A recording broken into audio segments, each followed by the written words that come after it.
All right, I think we're live. I don't know. Are we going? I think we're going.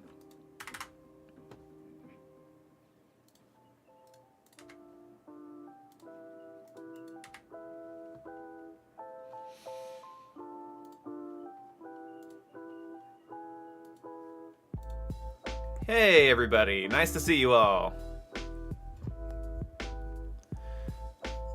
Welcome to the lo-fi, chill out, pseudo podcast stuff. Scott DeWaz is a new video? Oh, that's exciting. I'm gonna be watching that tonight. Where's my coaster?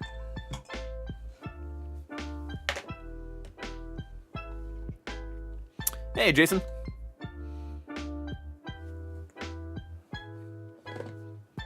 So today is a it's a pretty big day. I actually bought this shirt today. Hey, Spartacus. Thank you so much for the $2. How's your day honestly been? How's my day honestly been? Good. I woke up, I did my workout. Actually, I woke up, watched a podcast, did my workout, took a cold shower, went to the store with my girlfriend. We went and got a burger. Now I'm here with a new shirt that I just bought and feeling pretty good.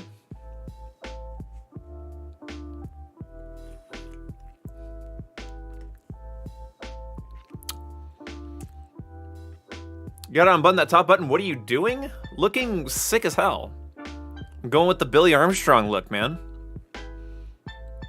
What book do I have on my desk? This is Beyond the Band of Brothers by Major Dick Winters. This is, if you've ever heard the show, Band of Brothers, about Easy Company, the Airborne Division, and how they went from the beaches of Normandy, I guess behind the enemy lines in Normandy, to the Eagle's Nest at the end of the war. This is basically the story of this. It's awesome. Like, let's be clear. Like, this looks good. Like, come on.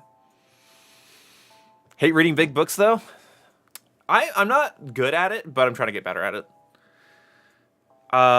Thank you so much, Potato Lord. It's a great story, your guy, AJ.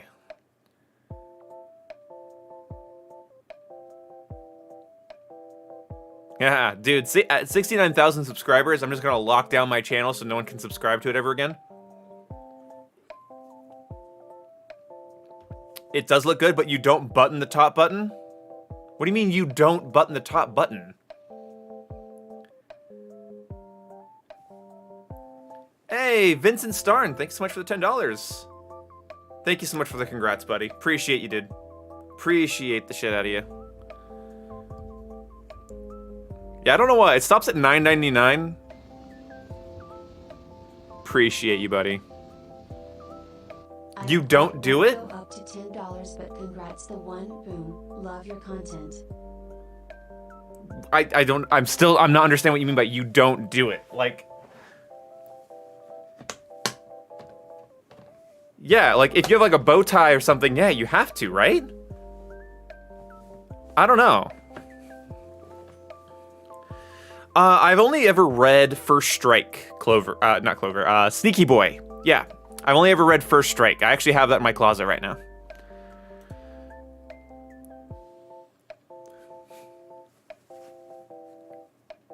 Yeah, but I said I'm doing the Billy Armstrong look.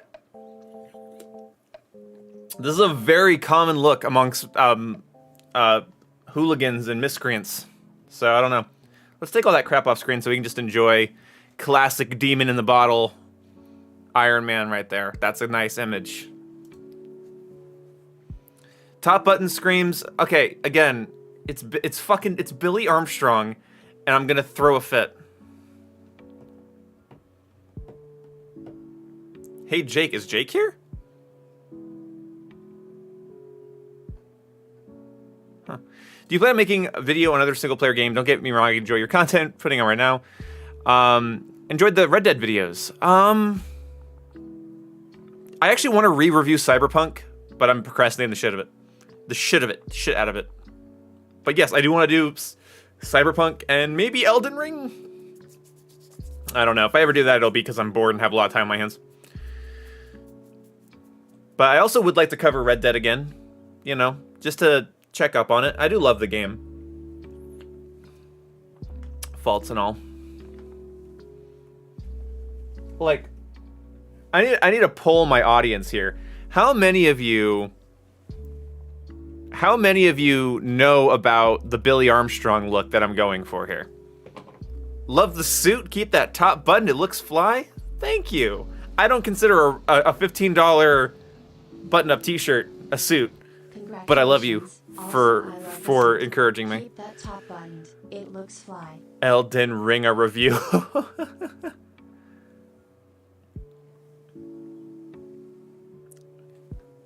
Nolan, be jealous. Just be jealous. That's my response to you. Dude, it's me, Poised. Thank you so much for the 5. And it's a suit in my book that means I'm poor. Dude, this actually might be currently the fanciest thing I own. Hell yeah, Fullmetal Alchemist Armstrong's the best, but I'm not talking about that. Let me show you what I'm going for.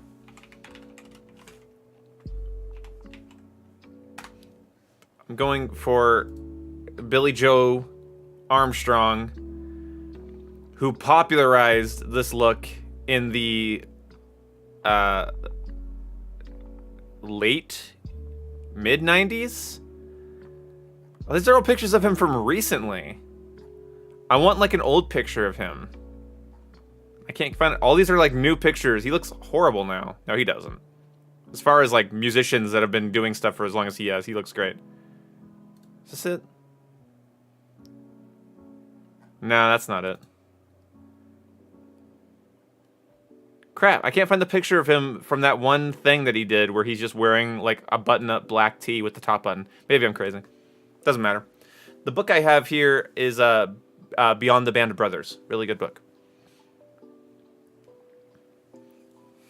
Yeah, I moved the camera so you guys can see my monitor and desk. It's more of a podcasty look, more chill.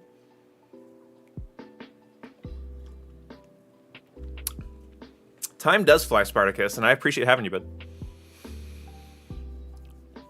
I remember watching you back in 2016. Your defense for Infinite Warfare was refreshing to hear when I had a ton of fun with it. Thank you. Hey, it's Thousand Fool. How did I not just read that? I know Thousand Fool. Nice to see you here again, buddy.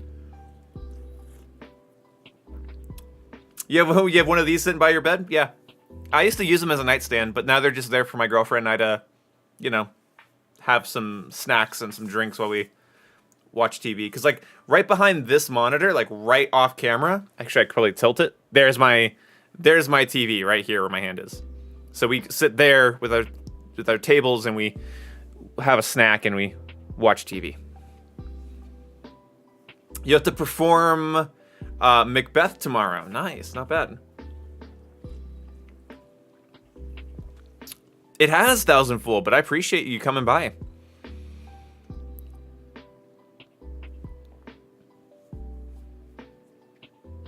Nice, Poise. Yeah, that's what I used mine for. I think I had a lamp and my water and an alarm clock on it. Yeah. We are going to be 9 years in this year, Thousand Fool.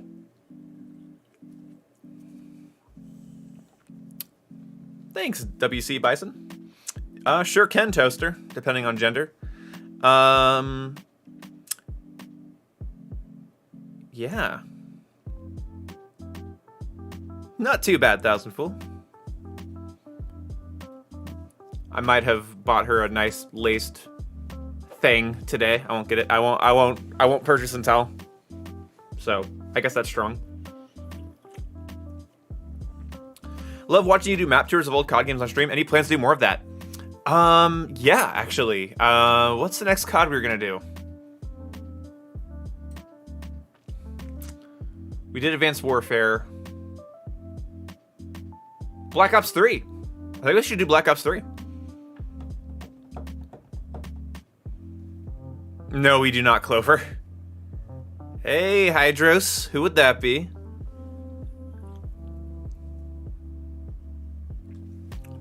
Yeah, basically, it's a question time stream.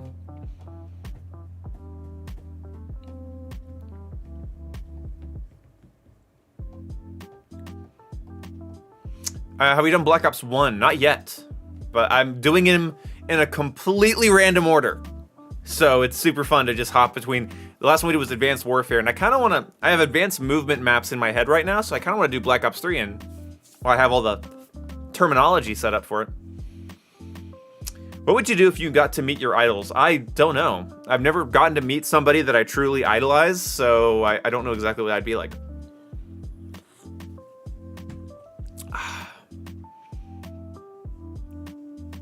What's your favorite COD game from COD 4 to Black Ops 2? MW2 and Black Ops 1 probably tied, but I'll say Black Ops 1 because it got me into the series and I love its aesthetic to death. Jordan P, yeah, for me it would probably be Jocko Willink, Jordan Peterson, Joe Rogan, Scott the Woz.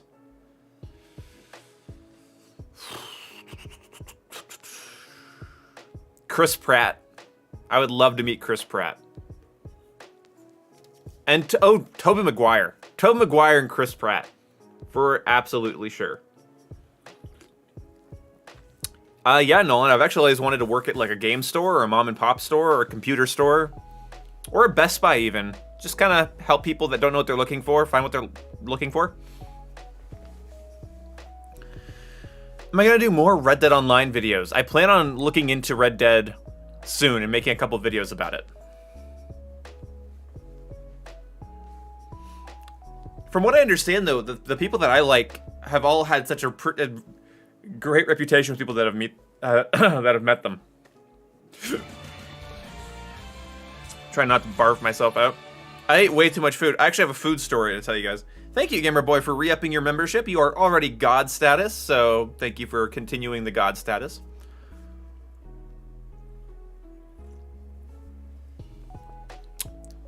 I've played a lot of Titanfall 2. I've gotten like I think I've put, I want to say at least 35 hours into that game's multiplayer, so no small feat. Not like a crazy amount, but I do know it. I think I might talk about it again, get some gameplay with it, just for some fun. So the food story is simple but effective. I went to Burger King. Shout out my homie, the King. And I ordered I think they're called bacon stackers. Okay, so I guess the guy at the counter heard me ask for a triple. I think I said I'd like a stacker king, please, and I think he said, okay. I don't think he said the word triple had not left my mouth, unless maybe I was possessed to do it. Either way, I got a sandwich that was 3 slices of cheese, like 4 strips of bacon, and 3 like 3rd pound hamburger patties. There was, I wanted just a double. I guess he heard triple, so I got upcharged a little bit. And holy fucking shit. Like there was nothing nutritionally redeemable about that sandwich. It was I got it was like this. It was like this tall. And my girlfriend's like, "Oh, I got to try a bite of that." And she like literally could not get her mouth on it. Like it was too big for her tiny feminine mouth, and that's hilarious to me. But yeah, no. I don't know, Nolan, have you? Yeah, I got a Scooby-Doo size sandwich, exactly. But it was fine. I hadn't eaten in 24 hours. I went 24 hours without food. I had a steak dinner with my family yesterday, and I decided to just have, I had like 2 small, like 6-ounce cups of kefir. Like just like some kefir, you know, like a yogurt. Just to like sustain me. So I ate the food, had the kefir, and then nothing. And then a little bit more kefir so I don't die. And then I did my workout and everything. And I went to the store. I did all my shopping. And then I ate. So, like, awesome. Yeah, too much meat for her mouth. Yeah, exactly. Yeah. You know, blowjobs, penises, cum explosions, porn, jerking off, sex, relationships, marriage. Synonyms for meat. Whatever. Fuck you. Favorite. I don't like buffets. I'm not a germaphobe until somebody coughs in front of some chicken.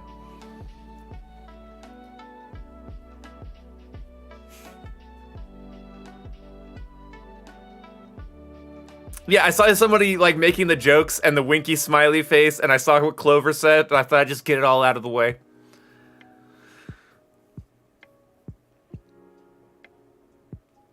Because, okay, if you're in a buffet and somebody goes, I'm done, I'm out. I saw that Jason asked something, and even though he's Asian, I'll read it. And he plans on making videos about Division 2, especially since you've been playing a good amount of it recently. Maybe or maybe not. One thing I'm definitely going to do with the Division is... I'm going to record some footage of its gun range and basically say that that's what Modern Warfare 2's gun range should be. Okay, poised. Stream more Battlefield 5. That's funny you mentioned that. I've actually wanted to stream some Battlefield 5 MGKV. I've been kind of craving it a little bit. Last time I streamed it, it went okay. I got a little irritated with it, but whatever.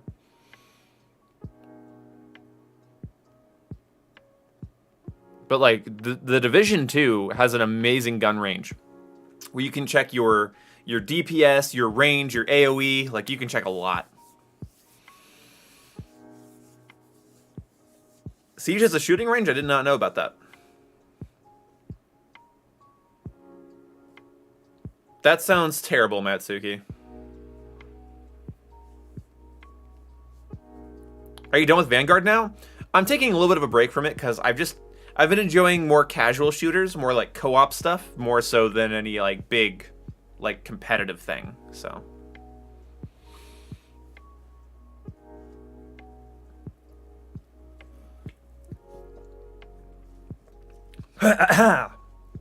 We are not swallowing wrong on stream. Let's see. I have not played Splitgate, but I've heard people like it. To me, Splitgate's I haven't played it because looking at it, it just looks like the kind of game I don't want to play. I know what kind of shooters I enjoy, and Splitgate looks more like the bouncy arena stuff that I left back in 2014. I think it was the last time I played something like that, and I've just not been into it. I'll try it someday, though.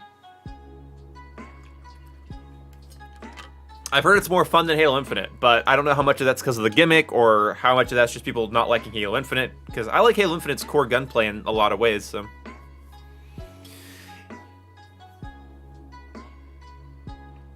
I agree, Spartacus. You guys are moving fast. I don't know if Splitgate is Halo but better, because Halo, maybe Halo Infinite, but Halo it has such a huge sandbox and wide variety of experiences you can have. Like, you could tell me that, like, Splitgate's better than like, Halo Infinite in terms of, like, content or whatever, and I'd say, okay, whatever, neat, thanks. But compared to, like, Halo 3, like, big team battle on Sandtrap, compared to Halo Reach, like, shoddy snipes, compared to, you know, a fun, just, like, 1v1 with a buddy in Halo 2, like, I don't know, I'm just gonna appreciate, like, Halo's such a fun sandbox of shit to play around with, including Forge and stuff, so... I'm sure Splitgate's fun, but Halo isn't just, I jump around and I get a lot of kills. Halo is a social catalyst program, and I appreciate the hell out of it. If you were a developer, what would you make? I would make a Ninja Turtles game. If I really could just make anything, like, as much as I love shooters, guys, and I'd love to say, like, a shooter answer, I want a 4-player co-op, open world New York, like comic book kind of like stylized New York Ninja Turtles game. Kind of like what they're doing with Gotham Knights, but a little bit less silly looking and a little bit more like a ground. If you've ever seen like the Ninja Turtles like comic books, like that, I would love a 4-player co-op TMNT open world city game. If I could develop anything, that.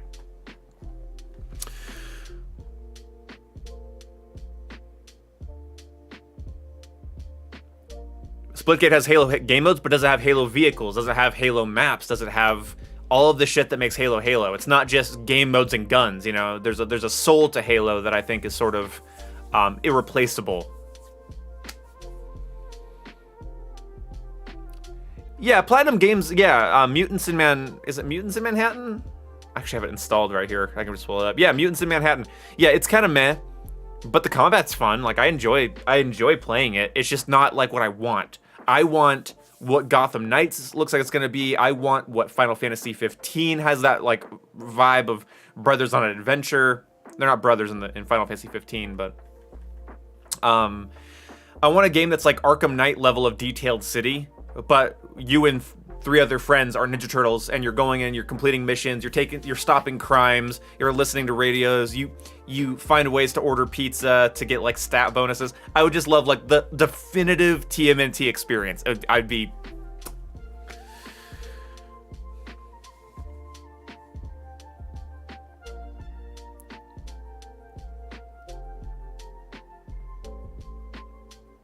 kind of the 2003 atmosphere.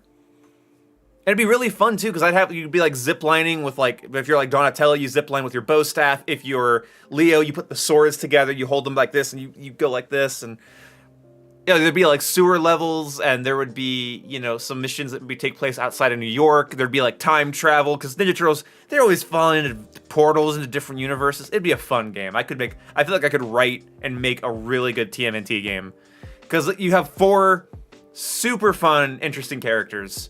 And you could just kind of do whatever the fuck you want with them. And like, it would be fun to like interact with civilians and stop crimes, and I don't know, it'd be kind of cool. A From Software game that isn't Dark Souls. Yeah, maybe a new Armored Core. Yeah. Have you watched Moon Knight? I have not watched Moon Knight yet, and I don't really care about. I don't care about representation that much. The only thing that I need from TV shows and representation, I don't know. Don't demonize like large groups of people in your TV show to make a political statement with your like comic book characters. And other than that, it's fine. I haven't watched it though.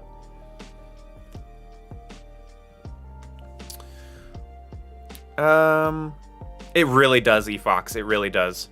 And like, oh man, just like a whole, like, and you can do like different filters. So if you want to play like black and white, where the only color is like the red bandanas of you and your brothers, you can have like different skins for the turtles. So if you wanted the more like Nickelodeon style with like the hand wraps, the more 2003 style, the 80s style, and you could just all like synchronize outfits, and or you could like maybe like customize a little bit. So if you wanted to have like little bits of each variant of the turtles, you make your own.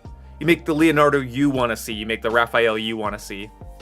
So if you want to be like Batman versus the Ninja Turtles, Raphael with a 2007 movie Dawn and a 80s cartoon Mikey and an 80s comic like black and white red bandana Leo, that'd be great. I think it'd be awesome.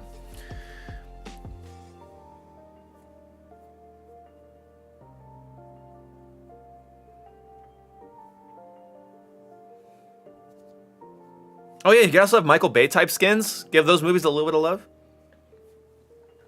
Yeah, black and white, yeah.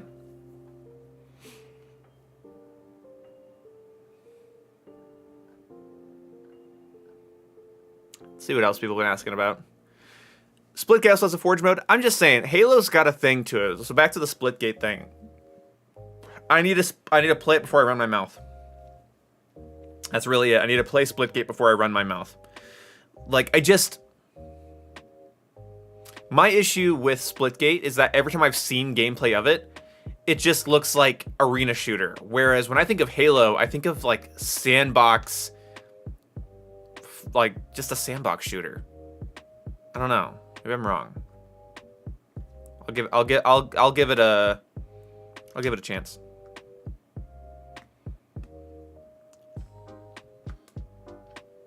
Yeah, I actually really, well, dude, the first Transformers movie that Michael Bay did, I genuinely think is a fun, good to watch movie. It's well paced. It feels long and epic in the best possible way. It's got great voice acting. It's just a fun movie. I have a lot of fond memories. I thought it was a bad movie when I first watched it. Not when I first watched it, sorry. When I first thought of it as an adult, I was like, oh, that must have been just crap to sell toys. And I rewatched it and I was like, this shit goes hard. Like, it really, and especially since it really feels like a Michael Bay movie. Like, the later movies sort of felt like Transformers movies in the same way that MCU movies feel like MCU movies. But that first Transformers feels like definitive Michael Bay. It's like you're watching Bad Boys with robots. You're watching Bad Boys with robots. Unironically, exactly. There's a decent amount of F ready? Hey, maybe there is. I've not seen it. I have to see it. And I haven't watched any opinionated videos on it. I've just seen background gameplay of it. I haven't watched any opinionated videos on it because I don't want to get in my own head. So I'll play it, and I'll not talk about Splitgate again until I play it. How about that? Okay. Would you say Vanguard is better than Black Ops 4? Yes. I think what you get for your money is better. I think the variety and the theory crafting is better.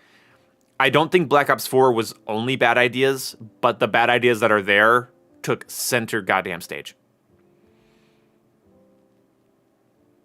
Oh yeah, Michael Bay is like playing himself off as his own meme. It's kind of sad. The humor is bad though? I don't like. There's the joke where they pit like I think Bumblebee pisses on the dude, which I think is like juvenile, but like it's not all bad. I honestly think Shia LaBeouf acts the shit out of that movie. He really does the convincing like awkward teenager, because awkward teenagers now in movies are all like, ooh, woo, oh, what did I do? I don't know how to talk, you know? Whereas like Sam Witwicky is like so much more grounded and like believable as somebody who's trying to like maintain a composure but is absolutely failing at it, and I love it. Yeah, second Transformers got super fucking kid-like with its humor. It's super like, oh, the 15-year-olds in the audience are gonna laugh at this. Yeah, Sam's fun. Like, I think Shia LaBeouf acts the shit out of it. And even Megan Fox is a convincing, like... She's out of place rewatching the movie. But then again, to me, Megan Fox looks out of place anywhere she is. Like, everywhere I see her, it's like it's like actor, supermodel, actor. And she's so, especially then, just so perfect and stunning. And the movie doesn't stop reminding you that she's perfect and stunning. And it's like, why are you in big dumb CGI robot movie?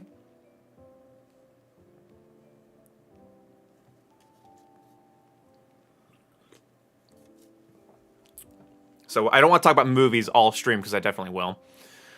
But somebody asked me what I thought about the Star Wars sequel trilogy. There's only one correct answer. Really, like, a totally fine Star Wars story botched by conflict of direction and poor editing and emphasis on the wrong things. You change the emphasis and the editing style of those movies, you get some coherence between 8, 7, and 9. You have actually a pretty damn good trilogy with some really good acting power behind it, but they emphasize the wrong things. They edit it wrong. It's awful. Missed potential, yeah. I mean, the story of a Palpatine having the Force call out to them as they get taken from their desert planet on a big space adventure, honestly, is super cool. Like, I love the idea, but they just didn't do it right. I don't like J.J. Abrams. Hot take. I don't think J.J. Abrams is good at his job. So I'd rather watch a Michael Bay movie and go, this is stupid. I love it. Whereas like Michael Bay is like, are you taking yourself seriously here? Because you edit things. His movies are edited like a trailer. Everything's interrupted with an explosion and a big sound.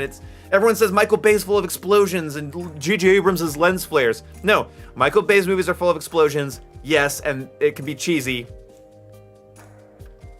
But J.J. Abrams is lens flares and explosions and jump cuts and everything is no character moments allowed. It's rough. I would honestly say if Rian Johnson got to do the entire trilogy, it could have been better than just him doing like a weird movie in the middle of a flawed trilogy. It's awful. Oh yeah, yeah. Like when you watch Force Awakens and then you go back and watch other J.J. Abrams movies and you realize, I don't love any of these. I honestly wish Spielberg. I wish it would have been Spielberg. I think Spielberg could have done it, but whatever. He does create entertainment, and that's why he was perfect for Transformers. Because what are It's like he was like, where's the depth here? Transforming robots in a civil war over morality. We got it. That was it. Hey, God Howard. Congrats on your autism, brother. I installed Warzone on PC. I have autism now. Thank you so much for the $2. I don't know, because the thing is like, Jason, I think that's wrong a little bit, because, yeah, you're right, it would have been more cohesive as a trilogy, but inside JJ's own movies, they're not cohesive. So, like, if you look at, like, the trilogy, yeah, it'd be more cohesive if it was one person, but if you look at just Force Awakens or just Rise of Skywalker, they're not cohesive in a vacuum. So I don't know if you could have two incohesive movies. No. If you have a trilogy of incohesive movies, I think the trilogy becomes itself incohesive. But I do see what you're saying. Because, yeah, it would have been better maybe as a trilogy, but my problem isn't how the trilogy unfolded, it's how each movie in and of itself kind of fucks up poorly. Which is why I don't like the prequels. I think in a vacuum, they're kind of bad. Like, the first two are really bad, and the third one is, like, really salvageable at the end. But, like, they make a decent trilogy, I guess, if you just watch them back to back, and you just go, okay, hey, I Star Wars today. But, like, what I liked about the original trilogy is that even though Return of the Jedi is a bit of bunk, in my opinion, they have a level of decorum. That's, like, you could just watch one of these and be, oh happy. Probably a 4, Matsuki. Hey, Grizz, thank you so much for the 20, dude. Mary subs loser. Thank you so much, buddy. I appreciate it. Grizz, what do you think of the drip? What do you think? I've been getting shit for using the top button on my new shirt here. I need your opinion on the drip. Thank you so much, Lincoln Park. I appreciate you.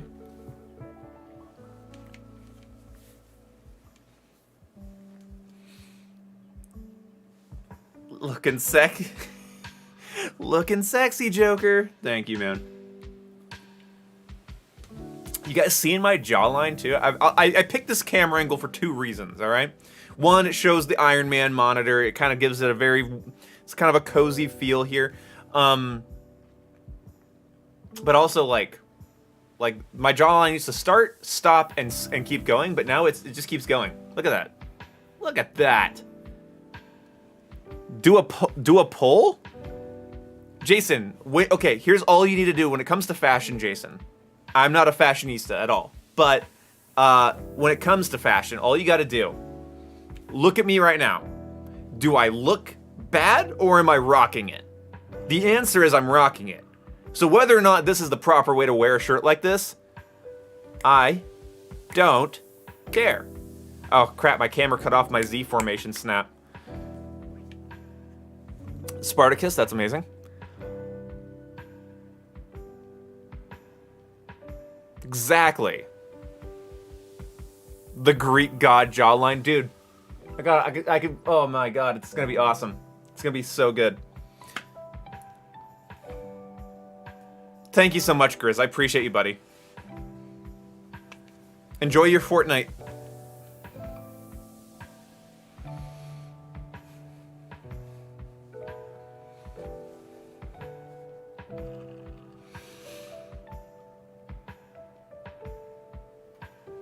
Oh, you smell a fart, you don't know where it's coming from. That makes me happier. You know what, Jason? I will get in a Discord video call with you right now. And I guarantee you, you are not dripped to the nines as I am. I'm rocking this early 2000s alt punk look, and I'm fucking killing it, and I'm happy with it. I guarantee you, you're wearing some, like, nothing. You're wearing, like, a t-shirt and, like, banana pajamas.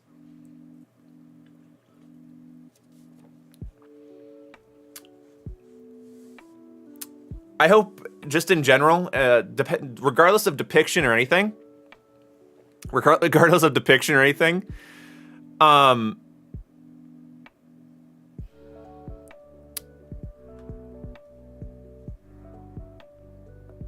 hope the next generation of teenagers are just doing better in general. So that Hollywood or whatever is making movies at the time doesn't feel the need to cater to the insecurities and instead maybe push out something cooler. Because, like, kids in the 80s, like, had, like, Red Dawn. It's 80s, right? Is that 80s or 90s? Who gives a shit? Like, I just hope that kids are doing better in the next generation. I hope that we run this social media experiment, this gender fluidity experiment. It comes to a hold, and people realize, well, I'm tired of kids killing themselves and being depressed and hating themselves, and, you know, let's get these kids into, like, ROTC, let's get them into sports, let's get them working out, let's get them pursuing their dreams, let's get them doing shit.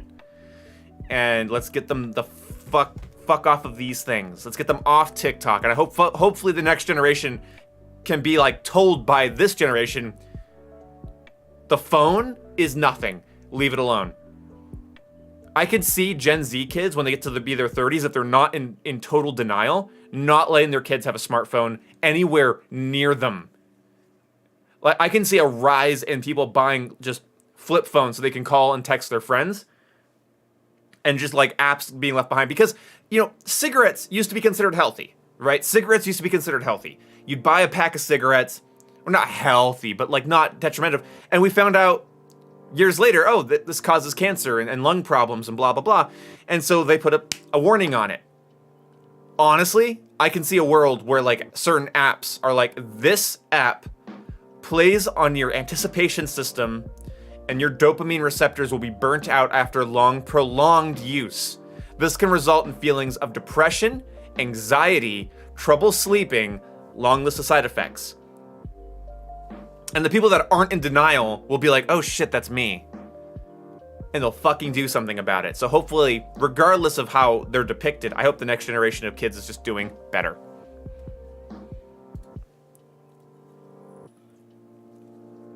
Man, I'd rather my kid play video games 8 hours a day than use Instagram or TikTok for an hour a day. Like, and that's an edge case. That's a big extreme statement, because I would still probably not want my kid playing that many video games a day. But that's where I'm at. That's where I'm at.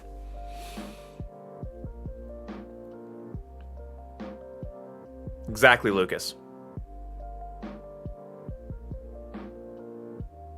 My kids aren't existing until I lose my virginity, and there's nothing they can do about it. Damn.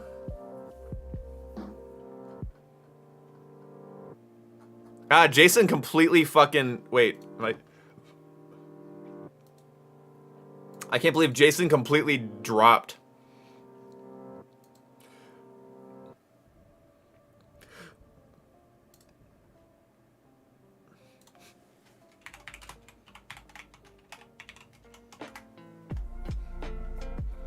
Like, Jason was like, nope. He got drip checked. Jason didn't pass the drip check. Oh, call him? All right. Shit. It's happening. Here's a question. What questions would you like to be asked? Oh, that's an awesome question.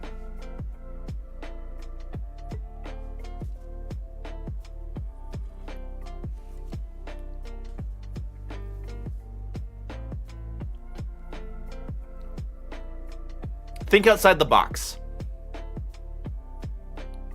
There you go. Because, like, it's easy to be like, what gun do you want in Modern Warfare? But it's more fun to be like, you know...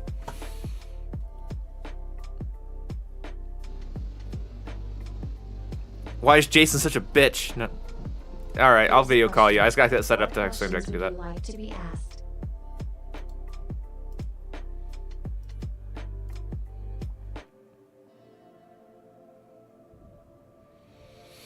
How do I do this? I forget how I have this set up generally. Does wearing a beanie make you, look cool? Yeah, dude, beanies are cool. I like helmets. In video games, if I can wear like a cool, full, like, face covering helmet and everything, I generally do it. I guess I could, I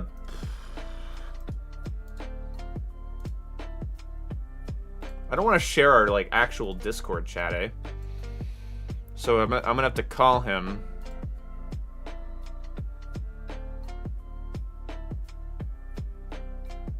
I'm gonna have to mute and just deafen that entirely, and then shit, how am I gonna do this? Do you plan on getting canceled? When do I plan on getting canceled? Any day now. Okay, so what we're gonna do is I am going to hide me here. I'm gonna window capture.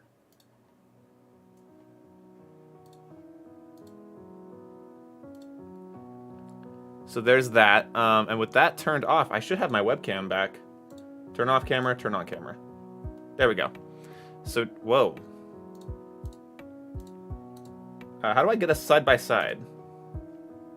How do I do that? Here we go. Grid. Now, unmute. So now you can hear me. And I'll unmute you. Echo, hold on. How's that working? I think that's working. Can you hear him, chat? Can you talk for a second? Okay, I need to mute the stream. Hold on. There we go. I think that might. Okay. Okay, yeah, you get. Okay, cool. All right. There. Spotify playback pause while transmitting audio. No. My laptop webcam's super garbage. Yeah, but that's okay. So I'm going to just say it right now. Yes, you win. Yeah, I think I win. I think I win the drip check. Although it is nice to see you. It's nice to see you too. Yeah. You can see me all the time. I'm streaming constantly. You always have it open. It's very true. It's a hooded Asian run for your life? Fine, I'll take my hood off. Fine. The song that's currently playing is called Zen by Harris Heller. I will share the link to playlist. Was it Jake or Jason that had the cat? That's Jake. Jake has the cat. They wanted to see your. They were hoping you had a pussy to show them. Unfortunate. Damn shame. Damn Got away shame. from Jake. Oh yeah, if Jake was here, we'd have a pussy, all right. Ah. You hear that, Jake? He's gonna be in the chat now. Like, I heard my name. Exactly. That's exactly how it's gonna happen. Gamer Boy just posted your emoji with the finger pointed at it. Yeah, it's a me. It's a you. So. And it's Sleepy Jason. Oh, look at that. Yeah, Sleepy Jason. Yeah, you have to just close your eyes and you just have to hold it and you just sleep there on the side screen and I'll talk to everyone. What's your favorite Xbox exclusive besides Halo? Does Xbox have exclusives that aren't Halo? I don't know. Forza's pretty fun. Yeah, I'd say Forza. I hate to say, like, everyone jokes that Xbox has Halo, Gears, and Forza. Halo, Gears, and Forza. But, yeah, that's what it has. Like, I don't know. Like, I would say Fable, but I was never a big deal. I was never, like, big into it. Snorlax moment. Certified Snorlax moment. Why is it stopping music playback? That's bizarre. Hold on, kids. I'm going to quickly turn this window off. And bring up my. Ooh, Spartacus is asking a huge question. Where do you want to be in life at 40 years old? Your mom's house? I don't know. Like, not saying stuff like that? It's a question for both of us. Oh, gross. This is even worse. Yeah, that's a tough one. That's a huge tough one. What the hell is going on with this audio settings where it won't let me listen to Spotify in a Discord call? That's... What? Yeah, because 40 years, that's almost 40 years is ridiculous. double my age. Yeah, that's about double mine as well at this point, so. Yeah, I don't know about that one, Chief. So Yeah, I'm not sure probably how to answer that. cool as fuck. I'd like to be cool as fuck. I'd like to have. I want to be one of those 40-year-olds that's like muscular and like has like a cool beard, knows an instrument, drives a cool car, and like takes weekly trips to a gun range. I want to be that guy. So I want to be cool. That's my idea of cool. So there you go. I hope at 40 I'm that cool. So in terms of marriage and kids,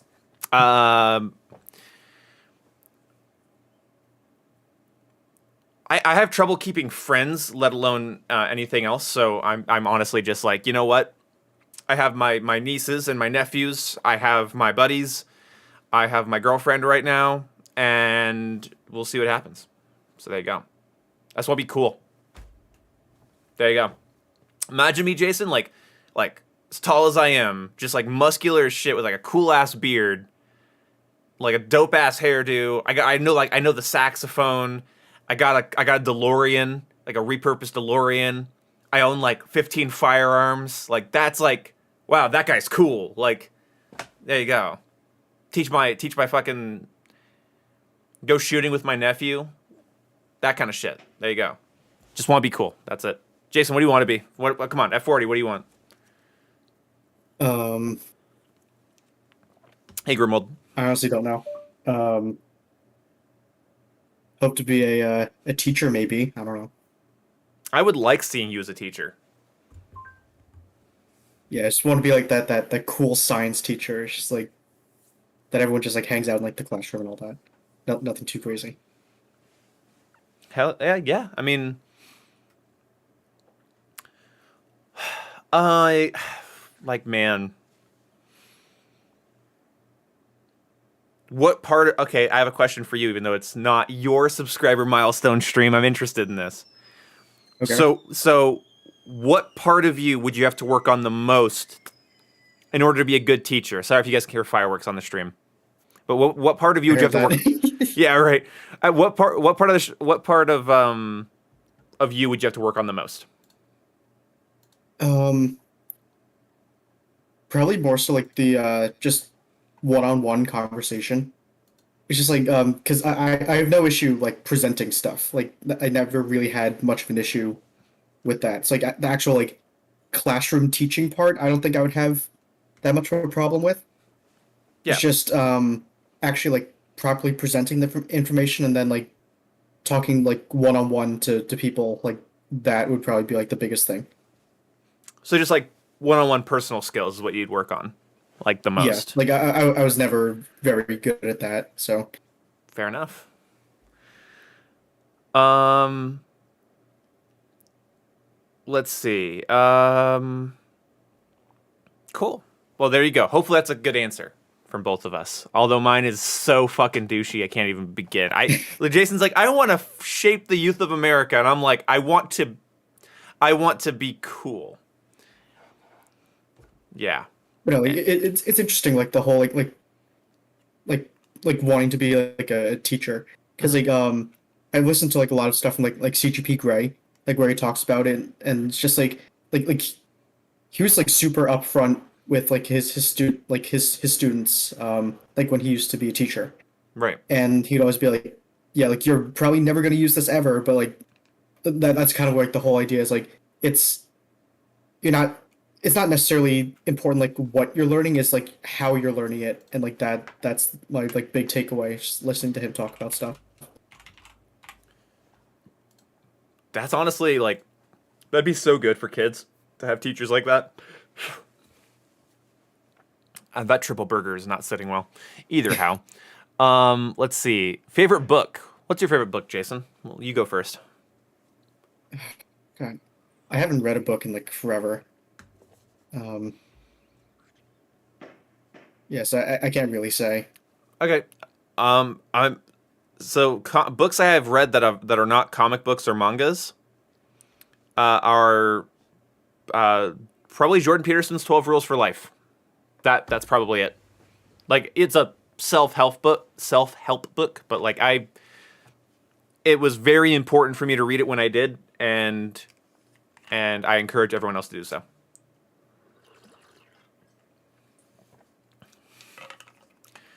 Let's see. God bless you, man. Great voice in COD. I didn't think I'd be God blessed for being a voice in COD, so that makes me incredibly happy. Thank you.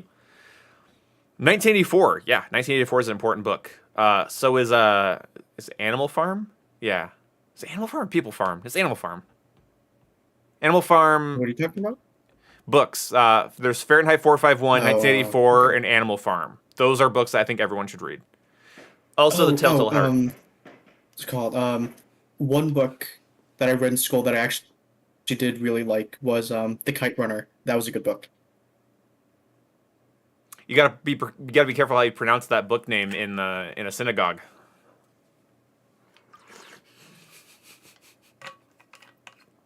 Hmm. Yeah, you think about it for a second. I've heard Kite Runner's like really, really, really sad. Is that true? Um, I've never in read some it. parts, yeah. Like 'cause I read that book when I was in 10th grade, and Mhm. like it's kind of messed up. Like Yeah, it's a pretty messed up book. I forget what But it's like about. It's not about human. It's not. That's not the human trafficking book, is it? No, because um that's no, something.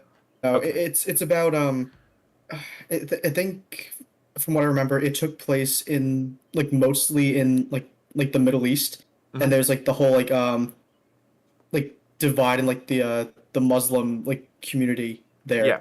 and and there were like two friends, like one of them from like each different group, and then I don't remember the details afterwards, but it's kind of messed up. Yeah, it sounds like it. Yes, I've heard that one's a little bit on the darker side. Hey, Carlos, thank you. Oh God, the Hypnotoad covers me. How would you describe? What real-life gun skills Sorry, would I you read want? Grimwald's thing. It said, what in real life gun skills would you want? I would love the awesome ability to clear a building. I've watched people that do like room clearing. I don't know if you've ever seen this, Jason. Like people that actually like do like drills on like clearing a room with a gun, like or like just checking a whole. I would love to know how to do that. Just those CQC like combat things. Like long distance shooting's fun, but the idea of actually like clearing out a building. If I had to pick a gun skill, I want to be able to clear out a building by myself. Solo clear, I think is actually the term for it. So that I think that's what I'd like. Hmm. All Quiet on the Western Yeah, Front, I have like not read. I'd actually Sorry, sorry, like I you're would good. actually kind of just assume that like just clearing like a building, for example, like that wouldn't be something you would do like solo ever. No, yeah, never. You never want to do it solo. But there is a skill to doing it solo. Okay, okay. There is actually a skill. It is called solo clear. I'm pretty sure. But like basically, it's the way they drill. And I could be wrong. Please correct me if I am in the chat. So what they do is visual learner time. So like you have like a gun, and so basically the idea is that you are in a building, and it's inhabited. Like it is inhabited, and you're alone, and you have no way to call for help. You have no way to surround the building. You have to get through from, let's say, the top story of a four-story complex to the bottom, and make sure nothing either hits you in the back or is left alive inside or is left undetained inside.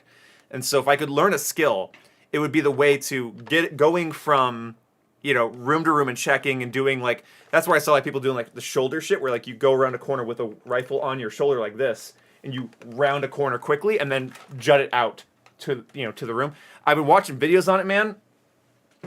Just watching people drill that gives me so much anxiety, and I absolutely fucking love it. Like it's just like it's so much like it's so thrilling to watch. So yeah, honestly, just love it. Yeah, like Josh, I was thinking the exact same thing, just like a Call of Duty mission. Yeah, essentially, yeah. Well, because that's the thing though is that like watching how like true Wetworks Navy SEAL guys do something blows your mind. Like it is a genuine treat to watch them work and to watch them drill. So if I could have a gun skill, it would be the ability to clear a building. I could not imagine having that much awareness of your surroundings. That's why I want it, because I feel like I already have that down. I'm just a paranoid enough person to have that down, so see what happens. So if I had to pick a gun skill, that's what I'd like. Thank you so much for the $2, Carlos. There's a book called Night about the Holocaust. There's a lot of books about the Holocaust. I read that book. Oh, you did? I never Yeah, read Night. I think it was like mandatory reading when I was in like middle school. Mm. And you return the book and you're like, I think it's possible, but 6 million. I It's don't a know lot of about that. people. Yeah, I don't know about that one. Teach. Anyway, um, so Spartacus said, "What emotions were you going through when you decided to change your entire diet?" I was ugly. I was ugly. My hair was falling out. I was 290 pounds. I was because I thought I've been saying I was 280. That's wrong. I was 289.6. Found that, and I was like, wow. I was ugly. That's what pushed me. I was like, okay, how can I not be gross? And that was it. It's completely vain. Like everything I'm doing, it's maybe that's for the wrong reason. But basically it's 80% vanity and 20% I don't want to be weak. I don't want to be the guy that's out of breath running up the stairs. I don't want to be the guy that can't move a couch. I don't want to be the guy that can't clear a room with an AR-15. I want to be capable. So that's really it. It's just you eventually get to the point where you're like, I can hate myself or I can hate what I'm doing. And if you hate what you're doing, then you can stop it. So that was what I'd say. I didn't play a lot of sports growing up. So after I moved to Idaho, I guess I could tell this story a little bit. Long story short, after I moved to Idaho, it was a series of moving and big family drama moments that got in the way of my physical health and my social life and my educational life. So basically, like education, physicality, and socializing got completely stunted across the board. And because it was just because your parents can't keep up with you when you're constantly moving and you're constantly and your family's in turmoil and grandma's got this health problem and dad has this health problem and sister needs this, other sister needs that, brother needs this, and it was just constant. And so I got backburnered several times. I used to think that was just pity talk, and I'm not pity about it anymore now. It's just genuine. I got backburnered because I was a quiet kid that could just kind of be on his own. But the thing is, I was on my own, eating junk food, playing too many video games, jerking off too much. So like, yeah, I wasn't a problem. I wasn't a drama child. I wasn't out and getting high. I didn't have kids with different people or whatever. But I wasn't any financial problems. But I was so quietly not a burden that I got forgotten in some way. So basically, my adult years have been not forgetting about myself. So eventually, yeah, that's what it is. If you ever want to get motivated, don't hate yourself, hate what you're doing. So there you go. Because yeah, as a kid, I played with my friends all the time. We'd like rough and tumble and airsoft and paintball, not paintball, but like airsoft, sword fight, like get in the dirt and shit. Like I had friends. I wasn't I wasn't a weirdo, but like yeah. Boom. How do I be productive? I don't know. Find a really passionate dislike for being unproductive, I guess. 290. You never looked. Just make a to-do list. Just that really helps. Lists can be good and bad depending on the person.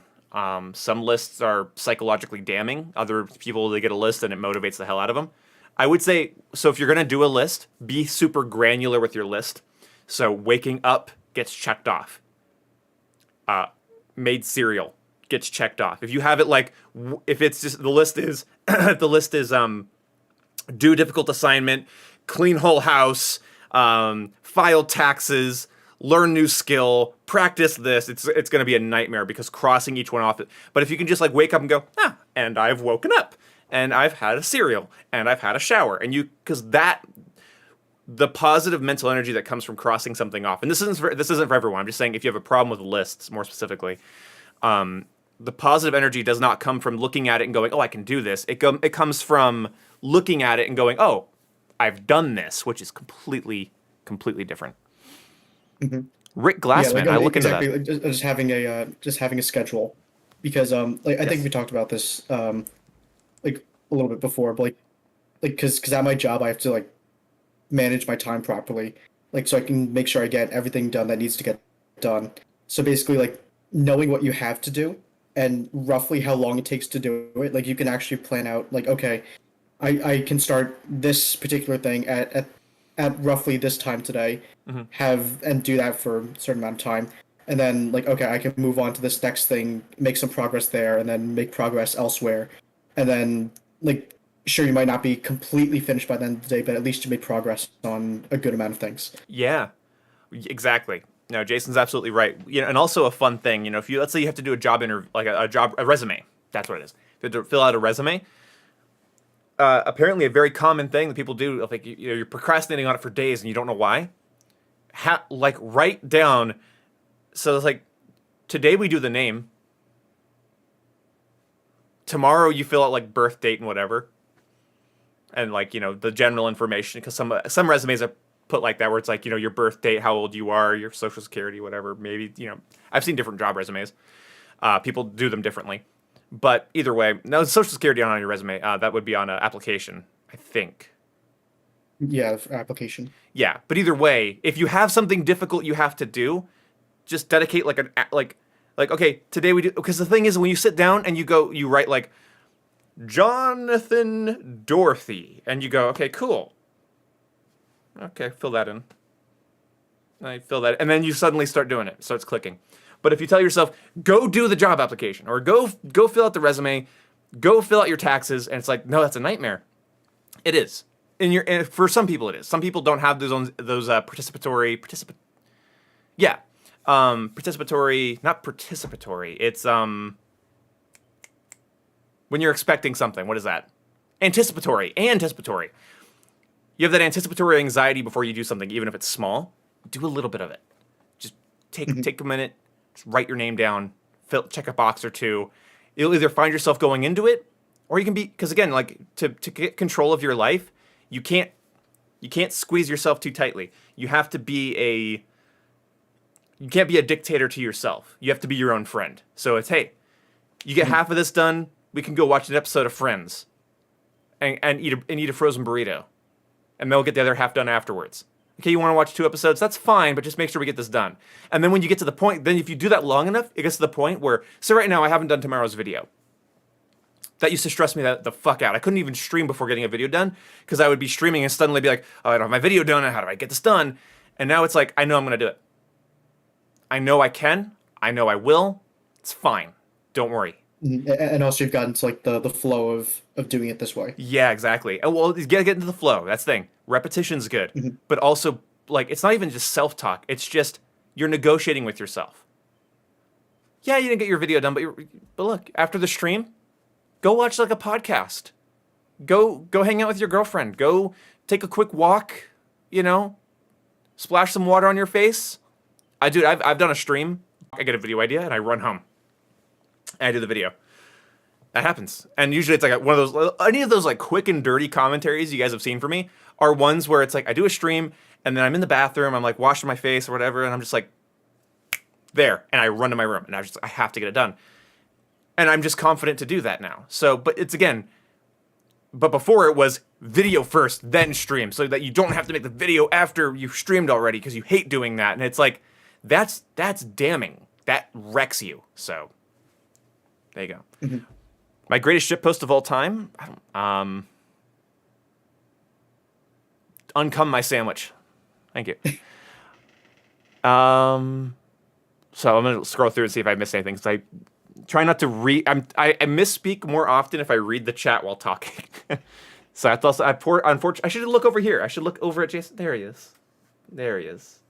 Yeah, because I have my laptop hooked up to like my actual monitor, and like I had Discord originally on my other screen, but it just looked weird like looking back and forth. So yeah, it's hard because like I want to look at the camera, but I also want to see you, and I also don't want to see the chat the whole time. So yeah. Let's see. To-do list is great for me. Any favorite wrestling games? Not really. I used to play WWE something, SmackDown something with my friends, but we always would get bored and go play Mortal Kombat because we were too cool for stuff like that. Josh, that's a very interesting question. Any tips for being more confrontational? Is there a reason why you want to be more confrontational? Well, confrontational. The thing is, like there's a difference between confrontational and just being like more assertive. Yeah, well, I mean, yeah, but to be assertive, like, okay, confrontation. Yeah, I don't know. That's hard. I'm gonna lump confrontational and assertiveness into one thing, just to like be a little bit more general, so I can get through the topic a little bit faster, because I struggle with this a lot.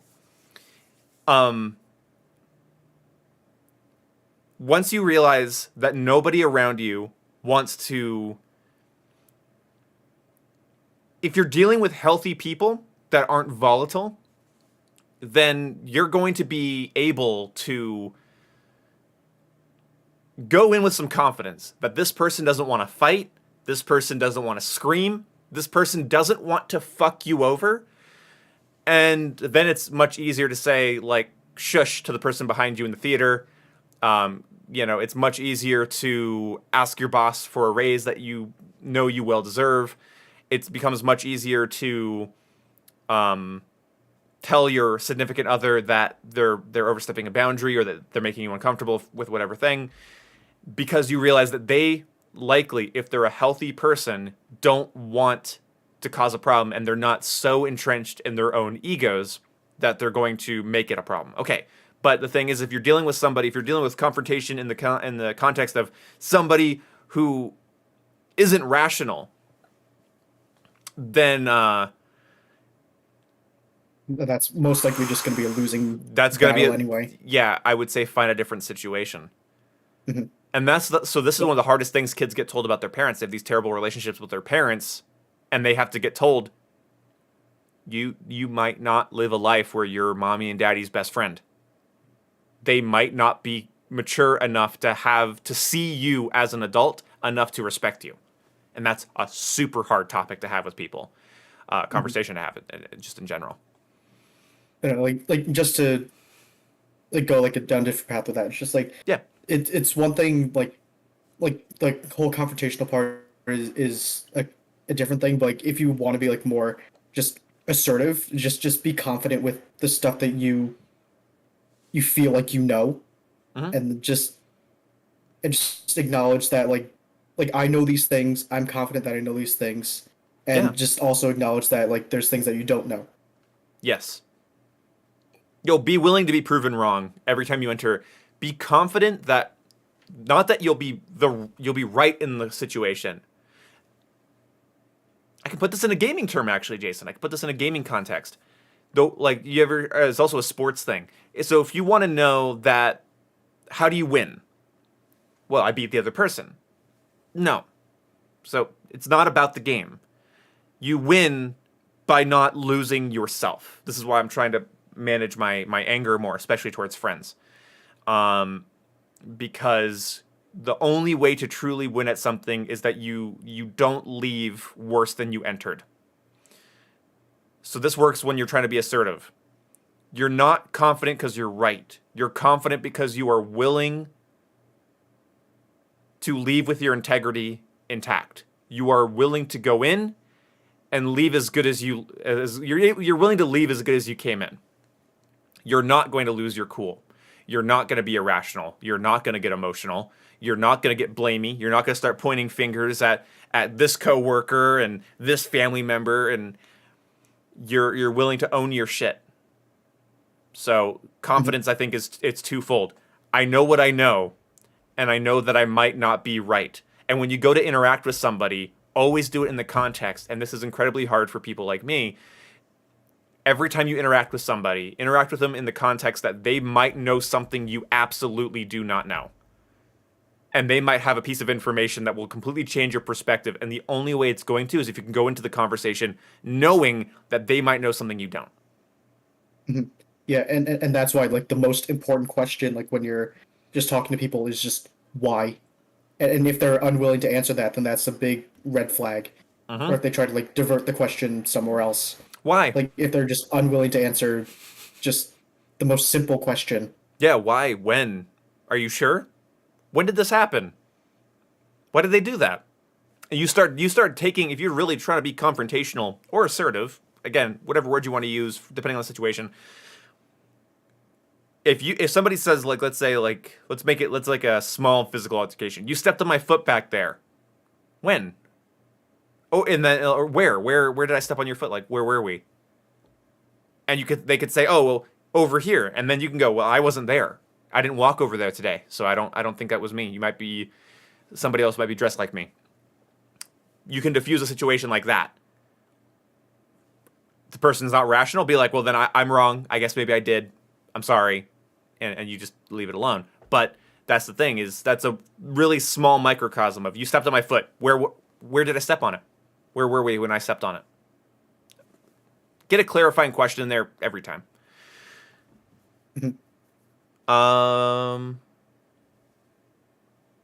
Blade Runner Blues is such a sexual music track. Yeah, it's pretty good. I was so sad to find out that the composer, I believe it's the composer or the music director, I don't actually remember now that I'm saying this out loud, the guy that did all the music for Blade Runner died like 3 days ago, and I'm super sad because I love the Blade Runner soundtrack so much. Such good work. Taking a Walk in the Dark to that soundtrack is fantastic, and I was really sad. I was listening to it, and the next day I wake up and I saw that they died, and I was like, whoa, that was sad. Let's see. As a writer, I have trouble motivating myself to just sit down and write. I found that usually I thrive when I have a set goal and schedule every day. Fair enough. Yeah, for every person that excels under a schedule, some people, they see the schedule as a tyrant and they just fucking collapse. And I'm more of the latter. So I do a lot of negotiating with myself and very easy to-do list stuff. I do feel terrible when I don't get to do anything productive. Sometimes I realize it's okay not to be perfect. Life is not predictable. Yeah. Yeah, like it's like one thing that I did find, like especially just working for like almost a year now. It's just like there's nothing wrong with being like very slightly behind, For sure. because these like at that point like you can only get a certain amount done in a day. So like if you're behind and stuff like is building up over time, like you can say like, okay, like I already know what I'm doing tomorrow because it's already there. It's been sitting there.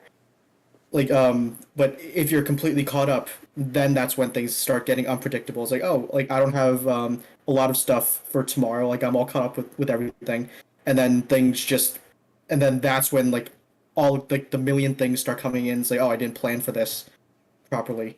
Yeah. So there's nothing wrong with being a little bit behind, but obviously you don't want to sit on things for too long.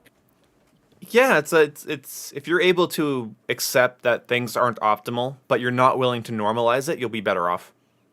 That's really what it is. Like if you're able to, God, my hair. If you're willing to like be like, okay, this isn't going well, and I want it to go better. That's good. But if you are then like, you start normalizing it, like, oh, nothing's ever perfect. It's like, but okay, are things not perfect because they're not perfect, or because you've accepted that they're not going to be to such a degree that you have stopped striving for better? And I think that's a hard one, because for me, I get to the point where it's like, well, not every video needs to be perfect. I'm like, yeah, but they need to be good. Like, I still need to put the effort in. It's like, oh.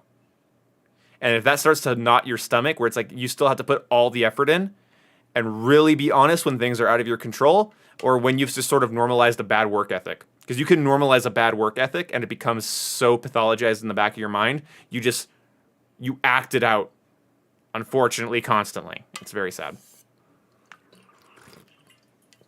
What games are you looking forward to in the next couple of years? Kingdom Hearts 4, Modern Warfare 2, TMNT Cowabunga Collection. I'm pretty sure they're working on a Avatar: The Last Airbender open world game or something like that. Mm-hmm. So I'm looking to see what happens with that one. Same. On a different note, though, here's the question: what am I looking fun? I'm gonna switch up your question. What am I hoping gets announced soon? Devil May Cry 6. I really want a Devil May Cry 6. I'm really hoping for that. I'm also hoping for a TMNT game. I won't shut up about that. I need one. The Avatar: The Last Airbender game. It was just rumors. I don't think there's anything like. Well, they put together a company about it. No, they put a company together, and they want to make. Yeah, no, they're working on it. They want, again, their whole studio that they're doing to promote Airbender stuff. Like, they're going to be doing games. I think games, comics, and TV show stuff. They're the same people that are working on Netflix. It's basically a whole team that are going to be pushing Avatar into the pop culture a bit more. How that ends up going, who knows? Oh, that's right, FF16. I'm very excited for FF16 and Spider-Man 2 and Wolverine. I can't believe I forgot about that. Oh, I'm so excited for Spider-Man 2.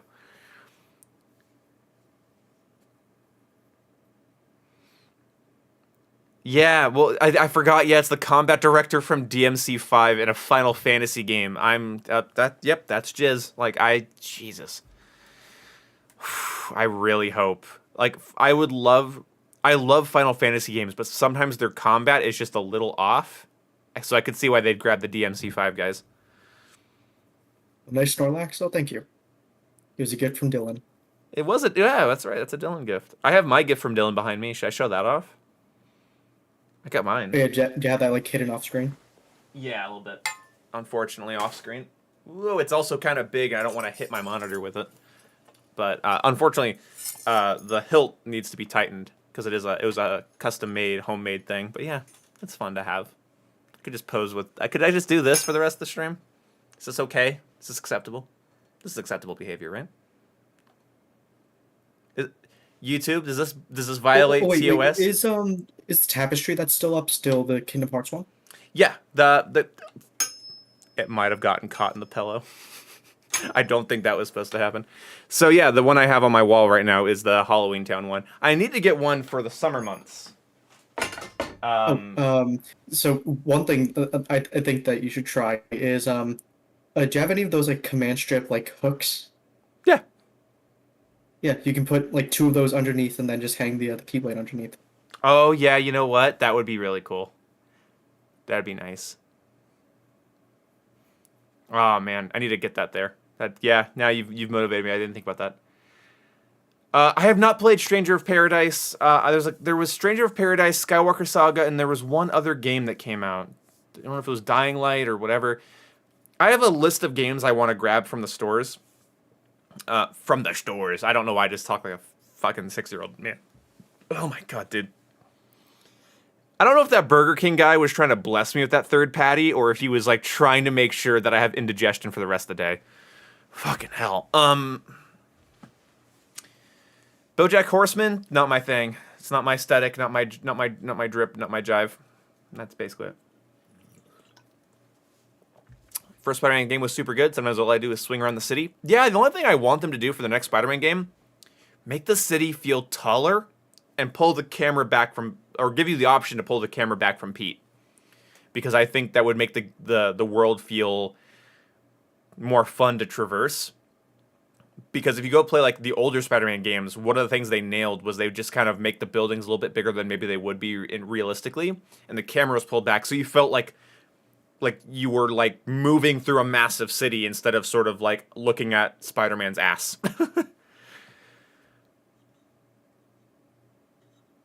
Do you switch up the look of your space often? I found like completely moving around everything in my room a couple months makes me feel happier and more motivated. I used to do it more often than I do now, but now that I've gotten rid of a couple major pieces of furniture, which was my coffee table and couch, and then I switched to a love seat and got rid of the coffee table, I can do it a lot more. Actually, I might be doing it soon, but who knows.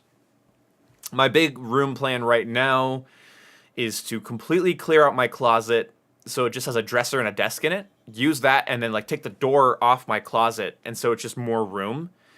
And it's just going to be a big like space for my collectibles to build Legos. It'll have like a Bluetooth speaker in there, some RGB lights. It'll just be like a cool fucking screenless room.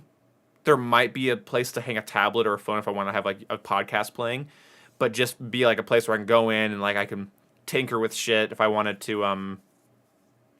I don't know. It'd be a good place to like set my computer down and clean it and take it apart. It'd be a good place to build a big Lego set. It'd be cool. I call it Operation Bigger Room, where it's just that entire walk-in closet is going to be pretty much empty and it's just going to have no door, and my room's just going to feel bigger for it.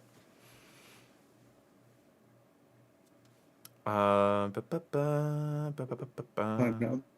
I'll be right back. I'm gonna quickly run to the bathroom. Show us. No. Shucks.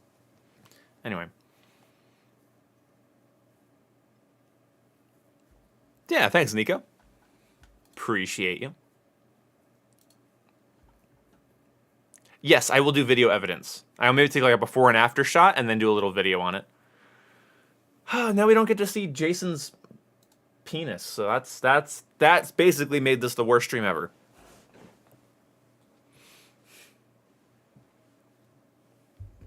Bury the light. Yeah, some like there's tracks from like Metal Gear Rising and Devil May Cry that I've just kind of heard too much now. Still love them though. They're still in my. I have a playlist on Spotify called Best Video Game Tracks. You know, the man in the mirror nods his head, and there will be bloodshed. What's your recommendation story to get into Lovecraft? It's not really a thing I'm into.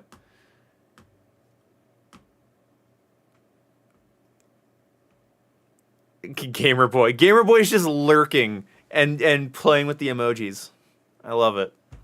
How you doing, Gamer Boy? I haven't talked to you in a while. Wait, is your Lucas? What is your picture? Is that? I thought at first it was either Raiden or if it was Dante, but I do not know.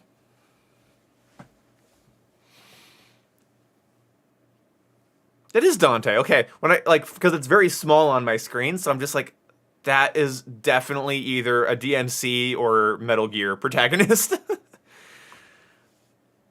Do you play D&D? No, but my girlfriend does. I don't get D&D, man. I honestly, so I'm gonna be real with everyone here. I think D&D is cringe, and that's fine. You guys think maybe like Kingdom Hearts or Call of Duty is cringe. It's fine. I'm not trying to impress anybody.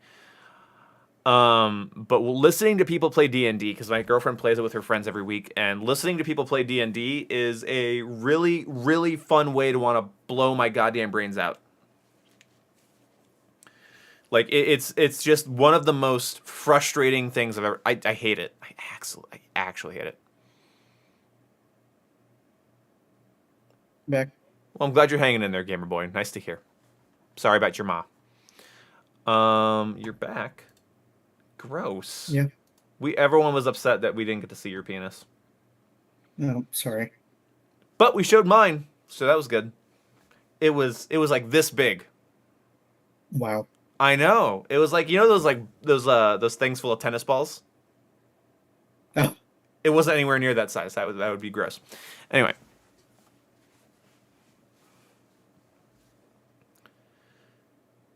Yeah, like D&D is listening to the like I come in while she's playing D&D and she like quickly, because a lot of them are on Discord, and she's like muting her mic, and I muted my mic for Jason.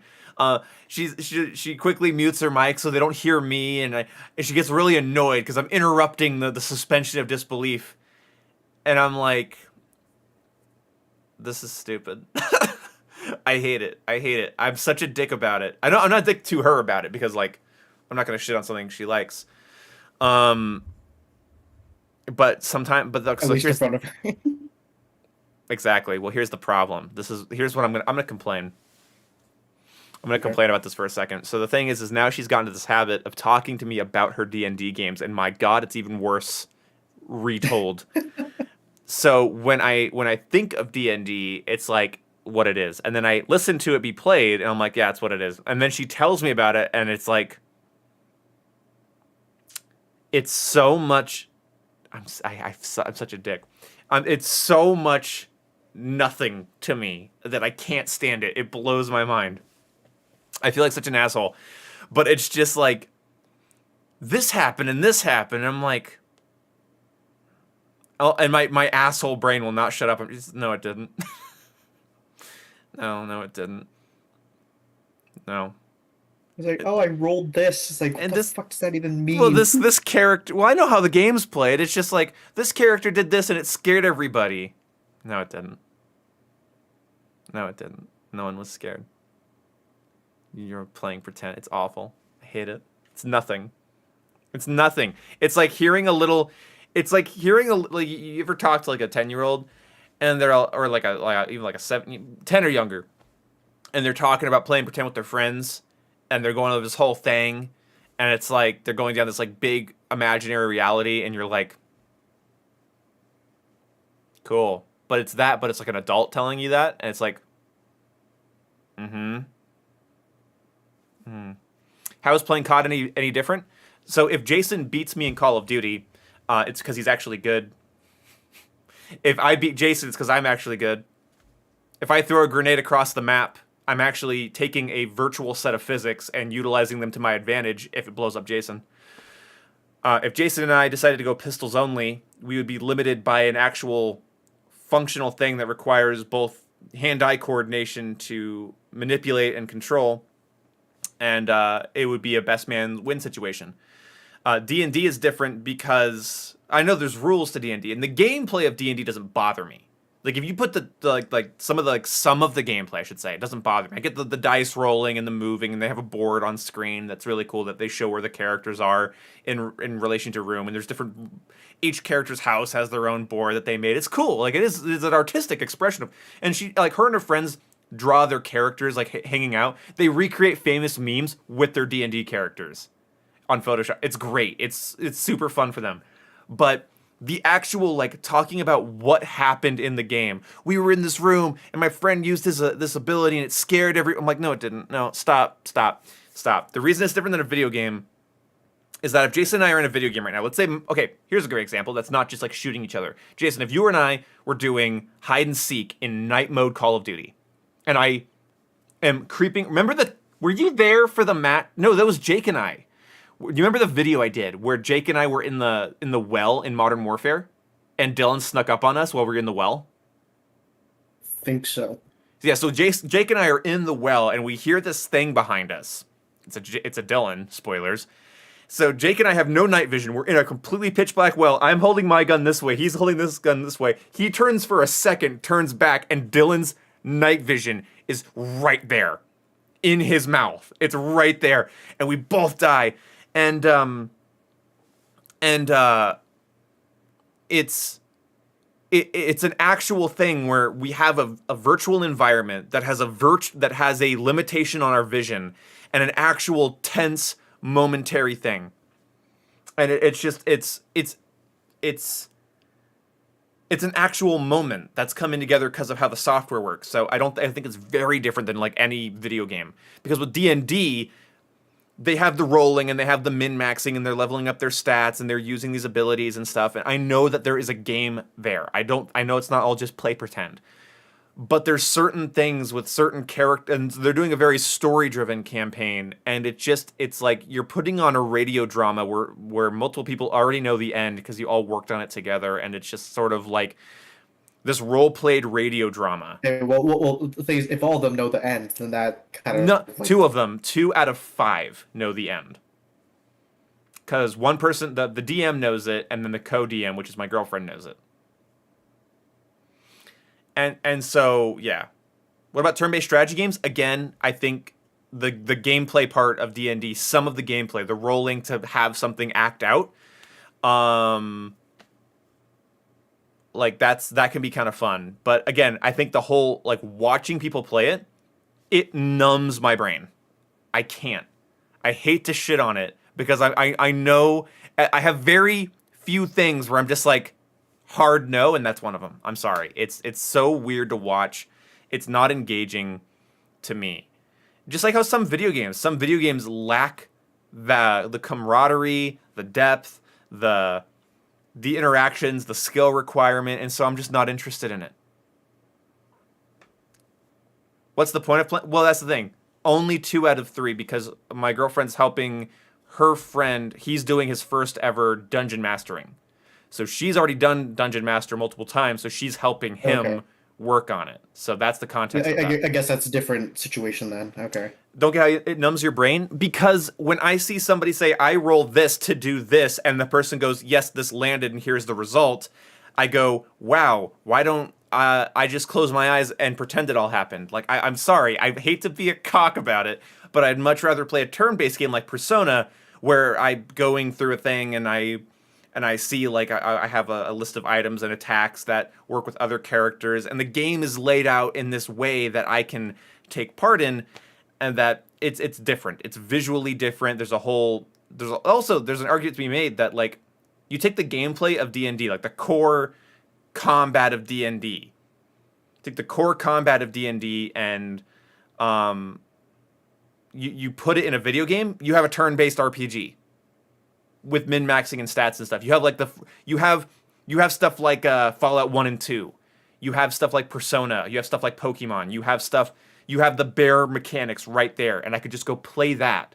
And I could even go play that with friends. What was that game we played? Was it For the King, Jason? That was fun. I feel like that's the thing, is like when you sit down and you're doing stuff with figurines and drawn character sheets, there's an aesthetic to it, there's a tactileness to it.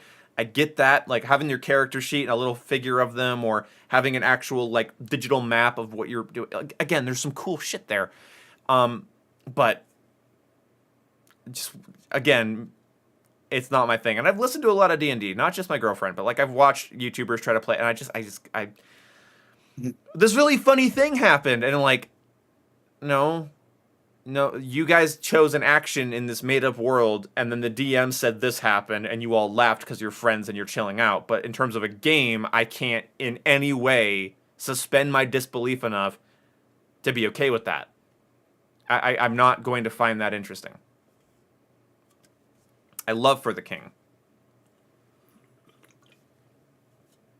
You know, because like the whole thing with D&D is that like the concept and like the concept of the game like really is interesting to me. Yeah. It's just like it's just the time commitment. That's the thing too. That really gets me. They've been doing this campaign once a week for, I want to say, it's been 3 months, 2.5. Yeah, that's rough. Yeah, because I remember my friends from high school asked me if I wanted to play D&D with them at one point, and I was considering saying yes, but it's just like I asked them like how long does the game normally go for, and they're like, well it depends, and I was like, that's not a good answer. Yeah, exactly. D&D's open. Yeah, no, they're doing a cool theme with like monsters in a 90s America, and it's kind of a cool thing that they're doing, and it's fun. It sounds interesting. But it's like, either write a damn short story or play a cool video game. Don't do something shitty in between like D&D. I'm sorry. I'm such a dick about it. I'm sorry. Yeah, there's Marvel themed D&D, which makes a lot of sense to me, seeing how so much of what I like about Marvel has come from like pages in my imagination over the years. So like I could do Marvel D&D for about 3 seconds before I realized, oh my god, this is D&D. What the hell am I doing? Check my pulse. Yeah, I can't do it. You found a new sealed Red Dead 1 Game of the Year edition on PS3 for $10. Ah, that's nothing. Mine wasn't sealed, but I found a mint condition Red Dead Game of the Year edition for Xbox, which is the superior console, and so it's playable on my Xbox One Series X, and it's 4K with auto HDR, and it was $5. So go fuck yourself, and it had the map included. So fuck you. Yes, I respect D&D for what it was. I think if I was a kid in the 80s, I would have been a D&D kid. But unfortunately, I grew up playing PS1, PS2, GameCube, Game Boy, DS, not DS, my friend's DS, so not really grew up playing it. But then 360s, PS3s, PCs, you know, you get it. Like, I grew up playing so many cool role-playing games and RPGs and action games and shooters that, you know, no. The closest I get to role-playing, like actually role-playing and being you could consider it a character, is going into like squad servers that are very serious, where you don't use gaming terms, you use military terms. You take it seriously, like it's life and death. And it is fun to play squad with people that act like it's life and death. It like, some of them take it too seriously. You know, you have to have that little suspension. I wouldn't be able to take people seriously if I were to do something like I say that. Life and I say life and death. God. I say life and death, but what it really is like they use the proper lingo. They know that they want to win. They don't like die and go, I'm actually bleeding out. They're like, okay, I've been taken down, and they're like, okay, spawn back at this fob. We're gonna do this. Like, that's fun. Like, yeah, Squad and Arma, that kind of thing is interesting to me. Because then you're sort of, there's a level of camaraderie that has to take place for everyone to be on that same page, where it's like, look, it's like getting into a sweaty team in Call of Duty, where you're just like, we're all gonna try to win. It's that level of, so here's the average wavelengths of the human brains that are around you, right? And then when you get a squad of people doing that, it's perfect. It's this perfect synchronization of of ideas and goals, and it's fun.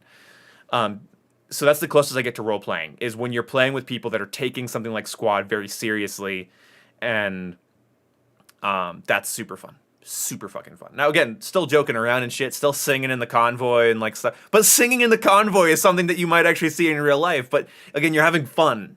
But you're not like, you know, whatever, I just got home from work. He's one shot, instead of that, it's you know, stopping and looking at each other when there's a weird thing that happens, Jason, when you play Squad with people, like a squad that genuinely cares about this. They start instinctively looking at the person talking, even though it's all over mics. They start like instinctively like making eye contact with their characters and looking at whoever's talking, and I love that. Again, some people take it too seriously and they get laughed at, but basically it's no fucking around. Let's play this as if we got to get home to our wives a little bit, so we got to like actually give a shit. It's fun. Rising Storm 2 Vietnam roleplay. Healy swarming formation empties AKM. Yeah, pretty much. I was doing one of those like roleplay things in Squad, and like we had this guy, and he was just he would just go into the proximity chat and just fucking harass everybody. It was great. Like, it was fun. Again, it was really taking advantage of that environment. I think it's the closest I can get to roleplay. Cyberpunk fiction, I'm just going to go ahead and say Blade Runner. My Modern Warfare 2 squad in 2018, 2019 had callouts down for each map. It was awesome, especially when we started winning TDM against aimbotters. Damn. Dude, when you get like a synchronized team in any shooter, it can be COD, Siege, Battlefield, Halo, doesn't matter. You get that synchronization going and everyone's on the same wavelength. That's there's a reason. I'll put it this way. There's a reason some guys have no plans on looking for marriage or women. I'm going to say it right now, because there is a weirdness that happens there when you have 5 different people in your party, and they're all from different backgrounds, different ages, different parts of the country, different countries, and you all get in just to work together in an unforgiving, frustrating environment like a video game. And you're just working together because you want to make sure everyone has a good night, and everybody wants to make sure they have a good night. And there is camaraderie there. Is it Navy SEALs level camaraderie? Is it marriage level camaraderie? No. But I'll be damned if anyone says that's nothing, because that's something. Oh yeah, it's pure serotonin when you get the same wavelength within a squad. Exactly.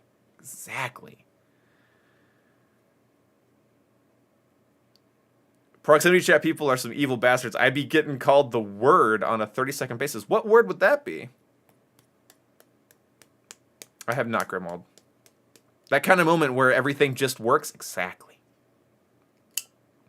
Do you think Insurgency Sandstorm is also applicable to that? Oh yeah. If you get a squad of people that actually give a shit in Insurgency for like co-op or multiplayer, doesn't matter, and they're there to try. They're there to do the best so that everyone has a good time. Like, you get that level of like everyone's on the same word. The gamer word. Oh no. The word. It appears this community doesn't like people of color. Oh, man. Like when we were playing Insurgency Sandstorm the other day, there were those 2 people in the voice chat that were they were talking pretty seriously. And I was like, I have to mute these people because I can't listen to that. Yeah, it's a lot, but I mean, it's fun though. What's your sales pitch for? Go ahead. Sorry, because like if I was gonna do like any like RP stuff, like I would be so bad at it. Yeah, that's the thing, is I lose my cool. I think the only thing that allows me to do roleplay in like Squad is that the game is hard and demanding, and you are already there. It's kind of like when you play Dark Souls. You can't play Dark Souls without your headphones like this on the couch. You have to kind of focus up a little bit and pay attention. And so I'm already kind of there when I play Squad. I'm already like in that headspace of I'm here to work with people.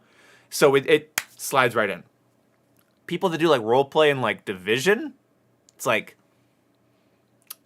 I'm jamming to fucking Dance Gavin Dance, and I'm like sitting back, like reclined, talking to my friend about fucking boobies or whatever, and I don't give a shit.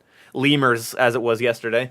And like I'm following waypoints and just fucking chilling out. I don't really care. Damn, Jason is Asian. Outed. Exposed. Surprise. Supplies! Boom, what is your sales pitch for why I should try out Modern Warfare 2? Which one? Because the new one, haven't played it. Modern Warfare 2, 2009?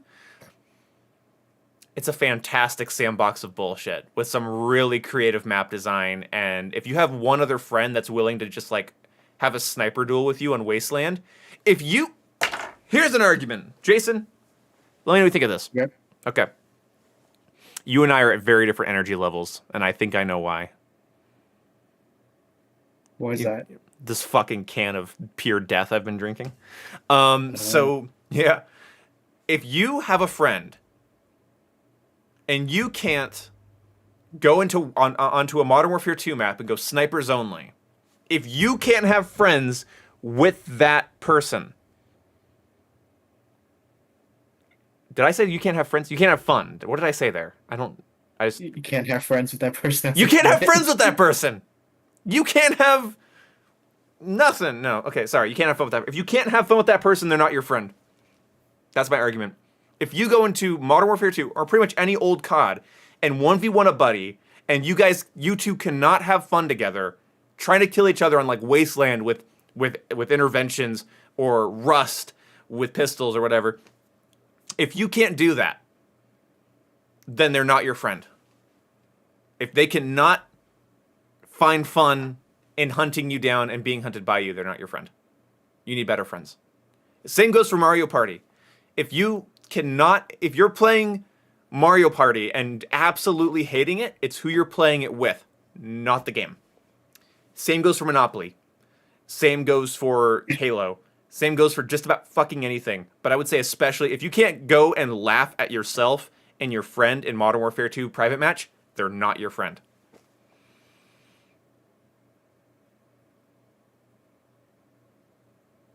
Damn. That is my argument. Boom, what is your sales pitch for why I should try out Modern Warfare 2 for the single player content? Because my friends are commonly single player only gamers.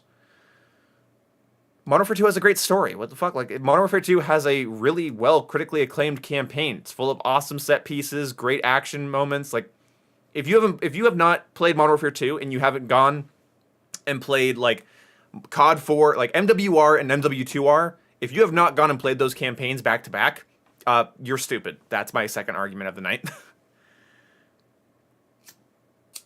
Well, I wasn't trying to pitch the game. I asked the first thing I asked was like, which game? Because with Modern Warfare 2, I don't know. Modern Warfare, like, just go have fun with it. It's a crazy good sandbox. My pitch for why you should try it is it's a crazy fun sandbox.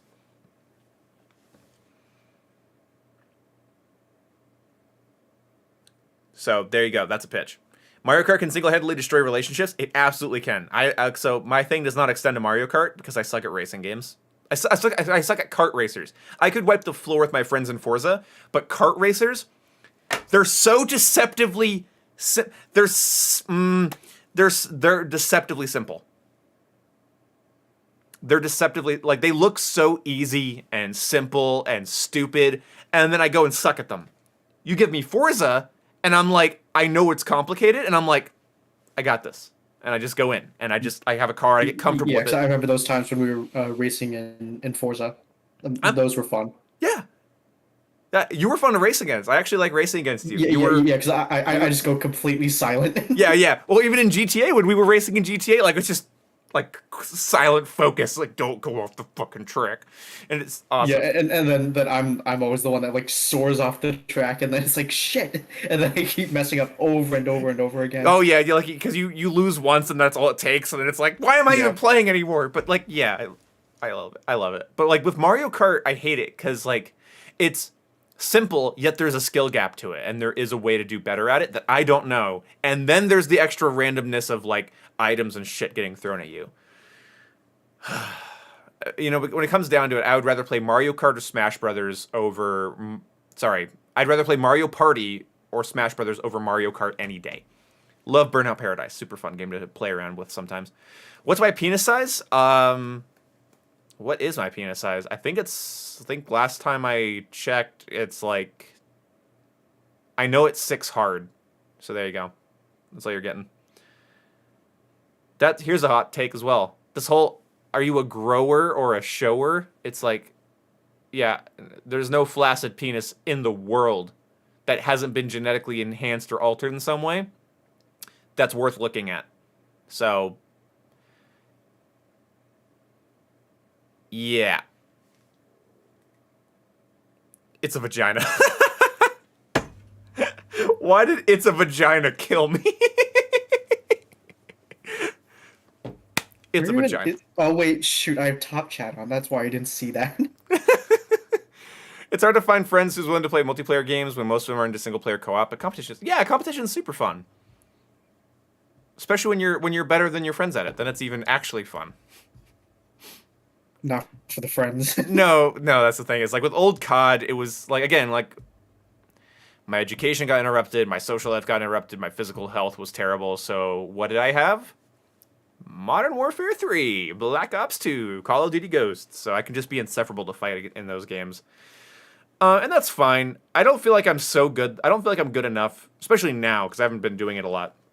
I haven't been fighting my friends in general often enough. But, like, I don't think I'm, like, so good, like, oh, there's no reason to play against Ian. I don't think that's a thing. But I'm definitely good enough where it's like, well, I have to sit up for this. Like, because I definitely will make you sweat for it if I want to, but it's not like Jake in Smash Brothers where it's like, I'm done. Yeah. Like this is something I was thinking about, like for a while now. It's like I don't think there's really any game out there where like I'm at like that level where like you would not want to play it against me. Like, I don't think I have a game like that. Yeah, but you play a lot of games. Yeah, like I think I'm one of those people that just plays like a good variety, but like I'm not really like great at any of them. Fair enough. I mean, for me, it's not even that like I have a game that I think Ghosts might be the closest I am to a game that I can pick up and within 20 minutes be right back in that headspace of just sweaty asshole. But most things, like, it's just stuff that I'm playing against people that don't play it as much. Like, Kyle plays all the same shit I do.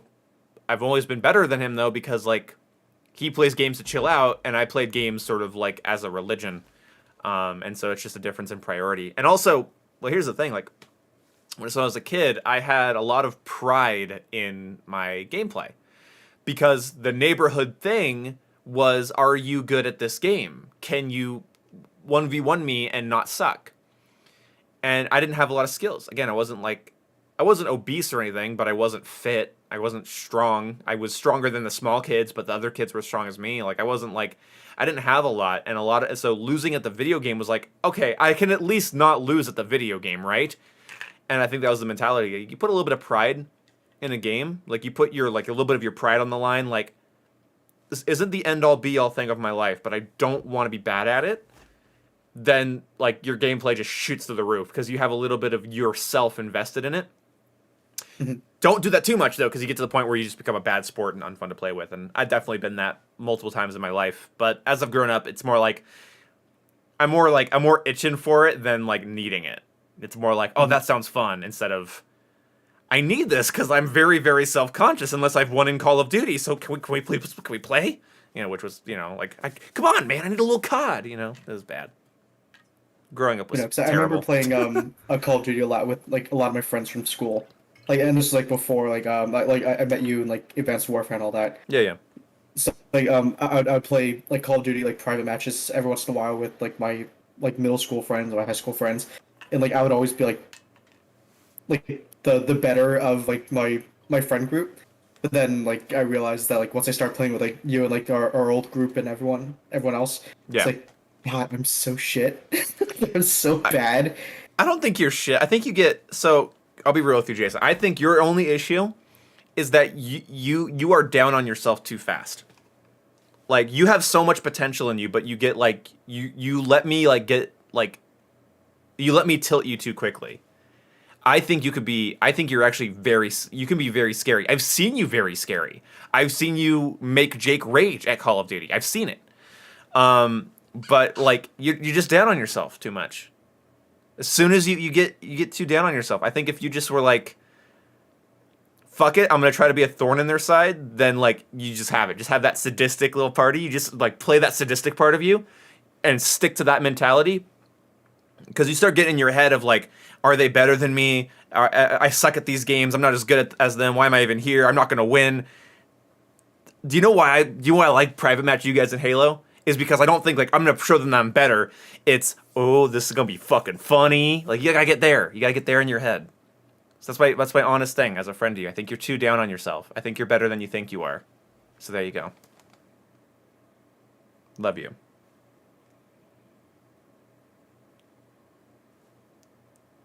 What is this? What is this silence that I'm getting? I was hoping that would be more like positive than negative. You're looking at me like I just killed your cat. Give you something to think about. Okay. Well, I'm glad because I'm talking from experience because I get too angry. I get too angry at myself. I don't get down on myself. I get angry at myself, and then I get angry at what other people are doing, and then I get angry at everything, and then I get really angry, and then it's just anger. So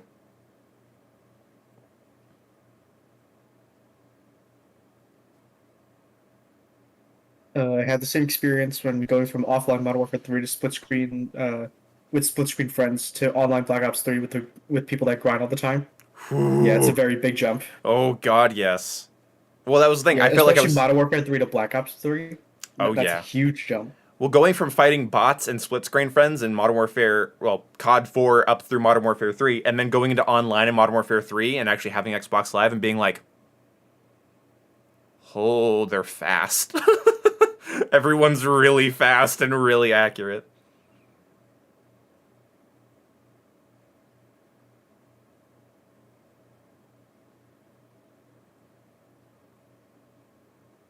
Did Black Ops 3 have versus bots? Yes. Every Call of Duty That was a thing, right? Every Call of Duty since Black Ops 1 with the exception of Modern Warfare 3 had bots.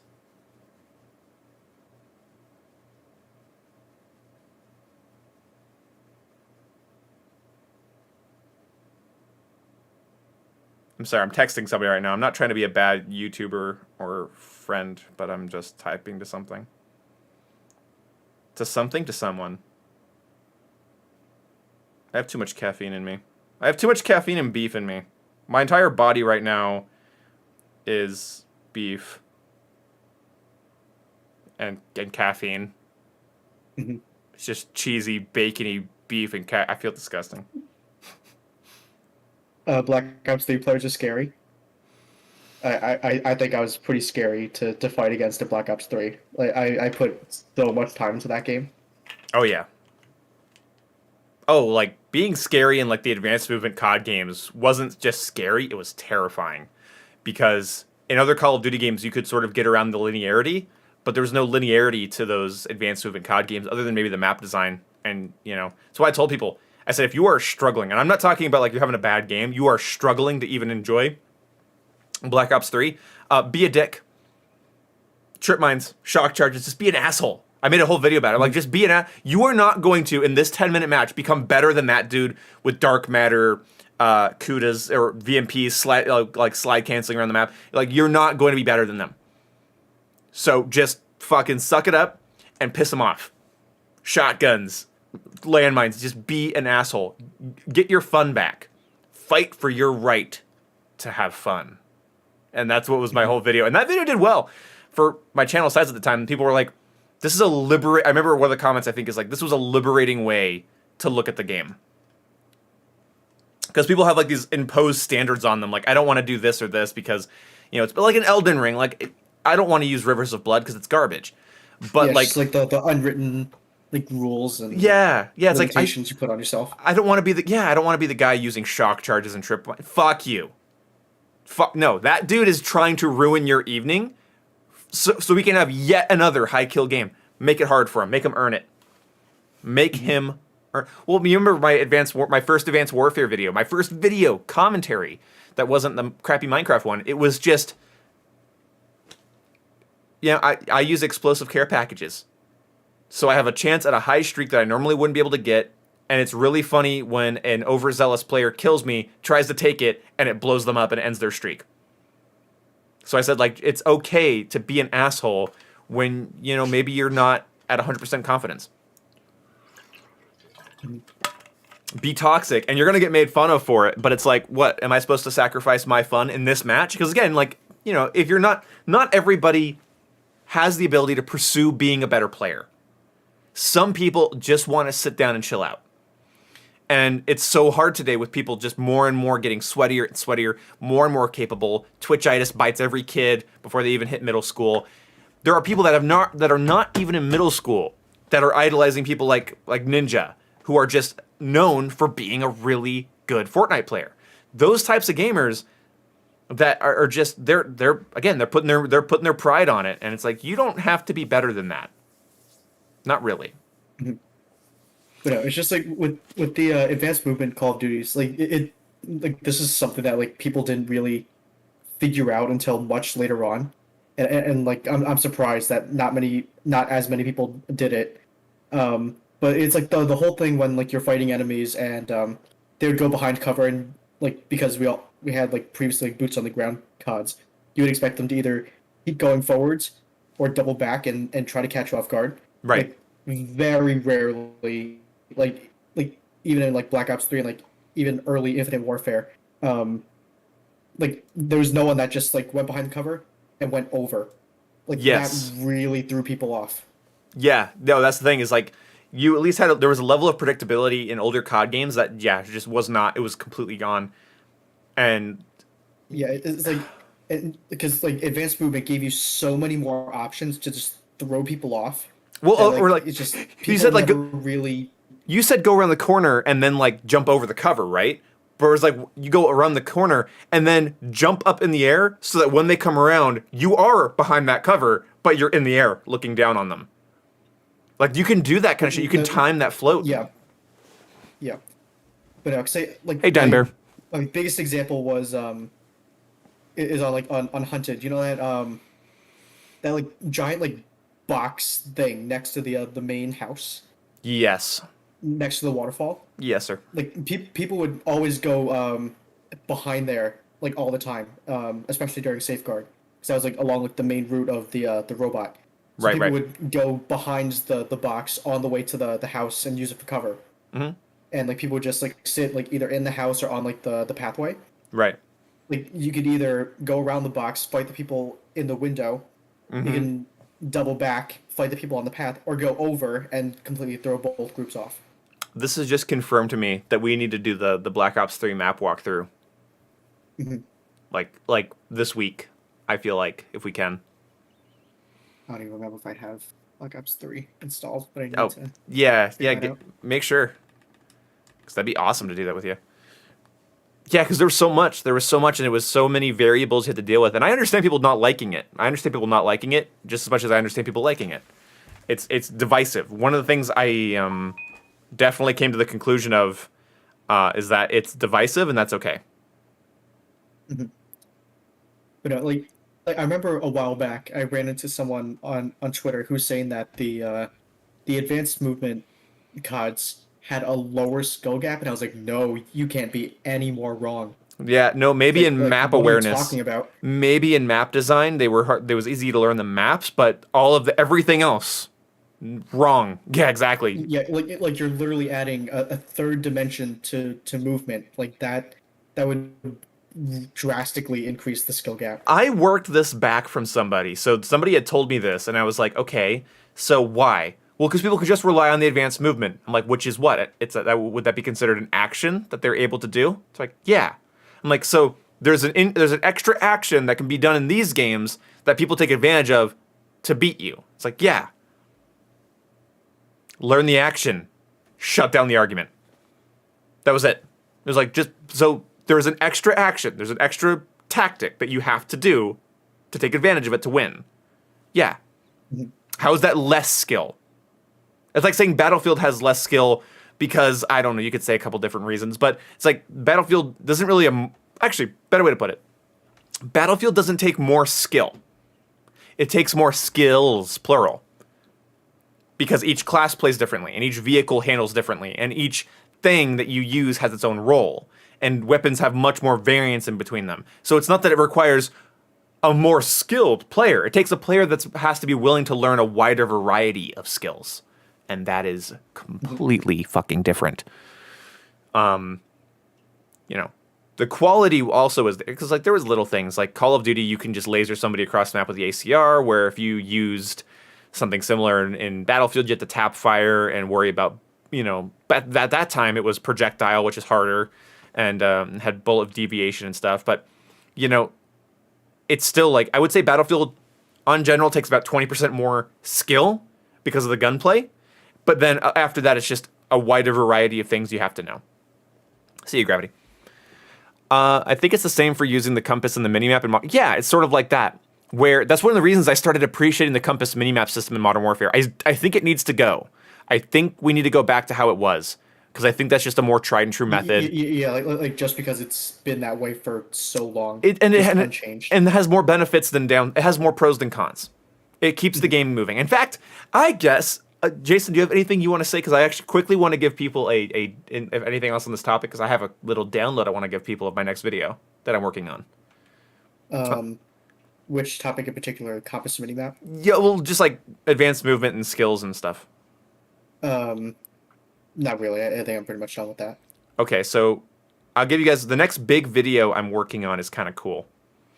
It's basically I did the video where I talked about like why old COD was more fun or less sweaty.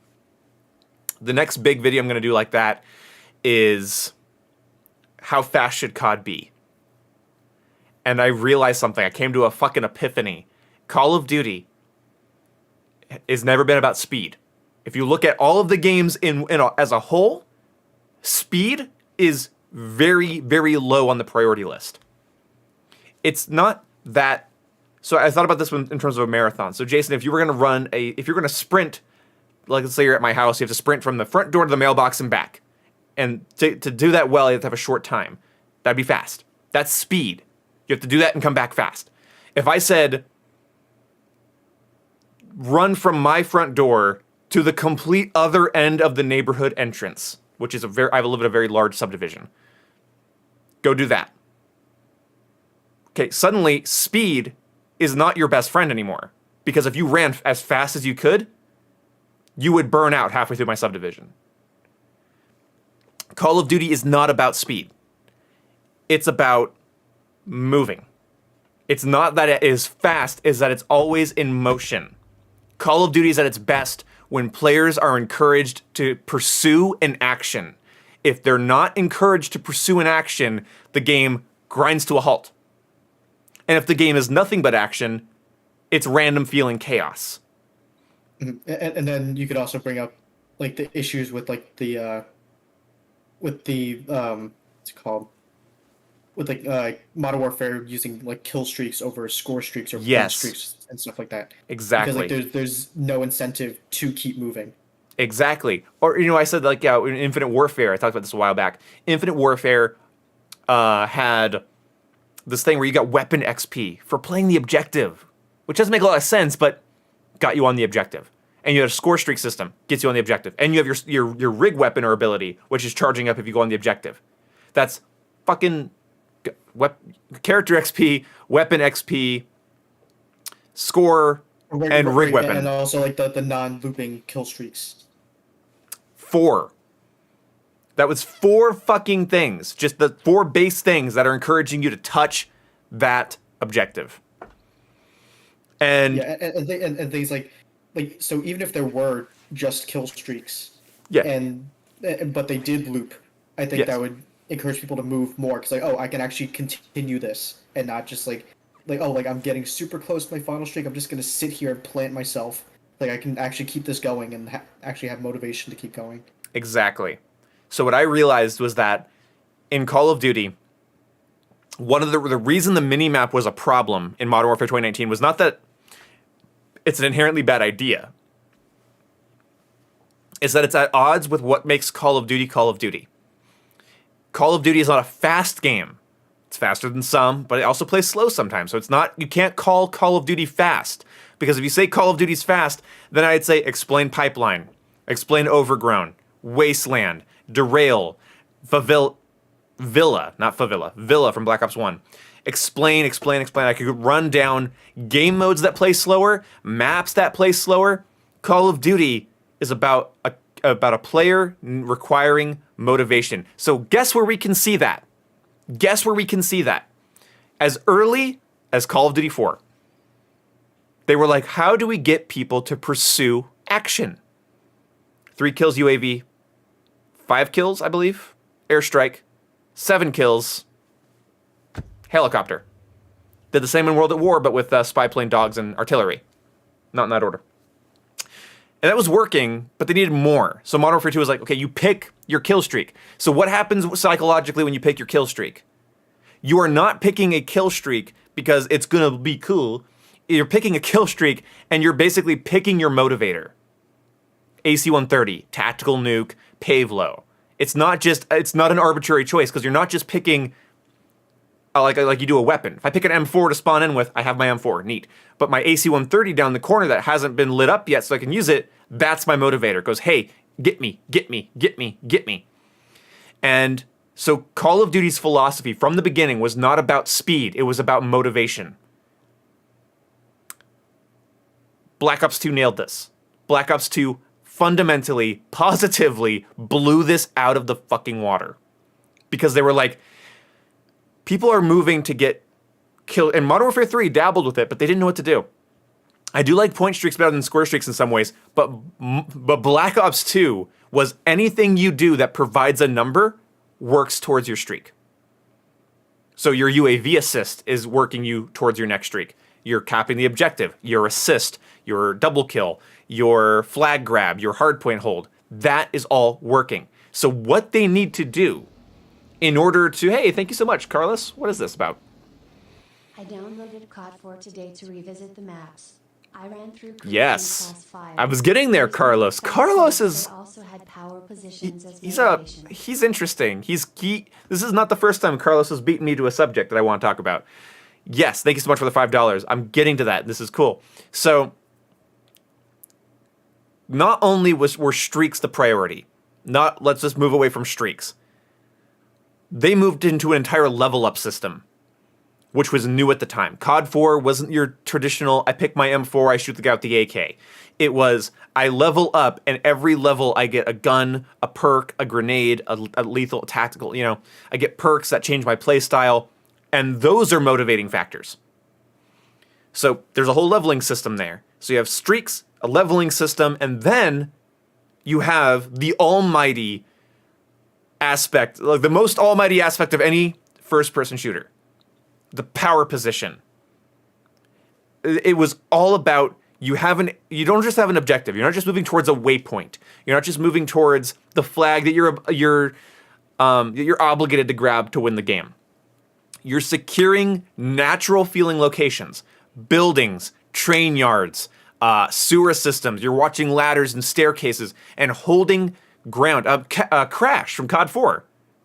Like we realize Crash is that old, Jason. Like we were playing so much Crash in COD in MW 2019. You don't stop to think this is a map from 2007. And what is it all about? It's about electronic, lamp, pharmacy, and cafe. The tallest building. Mm-hmm. And that is the creme de la creme. If you're into that, if you have an attention span, then you know that you're supposed to go grab that. That's mine. It's a safe space. No. The thing is, if Joe Saicot would have said power position in 2009, everyone would be like, the glory days of COD. But he didn't. He said safe space in 2019. So it was, everyone's going to camp. But they're the same thing. They're the exact same thing, which is why I think Crash was the first map they added. Because that is the most safe space map in all of time, of all of Call of Duty. Because it's like, hey, fight over this giant power position building with tons of corners and staircases and places to hide in and on top of. That map was introduced before javelins were a thing, right? That map was introduced before many of the things we can use to bust campers now. So That's what's really frustrating to me about the modern COD player. But moving away from that, Call of Duty is not supposed to be fast. If it was supposed to be fast, they would have designed it like Quake. They would have designed it like many other shooters whose goal is speed. But they didn't do that. They didn't want you to be fast. They wanted you to be motivated. Because what would be great is if you had a slow player that still had an action they had to pursue. Let's say you're slow, Jason. Let's say you're a very methodical player. You like slow weapons, slow play styles. You check every room as if your life literally depended on it. You still have to level up to get that gun you want. And you'd still like to have a helicopter hovering over the enemy spawn getting kills for you. And that is what makes it so interesting. It's so that when that hit me, it was like one of those epiphany feelings where I actually like sat up and I was like, it's not about speed. Because I made that minimap video just recently and I was like, what will the minimap be like? And I was like, why was the minimap invented? Well, what have I always said? Minimap is your best friend and your worst enemy all the time. It's helping you and hurting you all the time. And one of the ways it helps you is that it gives you a motivating factor. So the game is essentially going, if you get kills, you get XP, and you'll level up. If you get kills, you work towards your score streak, you'll get more kills, more XP, more leveling up. Oh, are you having trouble? Here's a red dot. This dude's firing an LMG off in the corner somewhere. Go kick his ass. And there you go.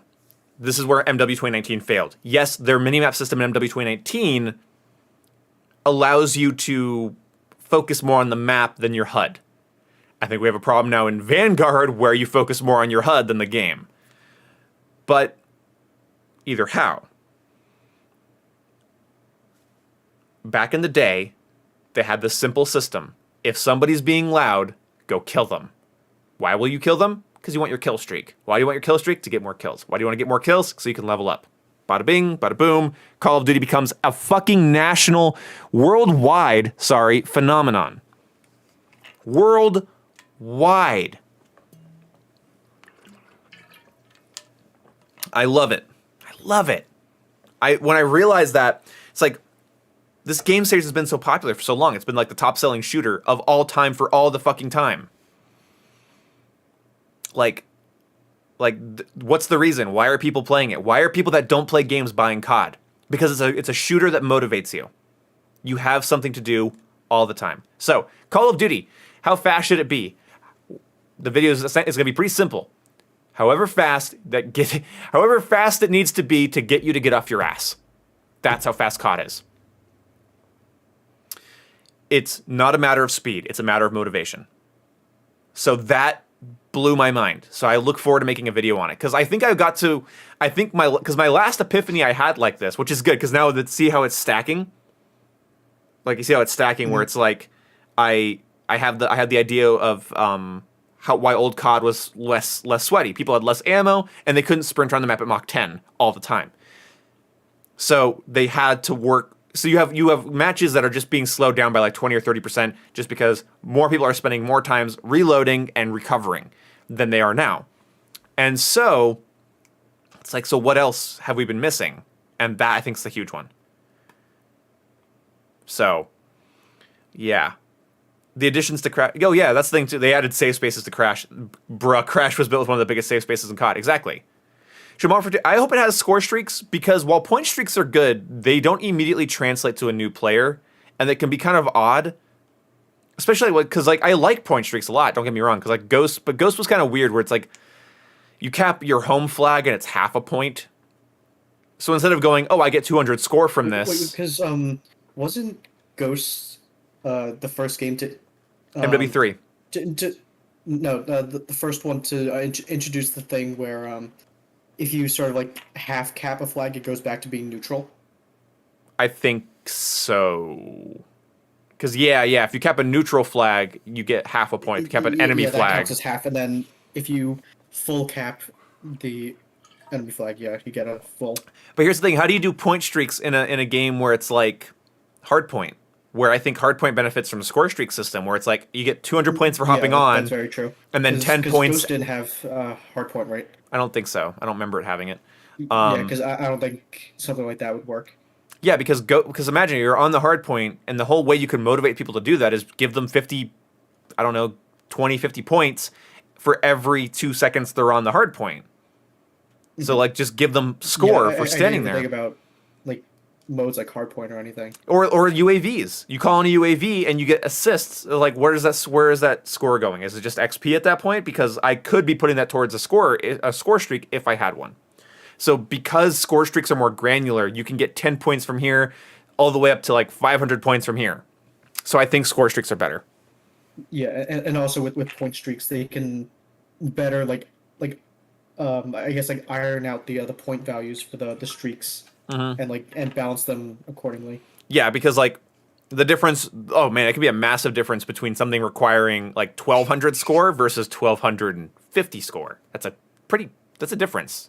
That's an assist worth of difference. That's a half cap worth of difference. Yeah, like it gives them more flexibility with like changing things around if they need to. Yeah, I'm going to be making that into a video as well, because I've been on the point streak train for a while until I thought about, what about the granularity between all these little... okay, it doesn't work. Whoops. Because that thing could be fun. Motivation can make anything better, like on a clicker game isn't exciting, but if there's goals to achieve, you'll play more? Yes, exactly. Yeah. That's why they're so addicting. Oh yeah, that's why like MMOs, top-down RPGs, clicker games, gotcha games, like they're why people play that? It's like because you're motivated to get more stuff. Like it's also interesting because like the a lot of like the progression stuff in those types of games, like it's like you can visibly see it a lot. Like, that just feels good. Oh yeah, a lot. There's always bars filling up and numbers flashing up and quests completed here and bonus item here and this will help you with this here. Like, talent point, skill point. Yeah, Put it in the tree. So here's here's a sadistic thing. Here's a sadistic thing that developers do. So that's why looter shooters are big. Looter shooter as a concept takes everything we're talking about, because Call of Duty isn't just motivating factors. It's also the act of proning, crouching, jumping, sprinting, shooting, has that really tight control of like a person. And where looter shooters are really sadistic, I've been noticing this by playing Division, is I have all the depth of a cover shooter, or in Destiny, all the depth of a first-person shooter.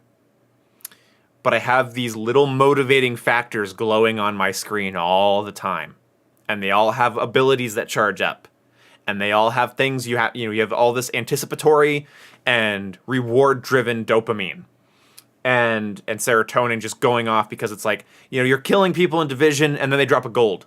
And suddenly you're like, is that the gun I need to do the thing with? And you run up and grab it. Or, you throw your special item in Division and then there's a countdown. And you can shorten that countdown with certain weapon skills, but just we'll leave it there. There's this countdown. Then you have the anticipatory excitement. And then as that's counting down, you get a kill and they drop a purple and you're like, oh, cool, I'm going to go grab that. And it's just, it's lighting your brain up constantly. So, because like, again, so basically here's what I'm trying to say. People will play a clicker game motivated by an increase in the arbitrarily set up progression system. People will play, like I played, what was the RPG I played this year? It was Ultimate Alliance 3. Not a deep, interesting RPG in terms of gameplay mechanics, but I liked leveling up my favorite characters. I liked unlocking new moves for them and making them overpowered. And so if you take that concept, that constant pursuit, and you tie it to something that's fun and in-depth to control, you got people hooked. FromSoft figured that out. That's why Elden Ring is so popular.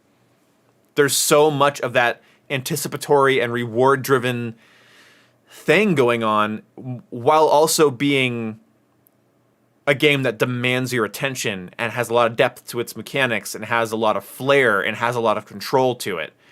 So people will play something that's shallow for the sole purpose of progression. So you give them, again, like a Destiny, a Ghost Recon, a Division, Ultimate Alliance, World of Warcraft, Black Desert, and that's where, like, Warframe, for what Warframe was, think of the mechanics. Think of all those parkour systems, all these interesting weapons. You have melee combat and gun combat and bow combat, space combat later down the line. You have some open world stuff and linear stuff, all linked to these, like, really, really tight progression systems. Although Warframe's more farm than progression, but it's still also very progressy. What about looter shooters like Tarkov? Yeah, Tarkov Marauder. Yeah, the loot isn't color coded. Exactly. Like anything being at your feet that you can pick up and improve your gameplay with in a game that's tight and fun to control. That's gonna steal people's playtime like nothing. Not a problem. I think I got asked a question earlier that I dodged. I think I got asked about skill-based matchmaking affecting my current mentality with Call of Duty more now than it used to, and the answer is yeah. I feel like I'm noticing it more, or maybe I'm gonna put up in the air that maybe that I've always noticed it, but sometimes when I'm in the mood, I don't care. I think the problem right now with me in Call of Duty is that I'm not in the mood for Call of Duty. I'm not in the mood to grind and sweat, and I'm not motivated by their motivating factors. I have burnout on that formula. So that was yours? Okay, Matsuki, cool. So this is your answer. I think I'm a little burnt out. So what is there is kind of being accentuated in my mind compared to if I was like in the mood and down to clown, then that's a whole different situation. But I'm sort of just like, I don't know if I even want to play this, then it really stands out as like, okay, I'm on the fence and I'm frustrated. That's not a good place to be. COD should just be reskinned every game, but if the motivators keep it Could exciting to continue buying, playing, etc., the game will stay alive. The thing is, I think it's kind of one of the issues that Vanguard has. It's yeah, there's like a ton of stuff to progress through in Vanguard. Yeah. But there's still like the people that say like, oh, Vanguard's super boring, there's nothing to do, and like it sucks. But like I think that's partially due to like a lot of the progression just not really giving you much. Yeah. Because like for example the operator levels, they could have brought back the system that they had in Black Ops 3. in Black Ops 3, but they didn't. You just have to grind, what is that? I think 20 levels and then get essentially nothing. Well, they Like, couldn't the even only things. Sorry, they couldn't even do the system. They couldn't even do the old system because the other system was based on the fact that those specialists were characters with their own abilities and weapons. Whereas, Well, the thing is, I don't. From what I remember, I don't think all of the outfit challenges for the specialists were tied to their abilities. a good I chunk think of there them. was some just more generic. I think there were some more generic challenges. Yeah, obviously that's the true. specialist weapon and ability ones wouldn't carry over. I'm wrong, actually, because they could do that with Vanguard just fine with the favorite weapons. Just use this operator's favorite weapon with them for the last 3 challenges or something. I don't know. Yeah. So, like, with Daniel, Yeah, get it's 100 like- headshots with an M1 Grand.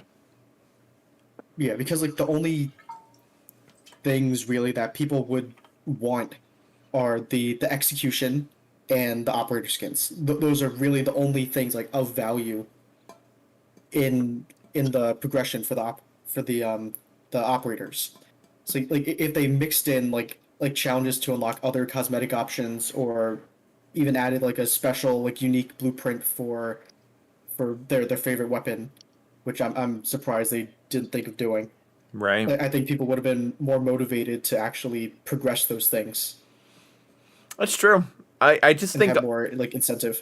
I also think that the Vanguard issues has a really complicated aspect that people are having trouble verbalizing to themselves. So the hard to deal with verbalizing, like the hard to verbalize aspect of Vanguard's problems is that it is a themeless mess that feels like it was made with very little artistic integrity. And people have it. I think people naturally have an aversion to things like that, but they don't know why. It's like when you watch a bad movie, like you have your like a normie friend will watch a bad movie and they'll just be like, "Oh, it was boring," or "It was okay," or whatever, and they don't know what their soul is left feeling like. I can't latch onto this. This is empty. This is a cash grab. This is soulless. This isn't authentic or realistic. It's not grounded. It's not nostalgic. At least it's not. There's nothing there for me to grab. Because if they would have at least if they would have done like a sequel to COD World War II that followed those characters or an adjacent character, you got some nostalgia. If they would have tied tighter into Black Ops and tighter into like Cold War in that universe and have like Reznov as a main character or something, nostalgia, something to grab onto. If they would have gone full, authentic, gritty, realistic, there's integrity there. There's a reason to buy that if you want that experience. Whereas trendy modern kids don't want Vanguard because it's a weird World War II game, and historic history buff gun nut people don't want it because it's Vanguard. So like it's kind of a game for nobody, and that makes me really sad. I hated Activision's justification for Vanguard failing to meet expectations, being the World War II setting didn't resonate with the player base, when Vanguard's World War II setting is barely there to begin with. That's the problem. Okay. My counter to that Sure. is just like talking about like initial sales and also like sales during like the holidays and all that. I know you're going with this. Like I gotcha. I do think that like the initial advertising for it was that it was a World War II game, and so I don't think they're completely wrong saying that the World War II setting didn't resonate, because like it's not what people wanted. Because I remember when Vanguard was initially announced to be a World War II game, people were like, why? Like, That's true. Why are you doing that? That's true. So The person that hasn't bought the game doesn't know. All the weird stuff didn't happen until like a little bit later on. Yeah. So people, all they knew about Vanguard was the World War II setting. Mm-hmm. So like, that's not really going to draw people in, especially after having a World War II game like fairly recently. It's true. There is an element of this though that comes from, and I think that you would be 100% right about that in like the past, before like YouTube was a big thing with like marketing and influencing.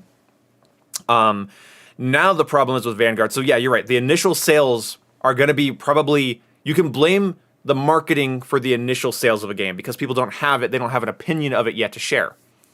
But here's why it hasn't performed better over time.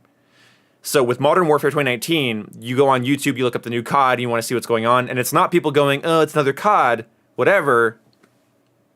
It's people going, look at this graphically beautiful juxtaposition to the last 10 years of COD. Look at this absolutely stunning, detailed, realistic, grounded campaign. Look at this absolutely badass moment. Look at all these awesome little details and new mechanics. So the thing is, when you look up Vanguard, nobody's talking about its mechanics. No, because, okay, those videos that get like 4 million views, and it's just like a thumbnail with no text on it, just a picture of the game, and it could say like something along the lines, Call of Duty made the most realistic World War II experience. Or Call of Duty's new World War II game is intense. They have a really cool, like, this is what sold Battlefield 1 to people and had a high popularity, is that people were seeing footage of it and they're like, is that real? Like, is that a real, it's on console? It looks that good on console? It's that in-depth on console? And that's the thing with Modern Warfare 2019, is you had people going like, top 10 details in Modern Warfare 2019, someone clicks on it, and they're like, oh wow, you move the selector, the fire selector on with your thumb, you can see your thumb move. With the AK, you do it on the other side like it's supposed to be. The recoil looks good, the graphics are great, the lighting's fantastic. And so like that's a huge thing. So like with Vanguard, they probably could have sold it if it was like, look at what Call of Duty's just done. They made the most authentic and gritty, realistic, but again, what they're really saying, what they don't realize they're saying is Call of Duty made an actual game with some goddamn integrity. Because that, like Ackman's video, where everyone in the comment section is just jerking off over World at War. Why are people looking back at World at War right now? It's because it was a World War II game with some balls on it. It was gritty and dark and realistic at the time. It was, some elements of that game were so dramatized yet so believable, similar to what we saw in MW 2019. It's the same reason COD 4 blew up back in the day. There are certain things that you can nail if you're playing to your strengths. Yeah, World at War had Nazis. It had maps that gave concentration camp vibes. It was edgy. It was adult. It was cutting edge. Even for a World War II game of the time, you had missions where you're in the dark, in the jungle, about to get bonsai rushed, which hadn't really been done well before that moment. And so Vanguard, if you look at Vanguard gameplay, there are some set pieces that are just amazing in the campaign. They're fantastic. Like there are some levels that are like, if you would have made a photorealistic World War II game that had some balls on it with this visual presentation, this could have blown people away and been like, wow, that is truly a next-gen World War II game. But they didn't. They didn't want to do that. And that's what, I think people have an aversion to cheapness. They have an aversion to a lack of soul. They have an aversion to a lack of artistic integrity or lack of direction. Like the game lacks direction, like intensely so. And so, you know, I think so. Yeah, you're right. Initial sales are probably going to be reflected based on the marketing. The reflection of sales reflect initial sales reflect poorly on the marketing, but I think it's also that the internet did not get excited. There's no reason to make a video like Vanguard did something awesome, or look at all these details in Vanguard. Look at this historical accuracy in Vanguard. It's just Vanguard's like COD. It's whatever. It's whatever. Mm-hmm. Yeah, like one thing that I didn't really consider like until I saw I think it was Dime Bear say, like Vanguard was already at like a huge disadvantage like to start because like first off it had the World War II setting, Yes. and then also like it didn't have the backing of the Black Ops name or the Modern Warfare name. Yes. That Like, that already hurts. Yeah, so like it already started off at such a huge disadvantage by not having the name association, and then it's just everything else afterwards. It's just like of course it's not going to sell as well. Yeah, and that's. I mean, we saw that with Ghosts, Infinite Warfare, it's really Advanced Warfare, World War II. Any game that doesn't say Black Ops or Modern Warfare on it, it immediately gets a smaller reaction. But the thing is I think because of the way the internet is now, and this is recent, this is like after Red Dead 2. This is when I started noticing this type of marketing. You release a game that's detailed and beautiful and breathtaking and innovative and just so like systemically deep, and YouTubers will grab it and basically sell hundreds of thousands of copies for you for free. And that's what happened with Red Dead. People that weren't getting paid or anything, had no affiliation with Rockstar, were just like, here's all the details I could find in Red Dead's trailer. And historians were like, you know, people that just have like a interest in that time period were like, you know, they're scratching their chin. People that know Rockstar, they know the name, they know Red Dead, you know, vaguely. They're already kind of looking into it. And like, okay, this isn't just a cowboy game. This is the cowboy game. Just like how Modern Warfare 2019 wasn't a modern combat game, the internet treated it like the modern combat game. In the same way that Battlefield 3 was. Battlefield 3 was also like that. It wasn't people going, hi guys, I got flown out to play Battlefield 3 early by EA. It was it was YouTubers just going, look at what you can do in Battlefield 3. Watch me get a 1,000 meter headshot on a moving target on console. And everyone's like, how? And they go and they play and they're like, this is incredibly in depth. And I'm doing dogfighting and now I'm in a tank and now I'm sniping at like 1,000 meters and I'm getting these crazy intense firefights. I'm getting suppressed and my friend's putting down fire and throwing ammo around. And it's like I'm in the trailer. People, you know, and that's right there. You've heard that term before, right? Trailer moments. Like people talk about trailer moments. They're like, oh, everything feels like you're in a trailer. It's like, yeah, because the game is what it was advertised to be. That's called integrity. Because you actually have your marketing, not what the game will look like, what it feels like to play. And I will give Battlefield credit for that because they did that well up until Battlefield 2042, which then they just completely dropped the nards, and I hate that.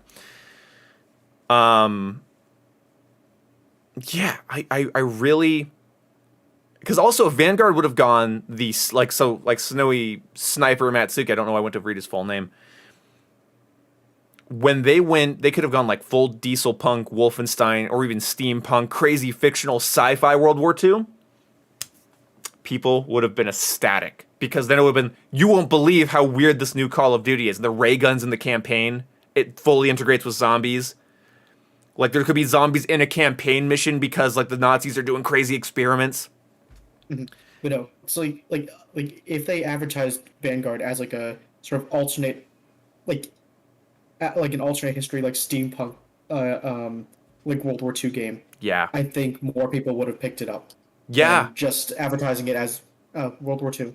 Or at least like critically, people would have been like, I give them credit because this is risky as fuck. Yeah, like this is weird. People would have been more willing to buy it and give it a try. Mm-hmm. If it was advertised differently. Yeah.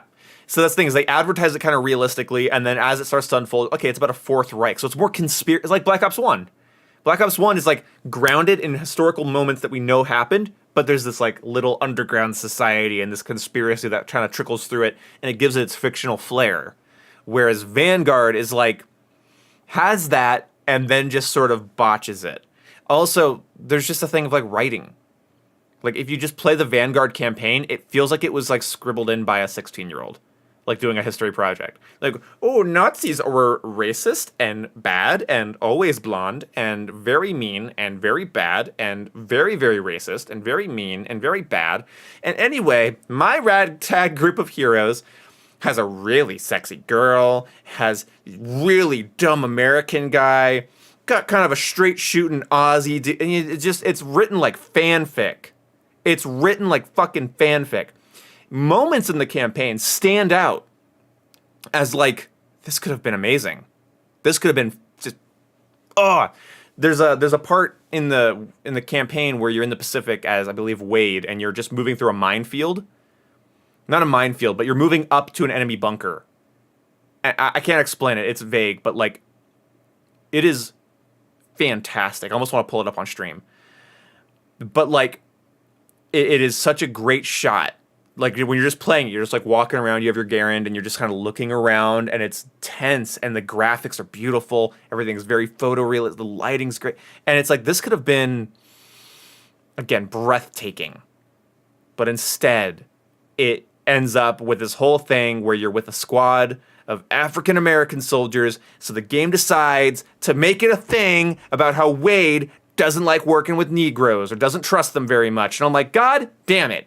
You could have had a serious moment of camaraderie. Because that's the thing. What I've heard, and this could be completely fucking wrong, in that situation, if you want to tell believable archetypal story, like if you wanted to like tell a seriously archetypal story about World War II character, like once you're there and you're all stuck behind enemy lines, you're all fucking about to die. Your character's not going to be there like, I don't really work with blacks, but okay. You wouldn't have that. You'd be like, thank God I was alone in the jungle getting shot at. Your skin color means fucking nothing to me right now. Like, that's the context of the mission, is that you're alone behind enemy lines and these dudes find you. And your character's just like, whatever you say, Blackie. It's like, please, can you not make this a racism narrative? Have it be about brothers in arms being fucking cool together. And I hated it, because I was like, this was trying to be something that, like, it could have been fantastic. It could have been realistic. It could have been taken from, like, what Medal of Honor used to do. Taken from the journals of soldiers. And you could have done that so well. The thing is, too, you're alone in a jungle with a squad of black dudes, and you're gonna start being why don't they just shoot you and say they found you dead? Like, I hated it. But the black dudes are like, we're used to being made fun of by people like you. We'll help you out though, begrudgingly, because you are racist. Like, this was written by a fucking teenager. Like, I hated it. It was so unrealistic in its presentation. Because, like, again, like, you might be the most prejudiced, racist motherfucker in the world. The moment bullets start flying, like, everyone's an atheist until they're in a foxhole. Everyone's racist until they get rescued by a team of well-trained black dudes that just fucking got through the jungle unscathed, you know? And I hated it. I hated it. And that's what makes Vanguard sad. That kind of storytelling, that doesn't send me to write a script about how everybody should play Vanguard. That doesn't tell me to go write a review about how it's breathtaking or emotional. Because even like COD World War II nailed the camaraderie thing amongst characters a lot better. Literally every Call of Duty has. Every Call of Duty has. And Vanguard never has like its soap dying moment. Vanguard never has its finding woods in the shipping container moment. It never has its Mason wakes up from his number station induced nightmare moment. It never has that. So it's just flat. Flat, fucking flat. Thank you, Ghostly Wolf and LOL for the congrats, by the way. Boom, secretly based? Well, apparently not anymore. But the thing is that's what bugs me, is that Vanguard is not the type of it's not the type of art that gets talked about. It's not iconic. It'll never be iconic. It's experimental. It can be mechanically fun. It can be fun to grind. It can be fun to win games in. But in terms of iconicness, gonzo. Same like Black Ops 3 is a good example of that with its campaign. If Black Ops 3 would have been an actual follow-up following David Mason and characters people fucking liked, oh my god, that would have been amazing. But instead it was generic, dark, like, futuristic train go boom garbage. And they didn't want to take a story that had gall and tell it. It's why I appreciated Cold War. Because if you've played Cold War, I don't know if you've played Cold War's campaign, but it's just fun seeing those characters interact, even with the wrong voice actors, seeing them interact and talk. And it's like, hey, like, why do I care? Whoa, what? I have a heart? It's like, yeah, these campaign missions are interesting, these characters are interesting, and some of them you've liked since you were a little boy. So, that's fun. Is it high art?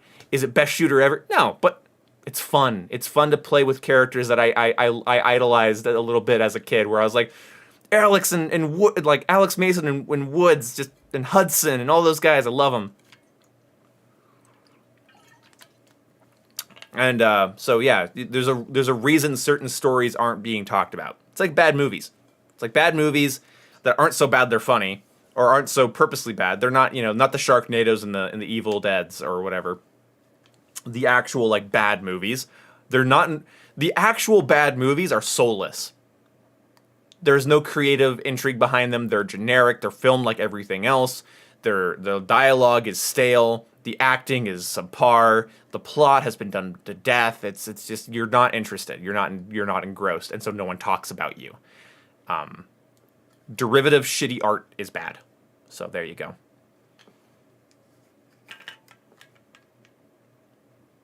Nowadays, you can gore Snoop Dogg with dismemberment bands in Warzone. You know what I say about Snoop Dogg in Warzone? Cheers. Fucking love Snoop Dogg in Call of Duty. Call of Duty and Snoop Dogg go together like paint in a bedroom wall. I looked forward for inspiration, and I don't have anything on that wall, so there it is. But yeah, that's what it is. So a movie that's... Sledgehammer somehow... Yeah. Sorry. Go ahead. I've been talking. Sledgehammer somehow made a game even more generic than World War II. It's impressive for all the wrong reasons. Because World War II had... I still think World War II, despite all its problems, had some soul. You had a character... Yeah, but also, like, I'm just going to say, like, in terms of, like, multiplayer... Yes. Like World War II was, like, drastically different, like, in terms of, like, the multiplayer, in terms of, like, how you actually made your classes and how, like, the actual gameplay worked. And there were some interesting things there, and some returning things that we hadn't seen in a long time.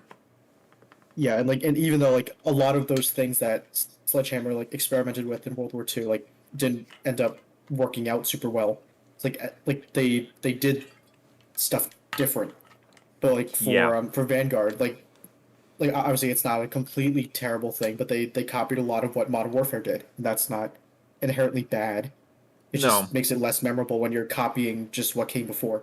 Yeah, that's like this is the gunsmith era of COD. It starts with Modern Warfare, and then we have this like sort of new car smell in front of us, and then Cold War comes out, and Vanguard comes out, and they don't have the new car smell. They're not the new car.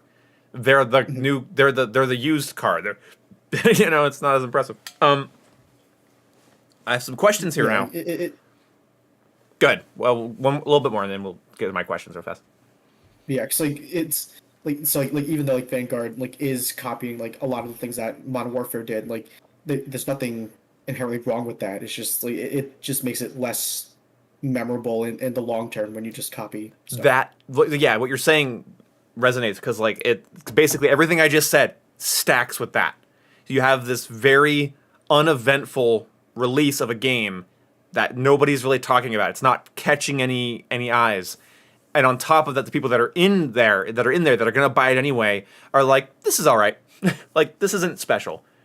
So it's not like I could say, hey, at least Vanguard has this. I can kind of just be like, it's fun that Vanguard has this. It's fun that it has double the attachments of Modern Warfare and 2 more than Cold War. It's fun that I can destroy walls.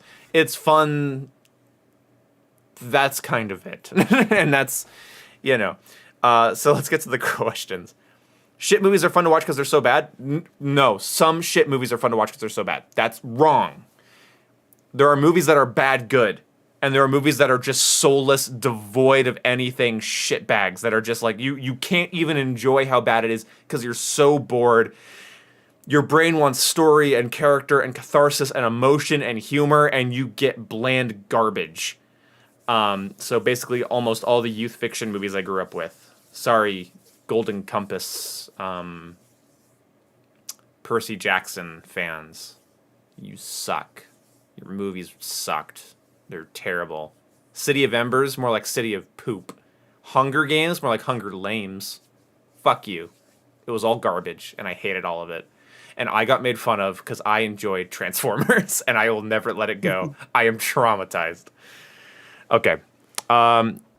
Yes, so a movie that's too scared to... Yeah, exactly. You have to be willing to fuck with things. Like, if you ever watch Evil Dead, Sam Raimi's Evil Dead movies.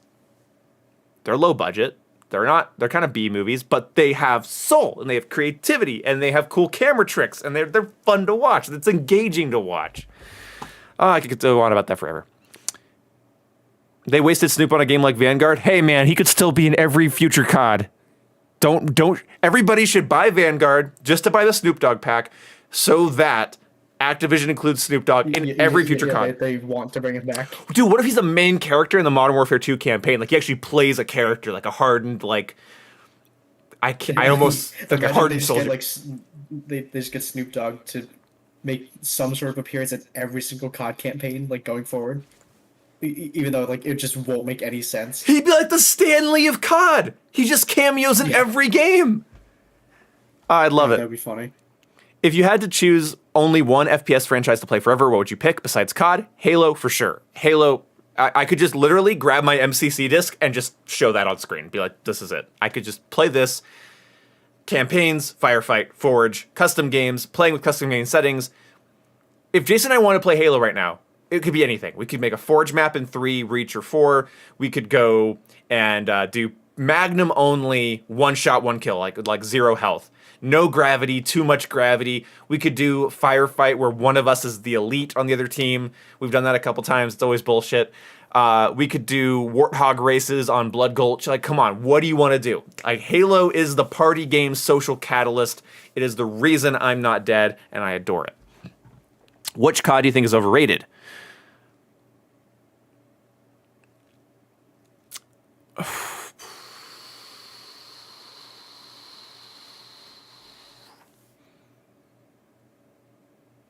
Yeah, I'm gonna say Black Ops 3. Black Ops 3 is a tainted mess. It's a quality game that got tainted not only by a bad story, but by some of the worst microtransactions I've ever seen in a video game. And if that doesn't taint your game for you, especially if you're into the multiplayer, I don't fucking know what will. Vanguard, yeah. Well,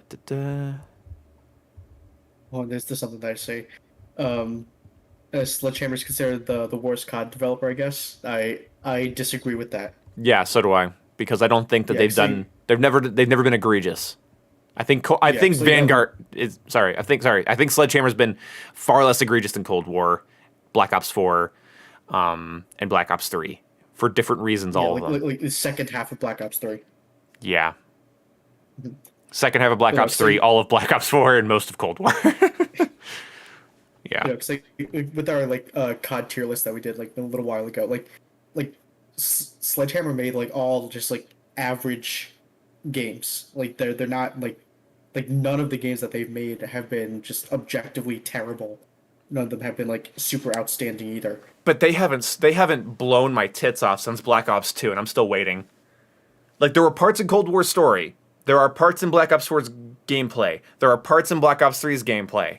But there's nothing that Treyarch has done, maybe aside from some zombie stuff,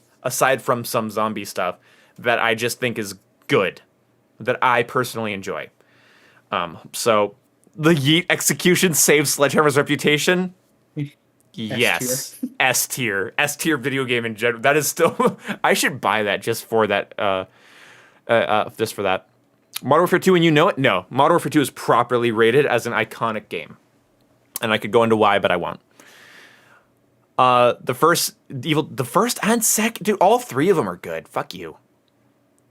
Rainbow Six is getting a Yakuza crossover. Of course it is.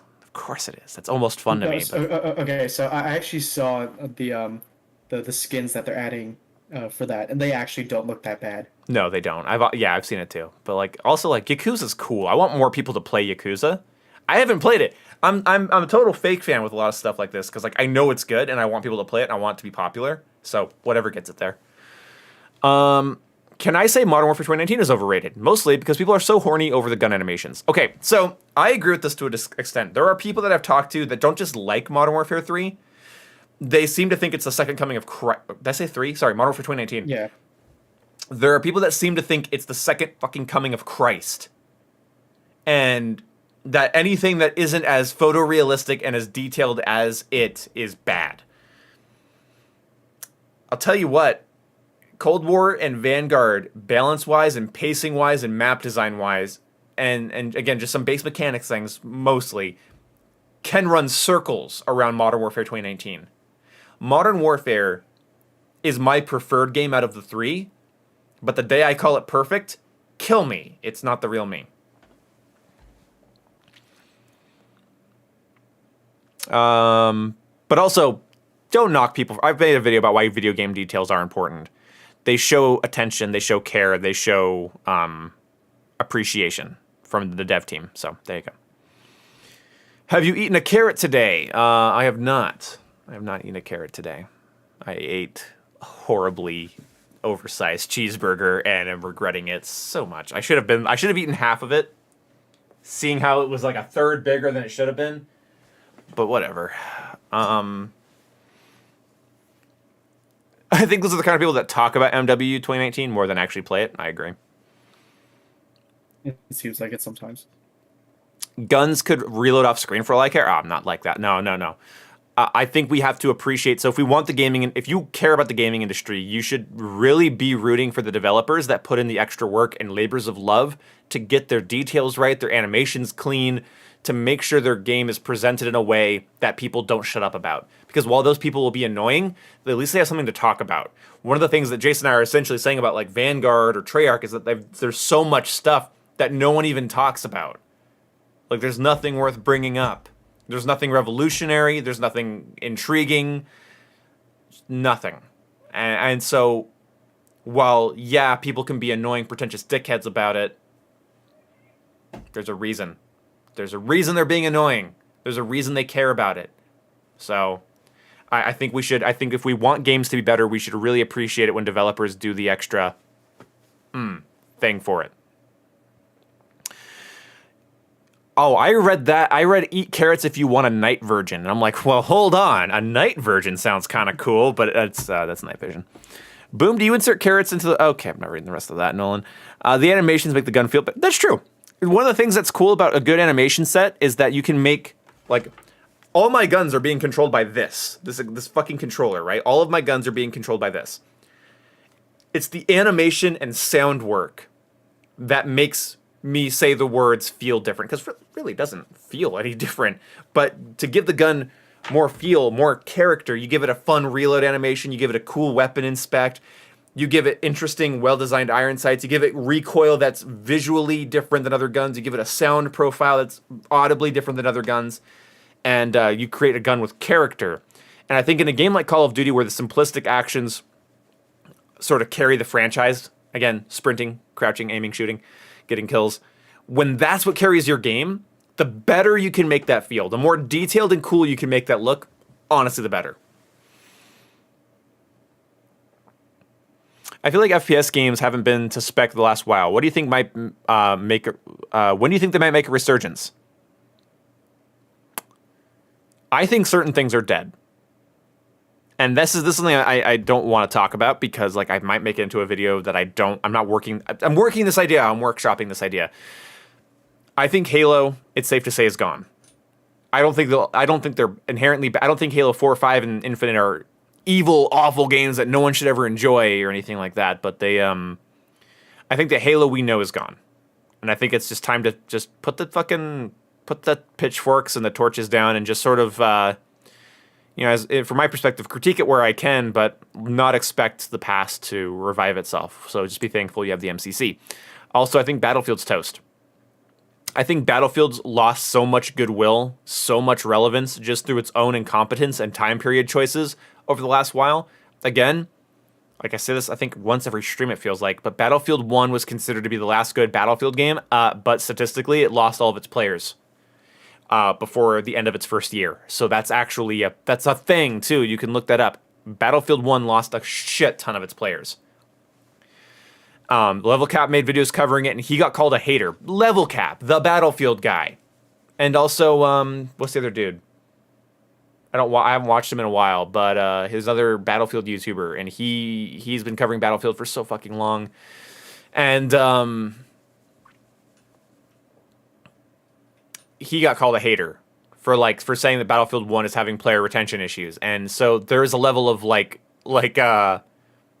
the term when you won't believe something. It's not stubbornness, but it's when you're blind to a fact. Denial. There was a level of denial. It was a level of denial. I don't think Battlefield's been good since the revival of 4, and I don't think they've released a good game at launch since 3. So there you go. Narcissism. Halo just needs Snoop. I agree. Honestly, give me a Snoop Dogg Spartan. Give me Snoop Dogg in every fucking... I want Snoop Dogg in Kingdom Hearts 4. Bam. Snoop Dogg in Kingdom Hearts 4. Snoop Dogg World, you go there. It's just cloudy. Sora gets like a blunt keyblade. I want it. I want Snoop Dogg in Kingdom Hearts 4, or I am deleting the channel. But DICE isn't going to prove me wrong, because DICE hasn't, in my opinion, batted 1,000 at launch since Battlefield 3. And that's sad. Because Battlefield 4, once they revived it, you could say that was the last time they batted 1,000. But again, that was a long time. And while I love Battlefield 4, I feel like the Battlefield franchise was like, look, we're big, and we have destructible environments, and lots of players, and we're graphically pretty. And then they were like, everyone was like, cool, and what else do you do? And it feels like they never improved it. Also, I haven't said this forever on stream, so since we're doing sort of a freestyle podcast thing here, I'm going to say it. Nobody knows what a Battlefield game is. Nobody knows what a Battlefield game is. They all have different time periods, different gunplay, different mechanics. You don't know what you're getting when you buy a Battlefield game, because, are 1 and 5 the same? Hell no. Everyone says unanimously. Is 3 and 4 the same? They're similar, but hell no. Everyone unanimously says. What about Bad Company 2 and 3? Battlefield Bad Company 2 and Battlefield 3. Everyone unanimously says, no, those are not the same games. They're almost not even similar in some cases. The soul of Battlefield is there. The squad play, the large open combat, the destructible environments. There's the soul there, which is what 2042 gutted. Rip in peace. But, man, when it comes down to it, nobody even knows what a Battlefield game is. So nobody knows what a Battlefield game is. That hurts it in the long run. If they would have been refining instead of trying to be defining, that would have been great. But every game, they were like, let's have a whole new set of gimmicks and movement controls and squad play mechanics. And, I get that they come out less frequently than COD, but one of the things I appreciate about COD is that once it gets something down, and I mean down, people like it down, there it stays. And everybody enjoys it. There's some things I wish they'd keep around, some things I wish they'd get rid of, but that becomes a little bit more subjective. When I think of the core things that I know is helping player retention, like Gunsmith is a good example, it sticks the fuck around. Yeah, 2042 had tornadoes, but the thing is that it had new gimmicks. No, don't get me wrong, it had gimmicks. But the soul of Battlefield is the squad play. The soul of Battlefield is immersive squad play. That they hit that fine line between immersive, realistic, grounded shooter and shitposty sandbox game. And 2042 leaned way more into shitposty sandbox and farther away from true squad play and that grounded believability, and they lost it. So, yeah, it's rough. Hey, Manny. I think it's how I say your name, Manny. You watch. I appreciate being. We're on his TV right now, Jason. Or he says our video. If you're watching the stream on your TV, hello to Manny's room. Hello. We're in your house. So like if you watch me on your phone, like you're watching me on your phone. That's what you would call it. But I feel like I'm in your house. I feel like I'm a guest in your house if I'm on your TV. Battlefield 4 equals what is map design? Exactly. Battlefield 4's map design is flawed in almost every way, and I actually really fell out of love with Battlefield 4 when I started realizing I fucking hated a lot of its maps. My dad says hi. Ah, hey, that's cool. Hi, Pa. Cool. Awesome. You're on my TV as well? But you're Spartacus. I already knew I was on your TV. Oh, man. I would go crazy if any announcements like Switch Sports, Mario Strikers on PES, so many forgotten dormant games and franchises, MAG, SOCOM, Twisted Metal Resistance. Oh, MAG, SOCOM, Twisted Metal Resistance, MotorStorm, etc. Man, I would hope for our, the unofficial E3. I hope we get some announcements for games that we just haven't heard of in a long time. I would love that. Boom is going to come out of the TV ring style. I hope not. I hope that's not a thing.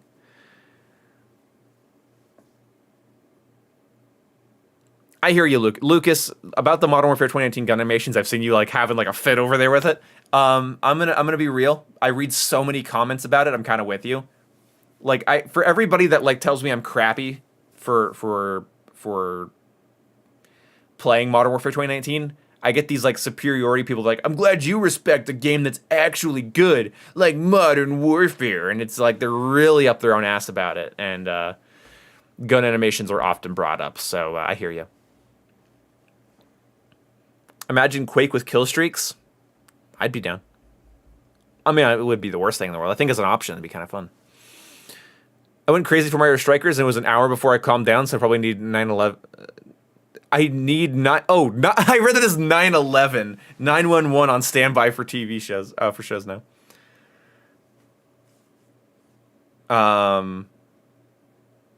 That was a good Actman impression.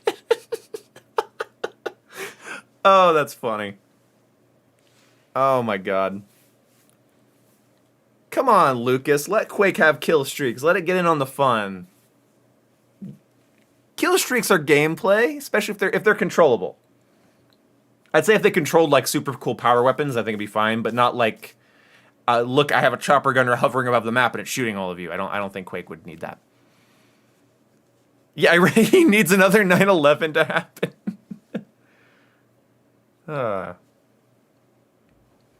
Where does the name Call of Duty come into COD? Oh, why did they name it Call of Duty? Oh, that's pretty dope. Like, we say it so much now, we don't even think about it. It's a pretty good name for a first-person shooter franchise that you're just, like, going through a bunch of different war zones and shit. Like, it's the Call of Duty. You have to answer the Call of Duty. You gotta answer the Call of Duty. Just like when you eat a triple cheeseburger at Burger King. After a while, you have to answer the call. You might have to answer the Call of Duty. You might have to... Just, let's end it there. You might have to answer the call. They're being called to duty. The Medal of Honor killer, of course. Oh, man. I want Medal of Honor. Dude, I wouldn't kill. I would never kill anybody for this. But a modern, like, re-release of the Medal of Honor games, if that gets announced at this E3, I might stream naked. I don't know. Maybe not. Not if I'm in Manny's living room on his TV and his dad's there. Probably won't do that then. But that's the thing, right? Just answer the phone. Yeah. But like if we got like for the Switch, that'd be an amazing Switch title. If you get like I have a piece of skin on my lip that just needs to go the fuck away. Ow, tech. But like imagine like everything from Medal of Honor 1 up through European Assault at least, or even all the way up to Airborne. A collection of games like that, just the Medal of Honor War Chest, I think is already a thing on Game Pass on PC. And I would just really love it. I would really love it. They just re-released again from the classic PS1 game all the way up to like 2010. That would be a great.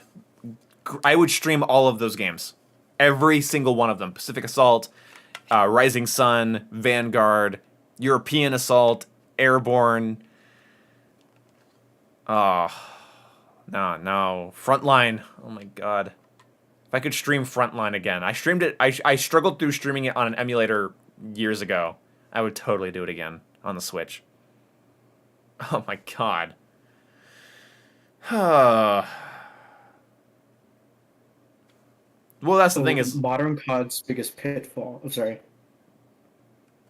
What? Sorry. What were you saying? Nothing. Okay. Nolan asks what you think modern COD's biggest pitfall is.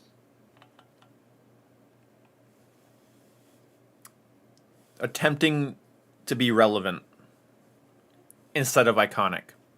I think the biggest thing they're dealing with is they're trying to be competitive in a very competitive market. So instead of making a game that stands on its own 2 feet, they make a game that they kind of hope at least visually appeals to a wide enough array of people that,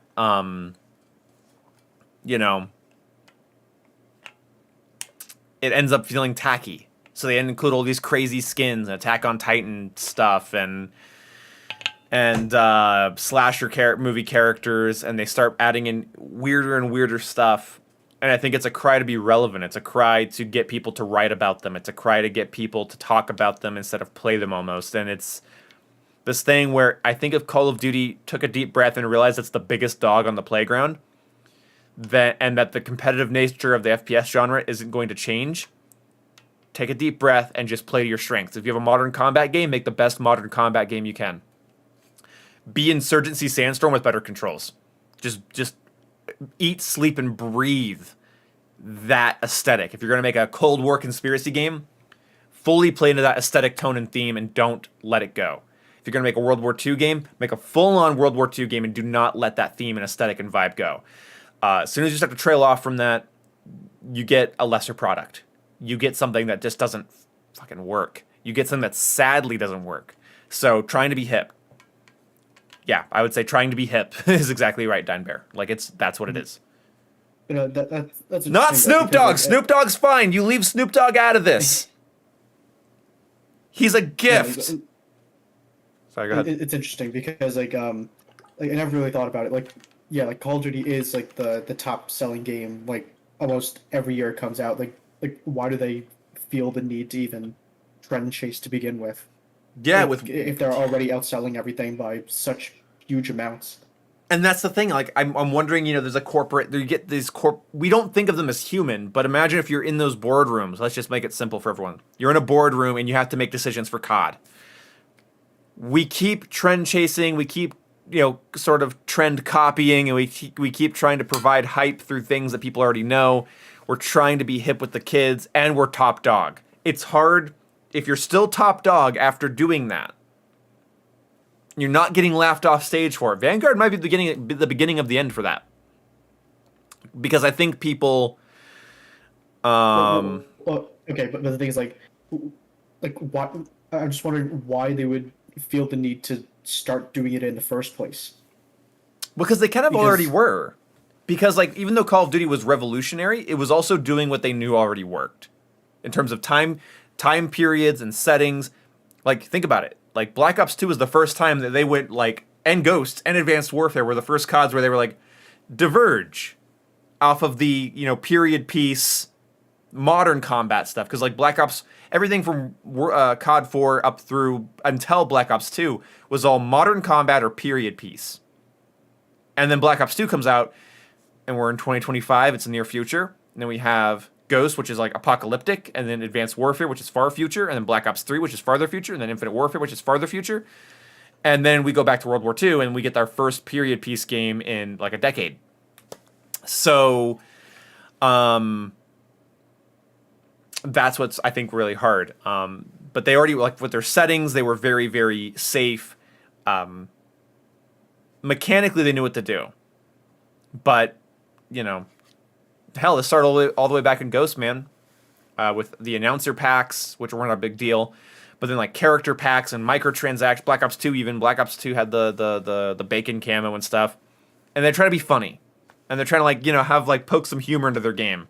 and get some people to make videos about it. There's a bacon camo in Call of Duty. Whoa, big crazy, like, the big stupid, like, face in the thumbnails. A bacon camo in COD, it's this whole thing. And I think what they're trying to do is, I think what they ended up trying to do was tap into the market that makes them the most money. And that ends up becoming I think what they ended up realizing was to make the most money after they've already bought the game. We got to start selling them on some silly shit.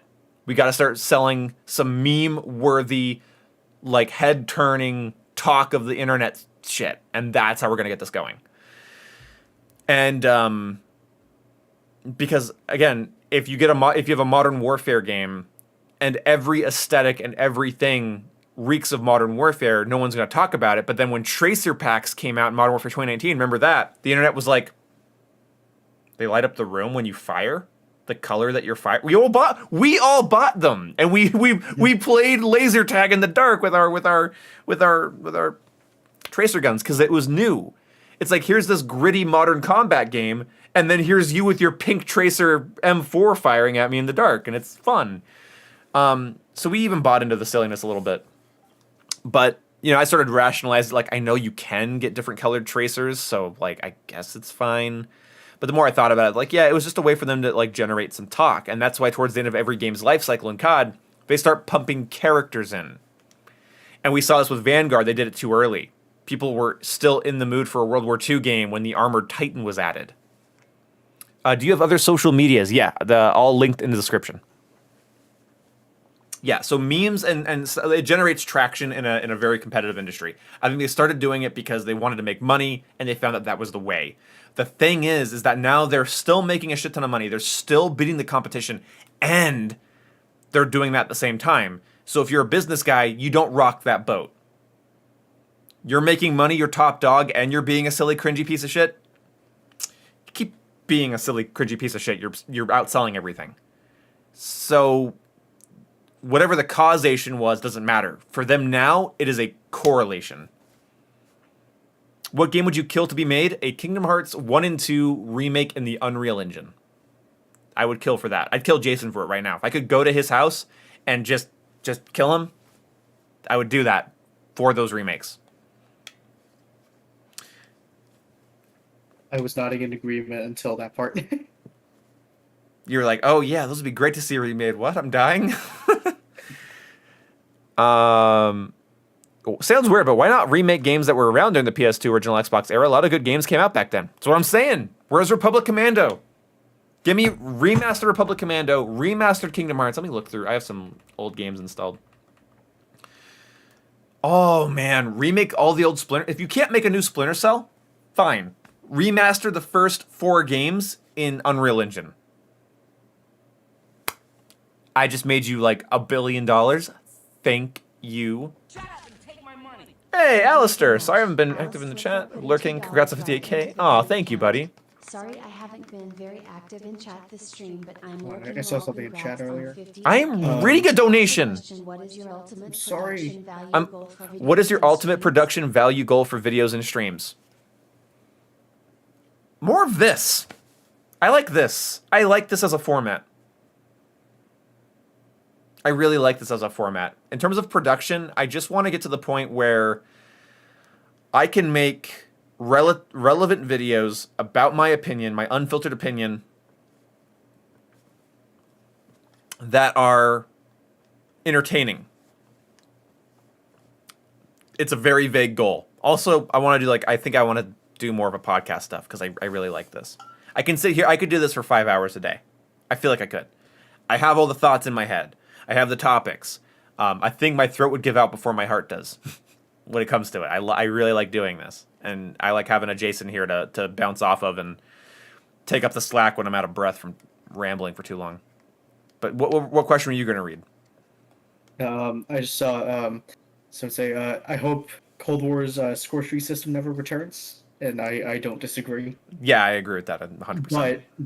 But I do kind of wish that it was actually executed properly just to see how that would play out. Oh yeah, like Jason did a really good what was it, a bell curve as to what score streaks should have what they should have cost and what their cooldown should have been. And it's a really, I don't know if you want to like, if you have the tweet it with it and you want to put it in the chat, then that's fine too, because like they Yeah, could I have done actually it. made a video about it. Oh, okay, cool. Yeah, if you want to link that, that's fine.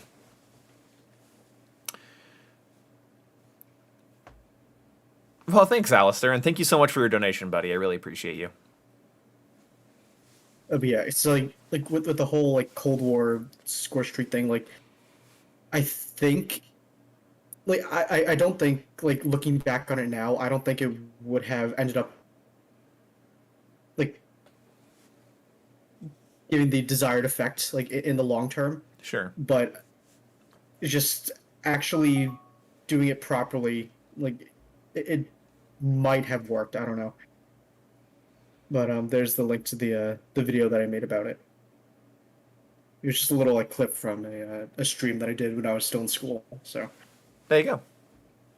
yeah, actually, basically like, the general like gist of what my idea was that like assuming like the the score streak system behaved in the same way where like there were the cooldowns and the streaks didn't reset. The actual point values for the streaks should have been like exponential, where like it starts off low and then gets like exponentially higher as you go. And then the actual cooldown should have been on like a bell curve, where like the lower tier streaks, like minus like the support stuff, which would have like a little bit longer of a cooldown, but the lower tier streaks should have a relatively short cooldown time. The mid tier streaks should have a longer cooldown, and the higher tier streaks should have a relatively short cooldown. Yeah, I agree. Yeah, you guys should definitely watch that the video he put, or put it in your watch later, your history, so you can look at it later, for sure. So let's get through a couple more questions, because because when it comes to Cold War streaks, like it was a decent enough concept on paper, but they did it wrong, and also the concept is a little bit counter to what COD is anyway. So like not nailing it was a really really egregious thing. Yeah, because like when they were originally explaining like their like ideology behind it, like it made sense. Like and it wasn't a terrible idea. It's just the execution was very bad. Yes. So okay. Will you ever do open lobbies on older CODs? 1 through 3, or explore them like in Modern Warfare 2 and 3? I would definitely want to explore them. I actually would love to do a COD 2 map walkthrough. That'd be really fun. I've had this like really itchy thing to do. I need to make sure it still works to play with friends. But one of these days, I'm just gonna find copies of like COD 1 through 3, because I think COD Classic is backwards compatible. I could be wrong, but at least COD 2 and 3.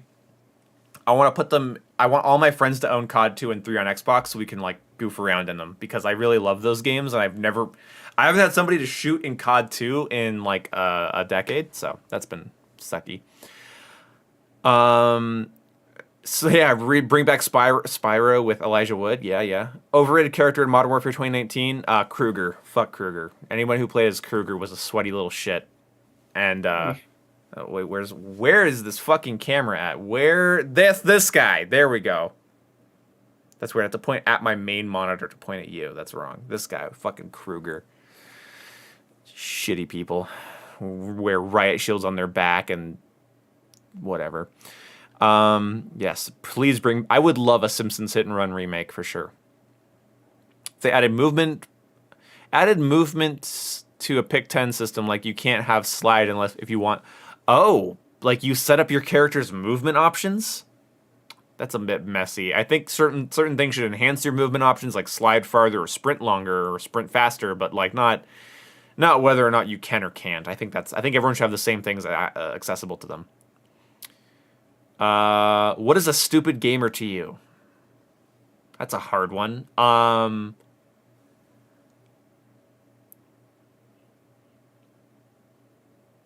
Well, the thing is that it also depends on what you mean Yeah, by that. It's just like stupid gamers and like people who talk about games or just stupid like playing games. I would say the worst thing or that I've ran into in a while has been the people that they play a lot of Call of Duty or a video game of some kind, but they don't play anything else. So their frame of reference when they go to discuss it with other people is like this. Every issue is massive. Every issue is astronomical, game ruining, because their perspective is small. They don't appreciate the genre, they just like the one game. They don't appreciate the franchise, just the newest one. So they don't have an idea as to what it is altogether. So I think a stupid gamer is one who has a small perspective, very little to say, and goes on the internet and attempts to argue with people about it all the fucking time.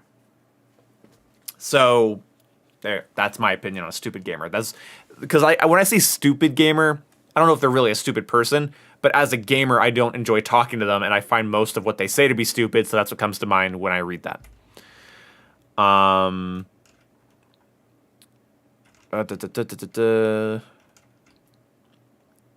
think a steampunk Call of Duty could work really well. I think people want creativity from COD, and that would be a fun, not a safe bet, but a fun bet for sure.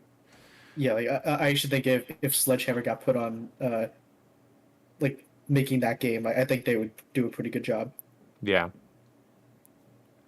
I don't know, Lucas. I'm not too worried about what things are overrated. If something's being talked about a lot, there's probably a value to it. If people are using something a lot, there's probably a value to it. Things that are overrated, yeah, they can be annoying to hear about, but that's just how everything is. There's a hierarchy of preference in entertainment and in anything. Any game you play is going to have a hierarchy of weapons, power-ups, characters, everything. Every movie franchise is going to have a hierarchy of movies that form where it's like this is what everyone likes most consistently. When polled, it gets like when polled, this is the movie or the book or the comic or the character or the gun or the whatever that's the most useful. So so there's always going to be something overrated. I'm not worried about it. Obviously, you're going to hear about it too much, and that can be annoying. But like, that's how everything is.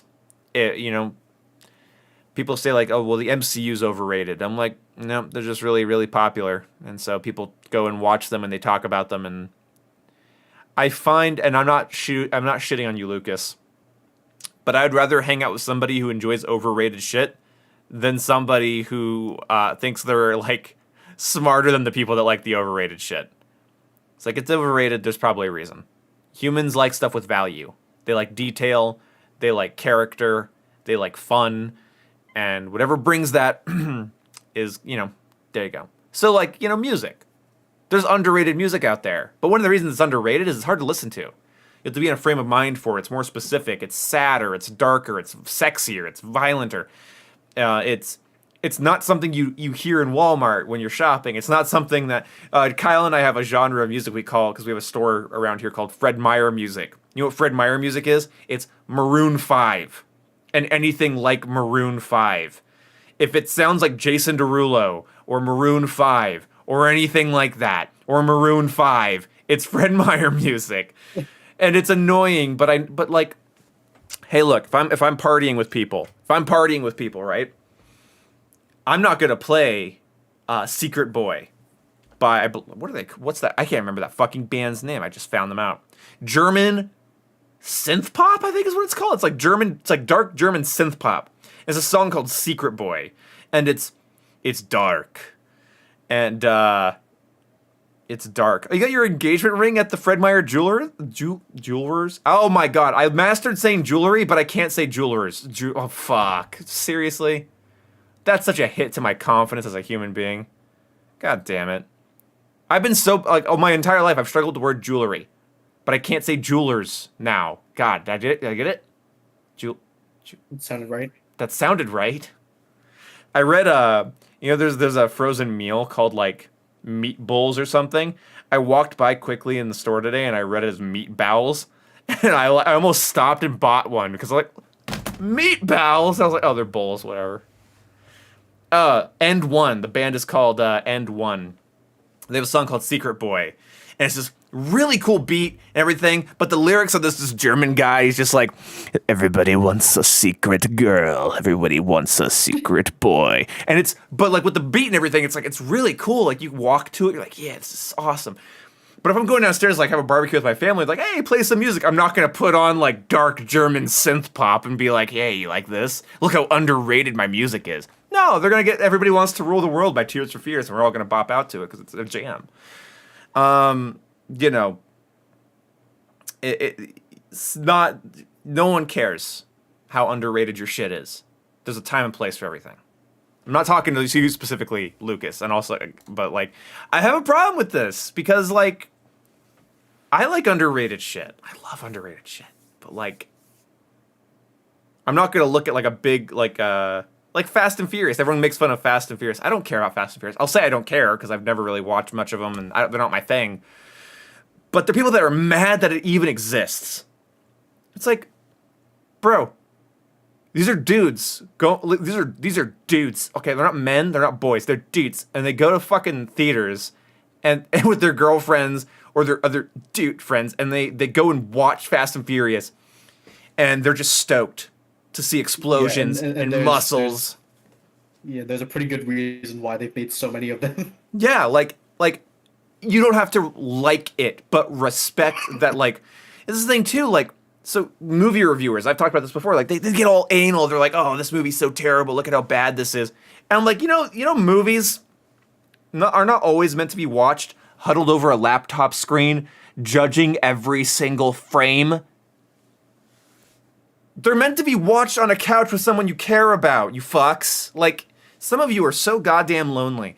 Like, you ever watched a subpar movie? Like, Alyssa and I watched, my girlfriend and I, we watched Black Widow on Disney+. Am I ever going to watch it again? No. Did it have some good acting? Some fun action? Some cool set piece? A little bit of fun plot in the MCU that I've been growing up with and watching for years? Yeah. Cool. I opened up a bag of Cheetos and enjoyed a movie with my girlfriend. And you get those people out there that are just so bitter. And they're just like, why do people still watch Vin Diesel movies? It's like, I don't know. But they do. It's like Harry Potter. I think Harry Potter is one of those things that's like, there's this dude edited one of the Harry Potter books. And the front said, Harry Potter and the Curious Case of the Fucker Who Only Reads One Book. And then the subtitle is, please, for the love of God, read another book. And then, like, subtitle is, there are more books than Harry Potter, you fuck. And that's so true, right? Like, you watch, like, you hang out with people and it's like, oh, well, they like, there's normies out there. I don't have to get along with them, but I know why they're more social. Say what you want about normies, they're generally more social. The antisocial normies, I don't know what your problem is. If you're antisocial, at least have a cool taste in something. But the normies that like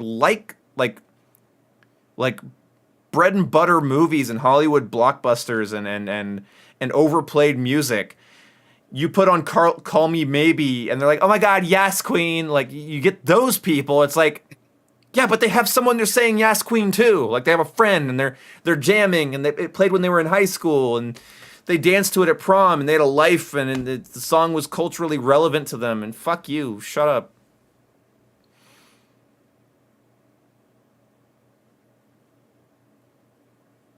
Yeah, like, they're not like, it's something to do with your family. Like, that's the one thing people don't realize about Pixar movies, is that while they are pieces of art, aside from Turning Red, I don't think. By the way, anything made solely for an agenda is not art. Hot take. We call that propaganda. If I draw something for the Third Reich, what would you call that? Propaganda. It's yeah. Anyway, I think Pixar movies are fun because you can watch them by yourself and enjoy them as an adult. You can watch them by yourself as a kid and enjoy them as a kid, but they're made for you to watch with your family, and they're generally the Pixar movies' purpose is to provide empathy.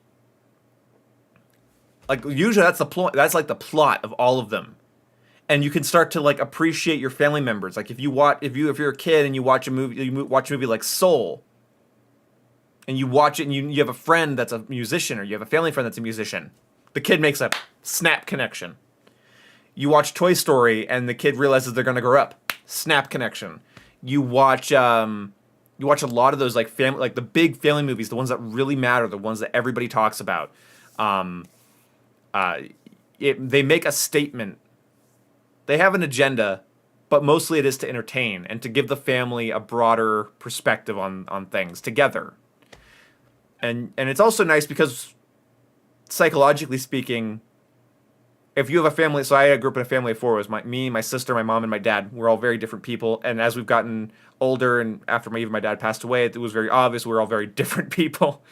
And but when we were all sitting in this room, getting choked up over it, we're all sitting in this room that I'm actually in now. The wall you see right there, where my bed is, where my finger is right here. This is where the TV was. We'd all sit on this wall. That's you guys can't see, and we watch a movie. We were all in the same state together, even if we didn't like all enjoy the movie to the same degree. We were all it's like I said earlier about like Call of Duty or like you're playing with a team. All the wavelengths in the room sync, and everyone's following the character, and everyone's following the scenes and enjoying the music and enjoying the jokes, and and it gives you and your family an inside joke to say for a while. Like the movie Charlie and the Chocolate Factory gave a fun line. My family always preferred the classic Willy Wonka, and weirdly enough, even I did as a kid. I preferred the classic Willy Wonka, but Charlie and the Chocolate Factory has that scene where Johnny Depp's just goes mumbler. And like it became a thing in my family. Well, just when someone would mumble, it was mumbler, and we would because we saw the movie in theaters together, and it was a callback to because what that really is, it's not just a reference; it's a callback to when we all went to the theaters together. And that's important. And people, I think they have absolutely forgotten that that's sort of the point about those movies and those TV shows that everybody watches, The Office, Marvel movies, Disney stuff, Star Wars. It's those cultural landmarks because it gets asses in seats. And when you have asses in seats, you likely have families in seats. Families that enjoy things together bond over something. And so, yeah, you're bitter and you only like cool, dark, edgy, underrated movies and you're cool and you can't watch new horror movies. Like, oh, new horror movies suck. I like these old ones or these underground ones. Yeah, but you know what? You know what? Those movies aren't playing in theaters. You don't see groups of friends going and watching your cool, underrated movie, you hipster piece of shit. Like, some people are actually, they're going out and girls are actually hopping in boys' laps like, oh, I'm so scared. And they're having a moment and it's funny. And then they talk about it at the dinner after. It's fucking life. And sometimes movies are just an aspect of life and they're not something that you're supposed to jerk off over the artistic representation in, you fucking assholes. That got tangenty. My opinions on Turning Red. Same problem I have with Frozen I have with Turning Red, but Turning Red to a much that could go on for another hour, much higher degree. It's so self-obsessed. It's not about growth. It's not about being a better person. It's not about being a bigger person. It's about self-indulgence.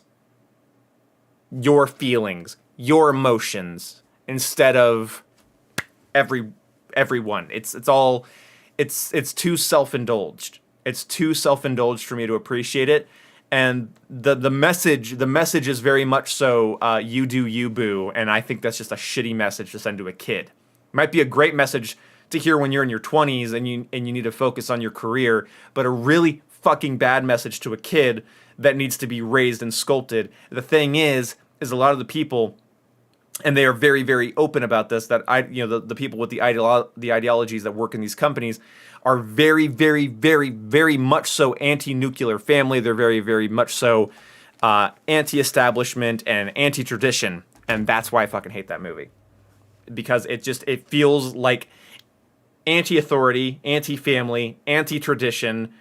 Your body, your rules, do you. And I think that is a bad message to give to kids. Not because it instills confidence, because it doesn't instill confidence. It instills a sense of emotional superiority, and that's how you get anti-social narcissists.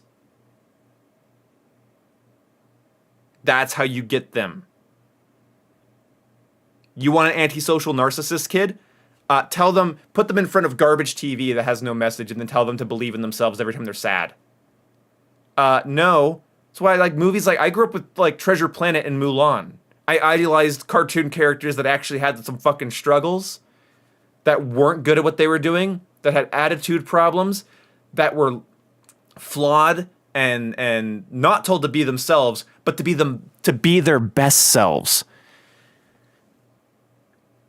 Hell, like think about how rough Toy Story is, Jason. Like, what's the message to the toys? So the toys are the characters, right? Because like the whole thing is like growing up. But what's the message to the toys? If you just had to look like, what do they learn at the end of the third movie? Like that's what do they like? They basically figure eventually things don't go your way.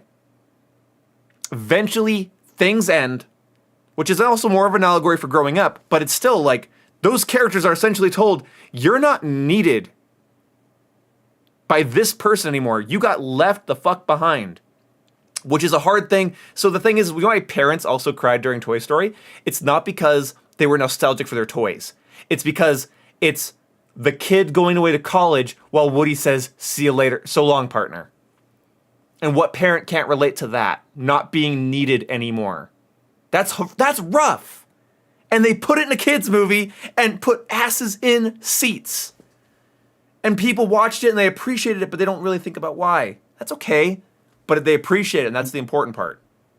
But I was talking to my sister the other day about like some Disney movies and like some like the Pixar stuff, and we were talking about Inside Out.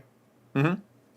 That Much better movie. That movie almost made me cry. Yeah.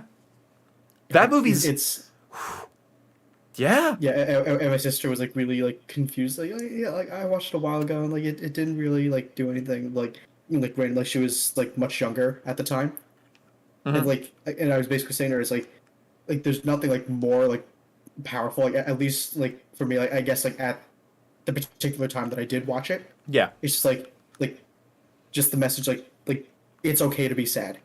Yeah. That's a great message. The whole movie is, how do I repress this? Oh, you don't. That's a hard lesson. That's a really hard lesson. So, like, I appreciate the shit out of that movie for that reason. Because it's a very unnarcissistic way to talk about... Because if they... Think about how narcissistic and self-indulged a movie about your inner emotions could have been. Like, that could have been, like, just a fucking huge jerk yourself off fest, but it wasn't. It was about how to handle your stuff so you can move on in life and pursue relationships and be friends with other people. Because also there's a whole thing about understanding other like the main character, like the main girl, like you understand other people. Mm-hmm. Not just through the lens of your own emotional garbage, but actually that they have their own. And to look into somebody else and to basically have that for a kid to like think about what's going on in other people's heads, that's actually really powerful because that's how you think about, like, how do you think about someone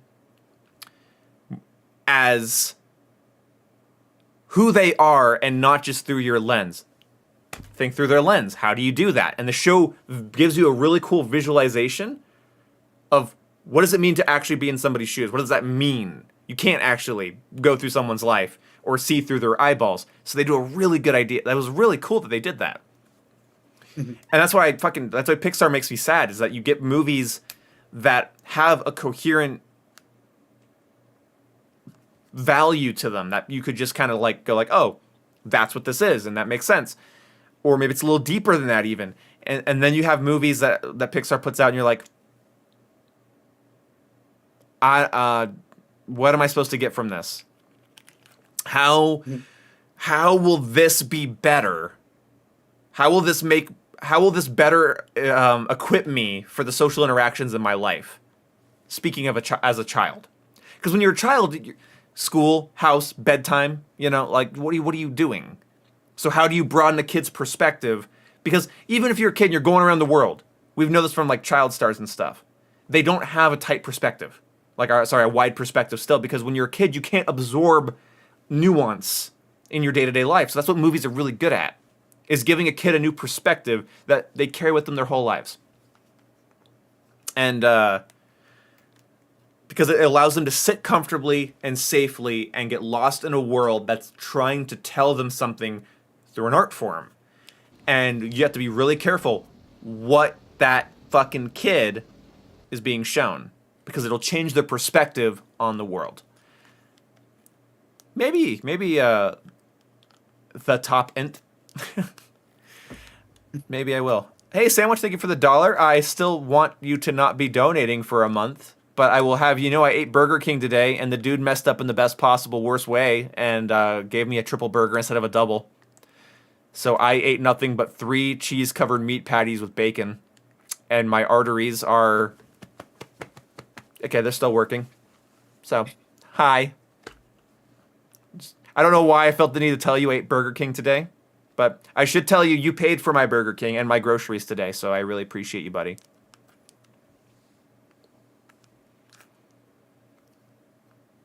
Did you hear about the dude who criticized Turning Red for not having enough references to 9/11? Yikes. Not enough? Wait, are there references to 9/11 in Turning Red? Somebody answer me. Did I miss something? Thank you, Lucas. Oh yeah, someone did that to me on my break. Ate a triple Whopper with extra cheese. Fuck yeah. Well, the thing is, a triple Whopper would have had some redeemable qualities. You got some lettuce and some onions and some tomatoes. You know, you could add some... Okay. I had a double stack. The Stacker King. So it was supposed to be 2 patties and bacon. So it was 3 patties and bacon.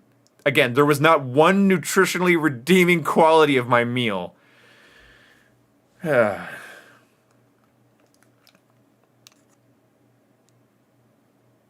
but anyway, like, wasn't the movie Coco That's Pixar. Pixar? I think it was. Okay. I don't know if it was just Disney or if it was Pixar. I think it's Pixar. Yeah, I remember. But that movie got me. That's also talk about a hard topic to deal with for kids. Mm-hmm. The seeds on your bun. He's right. I had sesame seeds on the bun. Health food. Sorry, go ahead. Oh yeah, 'cause like I'm not sure like what it is, but just the ending of that movie it just got me. Because like I watched that movie in school also. Yeah. Just like It's a good one. Pixar can do a really good job of, like, Disney in general can do a really good job of hitting your heartstrings. Because I grew up with, like, I think everyone, like, Fox and the Hound, Treasure Planet. Oh, why am I drawing a blank on some of the more classic ones? The Aristocrats is Disney, yeah. Sorry, not the Aristocrats, the Aristocats. That was a fun one. They have fun movies. They did a good job. And, like, artistically, their movies were just more interesting every time. They're a little bit more like, okay, it's another Pixar movie looking now. Like, Turning Red looks like a Grubhub commercial. But still, like, they're always really good at that. All Dogs Go to Heaven. Yeah, that's a fun one. Yeah, in Coco in Kanto and Moana. Yeah, what was I calling that? Like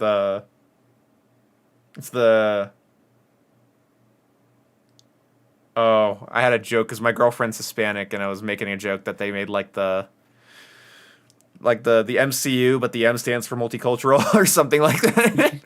It's the multicultural cinematic universe. Hey, Manny, I'm glad you watched and hung out. Have a good day, bud.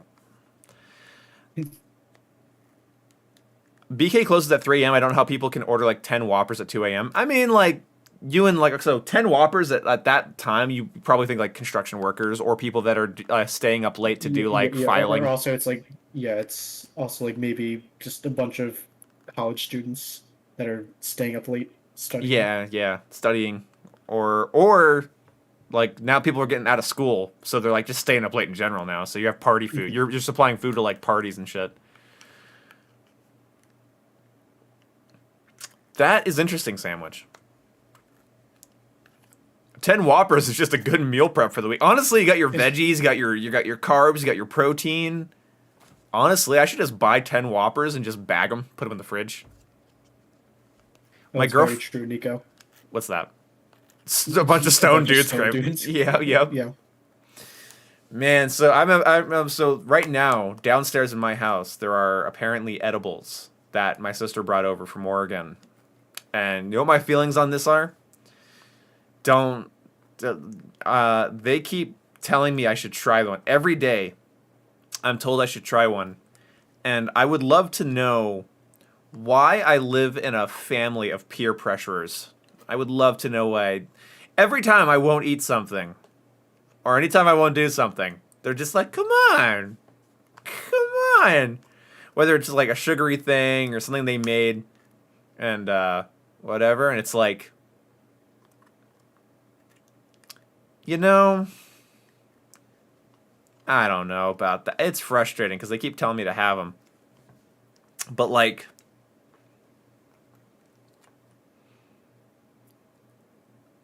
I'm scared I'll like it a bit too much. But is it legal in your state? It's not legal, but the way we have it, like it's within family, we have nothing to distribute, and so we'll be fine. Like if we ever got our house searched because of a call, which if that ever happens, I'm going on a tear to find out who it was. But the thing is like no one in my house is a stoner. No one in my family is really a stoner anymore. Probably my brother is, but he lives in Oregon. Who gives a shit? But they're just so fucking dorky about it. They're like, oh my god, eat half, you'll feel so silly. Like they're just so fucking yeah, exactly. Just so stupid about it. Could do oh yeah, did Kyle end up munching that edible on PKA? I have not seen that yet. I thought it was dying 2 hours later, took the wrong amount thinking each gummy was 25. They were 250 milligrams. Holy fuck. You're retarded. Oh my god, that's rough. I'm sorry. No, I'm not having any. No, I think I got too much of an addictive personality. It's why I'm stuck on caffeine right now.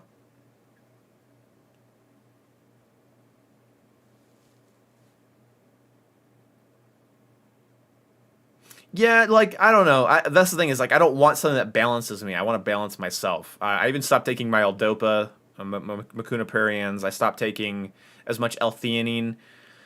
It's just like protein, water, caffeine. That's kind of my diet right now. Just with some veggies. I actually have a supplement, Dr. Schultz's Superfood, and that's got like I think I've told you it's like basically if you took 5 salads, like 5 full garden salads, and just blended them up into a drink. With like what I do is I put it like a banana, about 8 ounces of water, 8 ounces of orange juice, and then like a bunch of powder, like a bunch of this stuff. And again, it's not like powder. It's like actually you can see like it's leaves. There's like little pieces of like root bark and stuff. And I'm just putting it in there. Nothing in there is fake. Like nothing in there that because like you know it's fake because if there was like vitamin D in there, I'm like, what plant are you shredding up to get vitamin D? That's not a thing. So none of it's synthetic. And so it's basically like I'm drinking like 5 salads a day. I do 2 days on, 1 day off because too much vitamin C. I'm working out now. Maybe I actually should do like a half dose every day instead of a full dose 2 days off one because I'm burning through my shit more. But dude, my entire metabolic state has fucking changed. I told you I went 24 hours without food and I was like walking through the store and like shopping and buying things with no new food in me since the steak dinner 24 hours earlier. And my entire like my whole metabolic state, it's different. Like I'm just not hungry, cravey, cranky. I was a little bit punchier, but like because it's obviously 24 hours without food, but not like that because I was feeling weak. I thought I was like, am I diabetic? Because I got to the point where if I would stop eating, it was like shaky, like weak lethargy. And man, it's awesome. Can you bench the bar? What the fuck does that mean? Like the bar without any weights on it? Can I take the bar and bench it? Like tell it to go sit down? What? The creep time is the wild part? That's what I've heard, Blue Bandit. Yeah. Metal Gear Rising was actually kind of deep. Super deep and scary relevant. Have you tried fasting? What are your thoughts on fasting? Love fasting. Um, it love fasting. That's stupid. I actually do not love doing it at all. I love eating. No, I should change my no, mind. I'm pretty sure fasting, if it's not like a regular thing that you do, Mhm. fasting isn't very good. So intermittent fasting is okay. True fasting for long periods of time, if you don't have a lot of fat mass, is bad. Well, So no, no, let's no, no. I mean more oh, I'm gonna fast like at like this specific time this one day, and then oh, I'm not gonna fast this day, and then next day I'm gonna fast at like this other random time. Like that's not Oh, good. yeah, you want to have some consistency for sure, but there is a caveat to that because I know what you're talking about, and yeah, that can be bad. Um, What's fasting? That's just not eating for a Not eating. specific period of time. Yeah, fun So fact. like that's where the whole thing like breakfast God damn comes it, from. my Like, story, my anecdote. God damn it. sorry, so, like Break you're breaking the fast. breaking the fast. Yep. What's fasting? Yeah, so breakfast is basically translated from break fast. So okay, so um if you are skinny, I do not recommend if you're trying to build like muscle and you're skinny, don't fast. And definitely don't go to sleep hungry because what your body starts doing is it starts eating your muscle mass away. And because that's what it has. It doesn't have like reserves. Thing is, I have chunk. So what I found out, what I was told by a doctor, and what I've been told by very many, like pretty much every bodybuilding and like body science channel I watch, they say if you have flab, that your body can eat that. It can be okay with that. So if you do every other, like if you have a routine of like, I'm going to not eat for my first 3 hours when I wake up, or every other day I'm going to have a 7 hour period where I don't eat, or something like that, or longer, it's okay. There are symptoms you can look for, and if you start to exhibit them, then definitely stop doing it. And that's like, weakness, fatigue, bad heart, like your heart rate's inconsistent and awkward, trouble sleeping, things like that. The thing is that I'm currently but one thing you can do is that when you're not eating, it also kicks your immune system up. So when you're not eating, so everyone's like, when you have a cold, you got to make sure you eat and rest. No, you keep fluids in you for sure. Lots of fluids. Thank you for the $2, by the way, sandwich. I think I forgot to say that. Even though you're breaking the thing I told you not to do, and you're going to annoy me.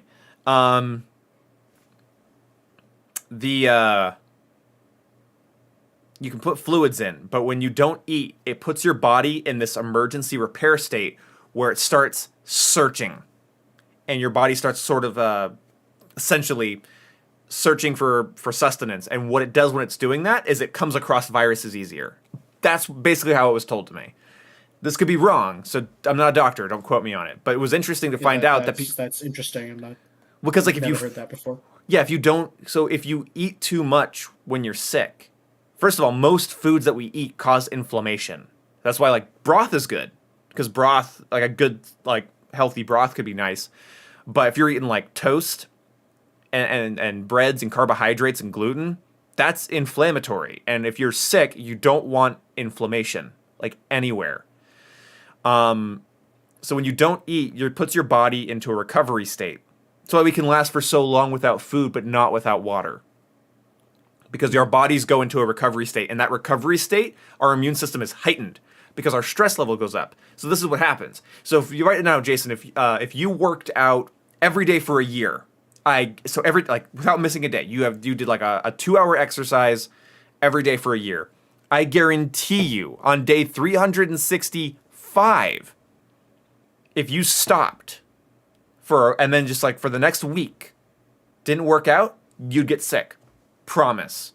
It's a guaranteed thing. We hear that stress hurts the immune system. It can be true, but that it hurts your immune system not in the way that gives you the sniffles. Stress keeps you from getting sick. That's why caregivers, people that have to like care for somebody in their house, they don't get sick. They just don't. They're in such a high stress alerted state, their body will not let them get sick. Their body is in a constant state of repair. So every bodybuilder, they get sick after a vacation. Every single one. They have to make sure they're training even on vacation, doing something, because as soon as their body relaxes, it goes, "Oh, we're not in repair mode anymore. Cool." And it goes like, oh, "Good night." And then they get a cold, they get a flu, something comes in. So it's a complicated subject, because my sister was like, "Oh, I didn't eat, after she was pregnant." She's like, "Oh, I didn't eat, so I can lose this fat." And I'm like, "Don't do that. You're a skinny person.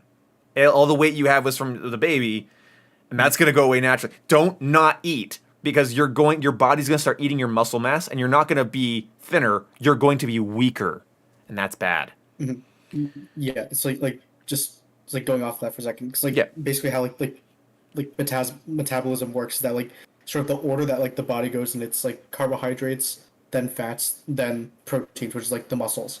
Yeah. So like that's why those like low carb diets or like just no carbs in general, like those diets like are super effective. Yes. Because the thing is like you're skipping that first step. You're going straight to breaking down like fats and all that like in your body. Mm-hmm. And yeah, it's better for your energy too. You're skipping the carbohodyes. Yeah, it's better for energy too. And because fats store more energy to begin with. Yeah, carbs. You guys crash after you eat. It's too much carbs.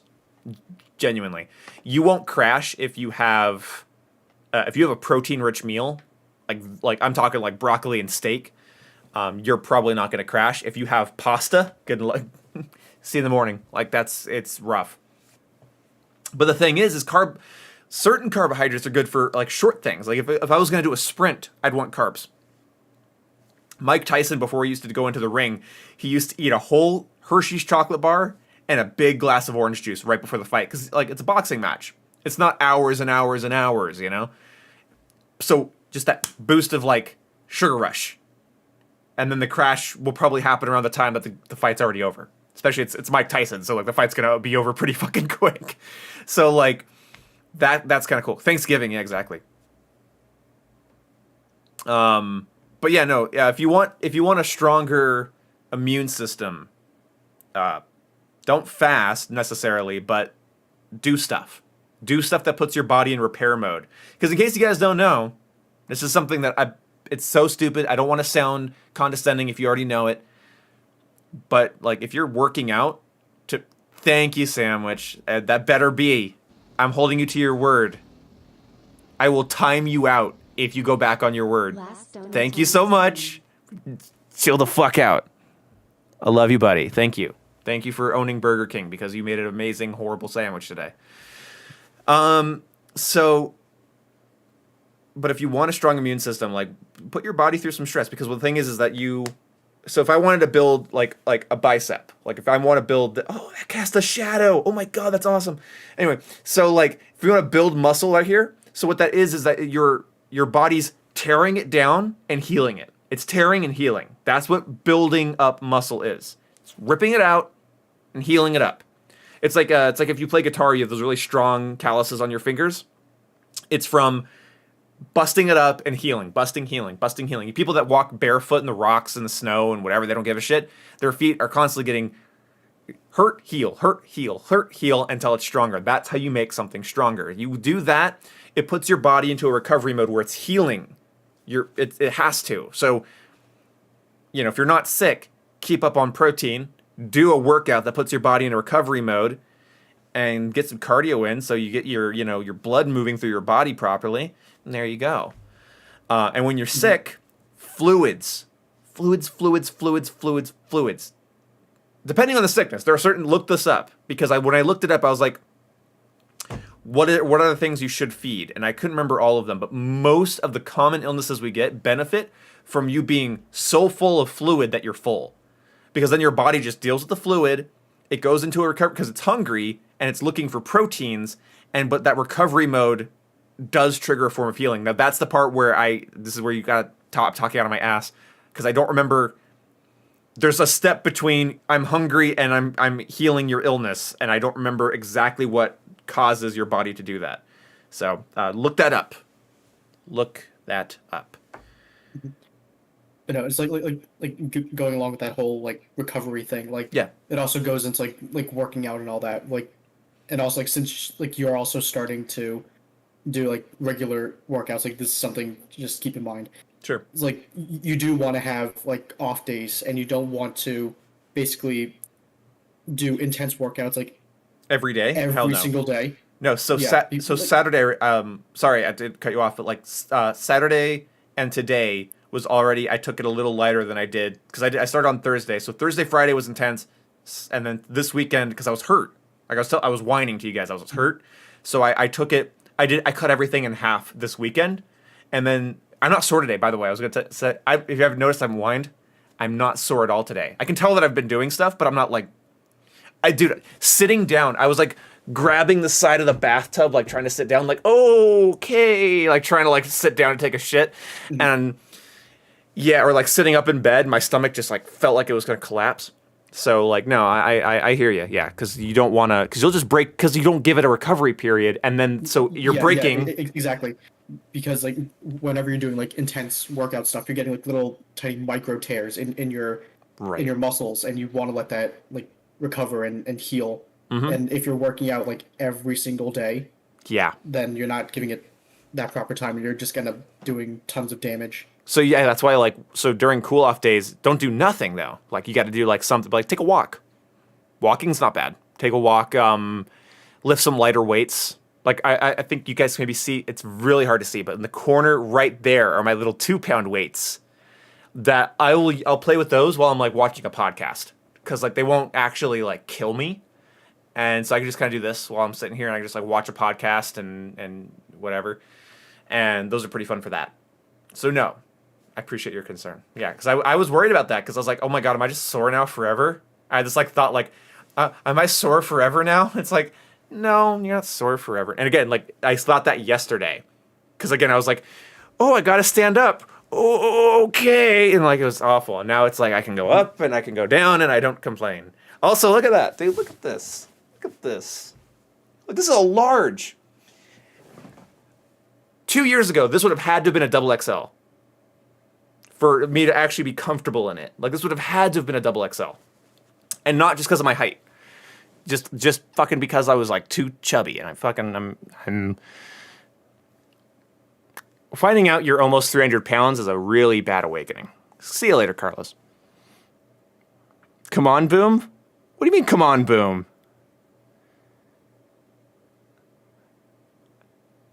Yeah, I'm proud of good. I'm proud of me too. Thanks. I can't do hair flips with a headset on. I can't do hair flips in general. Oh my God, does anyone have a friend for MP games? I exist and need friends. I exist. Oh my God, that's like what I said today. I was buying my mom beer. And I was like, the lady came over to card me and I was like, I was born. Oh. Dude, yeah, hit up the Discord. Dude, spam the Discord every day. Like, not like spam it every day, but like every day, just ask. Dude, there's going to be somebody in there that'll play with you.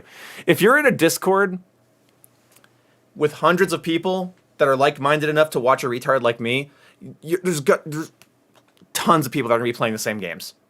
Guarantee it. I need more game friends and dads. That might be the saddest thing I've ever fucking read in my entire life. Any dads out there? I could use one too. Oh, I saw a say would say something earlier. Fuck you, Looks like Daffy. Jason's in a kitchen. What is it, because of my lab coat over here?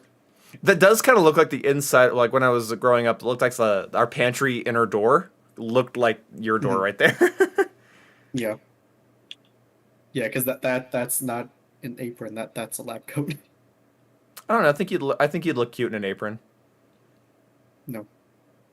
I need more bitches than friends. Oh my God, Potato Lord based. I don't know. I will fully admit it's a vulnerability of mine. I would love to talk to females that I'm not in relationships with or related to.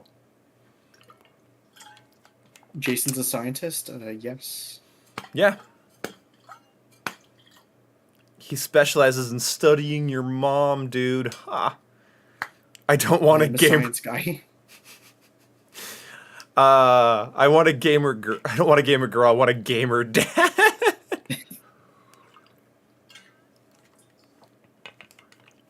About to gold my MP40 on Vanguard during the stream. Awesome, Daffy. I should gold my MP40. Thompson first, but then MP40. I don't even remember if I got that one gold. Who doesn't, Sandwich? Gamer dad and abusive dad are the same thing. Oh my god. When your dad comes home angry and you just look like more XP. Gamer dad moment. You're ripped 200 pounds? Shit, dude. Nice. I don't know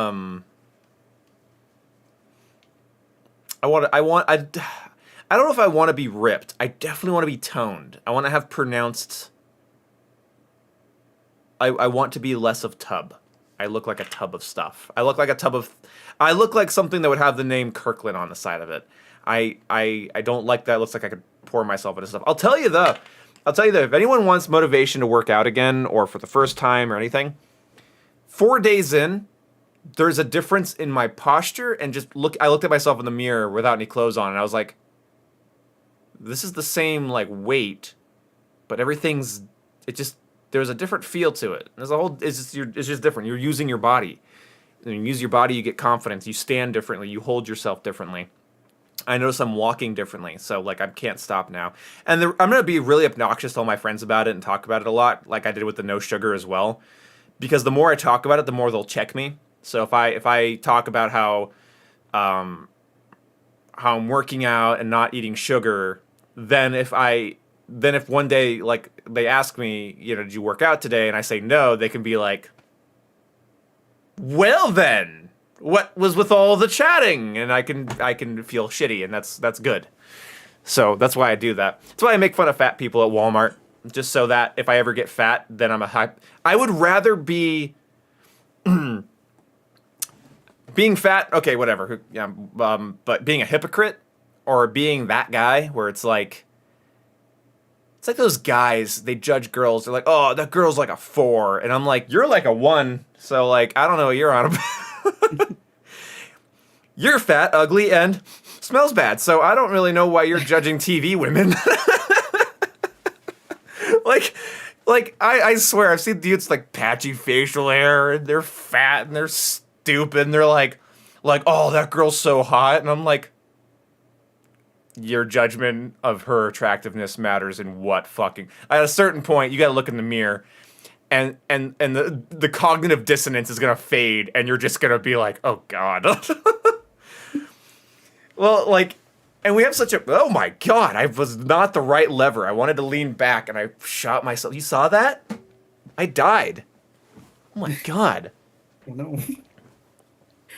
I panicked. I do want to try to find like some time to like work out like a little bit because I just want to try to get back to like where I was like when I was in high school.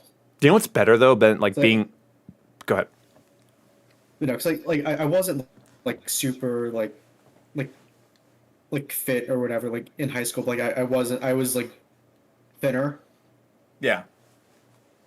So I want to try to get back to that point because I think when I was in high school, I was like sort of like mid in terms of like my weight, like 140s, like around 150, and now I'm like 160s.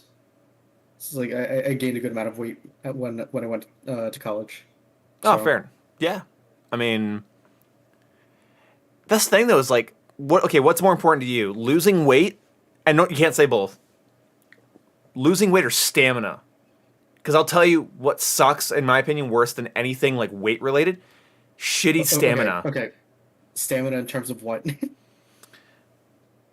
I go up the stairs and I'm out of breath. Okay. I lift a heavy bag of groceries and I'm pathetically whimpering about it. Like that, just sort of like yeah. Because that could have gone like many different ways. I was like, which one are you talking about? Yeah, just that sort of like I'm out of breath from doing nothing. Yeah, like I haven't really had that issue in a while, like just because like I guess like what I have to do for work, like I'm Oh just yeah, and constantly you moving played around. sports. You played sports at one point in your life, so that also will. That's just going to be a like for the rest of your life, up to I think to a certain point, you'll have the benefit of what you did on like in hockey. That will just carry with you. So what sucks about me is I spent so much. My entire teen years were spent in chairs, and that was really fucking bad idea. So Yeah, because like I would probably say like one of like my biggest like regrets like in college is like quitting hockey, but like mm, I do think it was like overall like in my best interest because like it was just too sure, much. sure, yeah, and yeah, that makes sense. Yeah, and also it's just like I'm small. Like I don't feel like dying and breaking everything. Yeah, So no, yeah, I hear you. yeah, No, that's the thing is like I'm not yeah, my goal isn't to become ripped. And I don't think many people's goal is to become ripped. I don't think people some people just don't even like the look of it. Like the actual look of just being like a ripped like stud. But I just want yeah, to because I don't want to have that look. Like I want to be I lean don't though. think yeah That's the thing yeah is I want to be lean. I want to have some if I get a six pack, cool. But if I'm lean, if you can like balance a plate on my stomach and it's not going to like do this, like then I'm happy. I remember I have a picture of Kyle because this was back when Kyle and I were both much fatter. So he was in this room. We were hanging out. We're watching TV or something, and he has chili dogs. And he literally, I'm picking on him on stream. I feel bad. He had the plate of chili dogs on his stomach, and it was like working like a table. He was just like off his stomach, and it's my favorite picture I have of him. Is just him with like a plate of chili dogs right on his gut, and yeah. Oh how my tall am god. I? I'm only like 5'5". I'm short. Hey, but like exercising's easier for short people, from what I've heard. And by the way, Daffy Duck, congratulations on your gold camo, buddy. People care. People care. They just don't say anything because they don't care that much, but they care. That's some real dad energy. Yeah. Well, that's the thing too that I had to remember because I was feeling really bad on myself when I first started working out. I think I tweeted that like one of the workouts was humbling, and I had to remember it's harder to work out when you're heavy because I'm still over like 200 pounds and I'm like 6'5". So like moving, it's just requires more energy to move. So like it's like there's more weight you have to push up with a push up, and there's more weight on top of the squat when you do a squat or whatever, and it's like oh fucking god, like it sucks. So, but I'll get there. I fixed my ab lounger today actually. I had an ab lounger where it's like a just like a flat board that's like has like a fabric base like a chair, and it folds in on itself. So you sit on it and you just like you just do these like super optimized sit-ups in it. And so I got that working today, so I'm really excited because the way it works with your arms, everything, it ends up burning fat all the way down your side.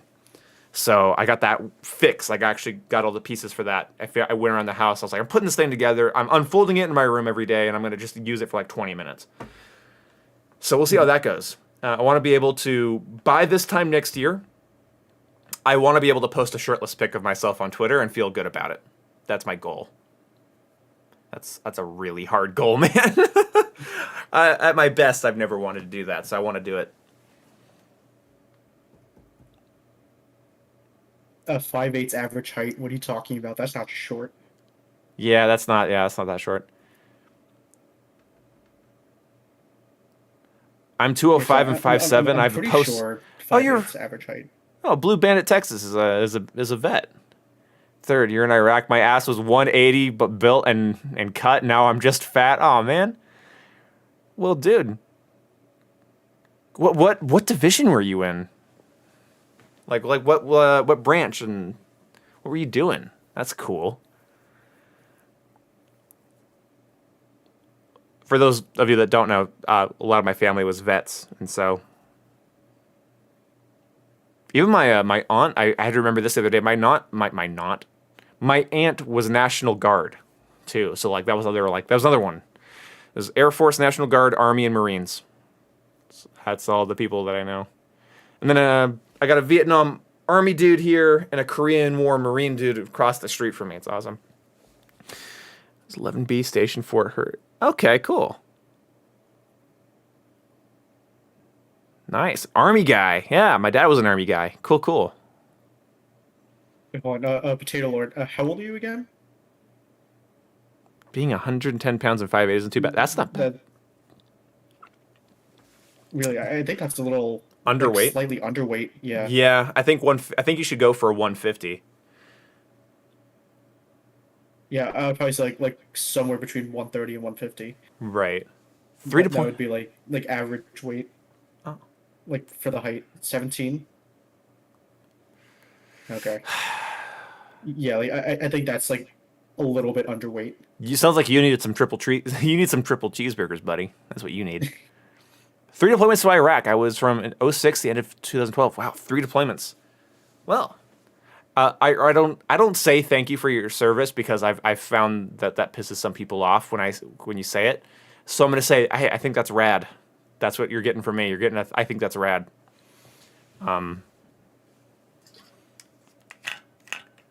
And I'm serious too. Like my dad, because he was at the VA, and he basically told me, he's like, "Don't ever say thank you for your service to anybody in public." And I was like, "Why not?"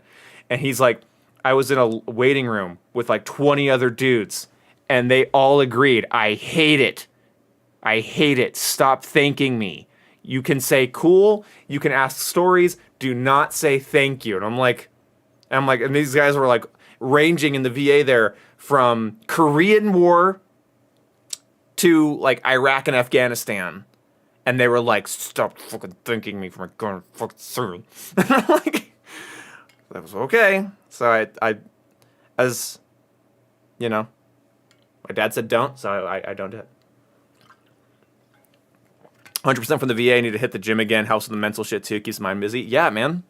My dad had 100% from the VA as well. So.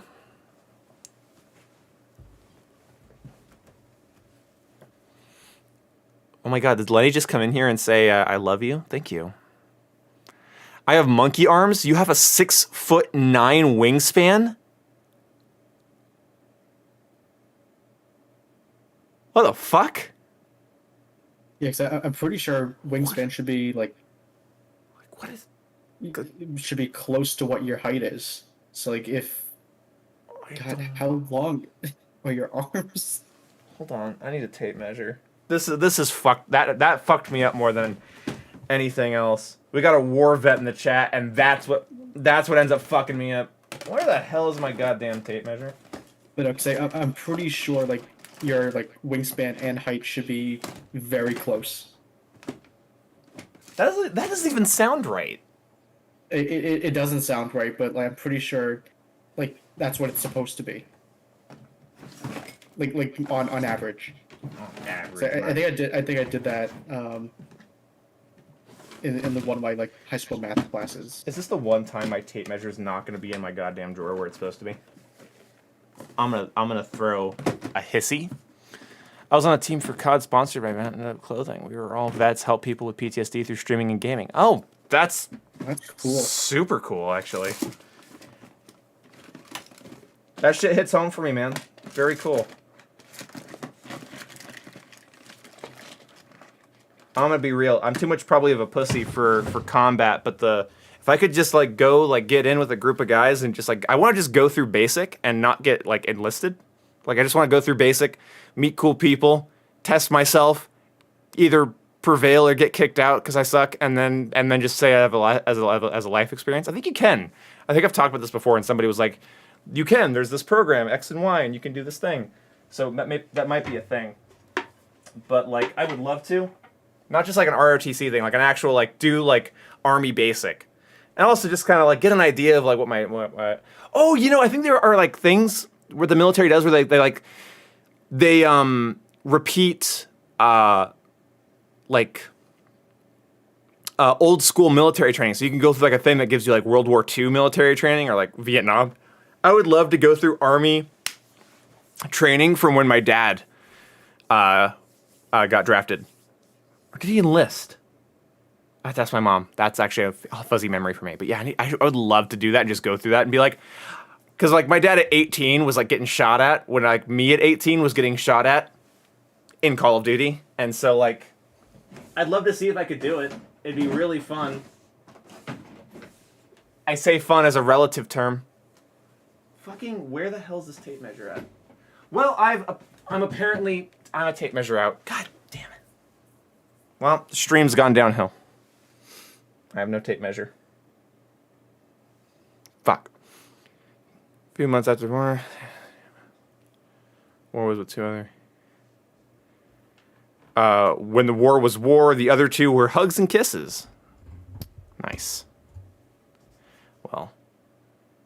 Yeah, 06. Were you...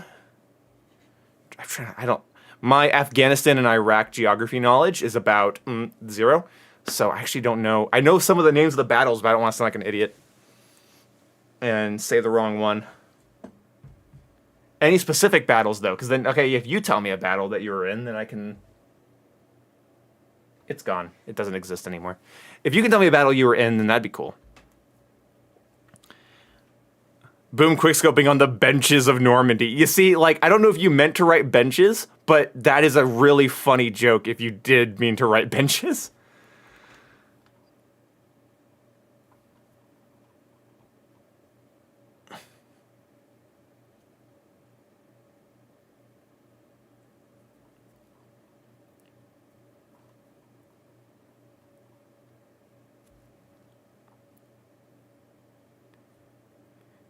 This is gonna blow some minds if you know about WikiLeaks. WikiLeaks? Okay. Fucking give it to us. I'm excited. This has become the Blue Bandit Texas podcast. Because I would love to know. There were benches on the boat, so I'm proning in Auschwitz with the MP40. No drop shotting. No, that drop shotting's against the Geneva Convention. God damn it.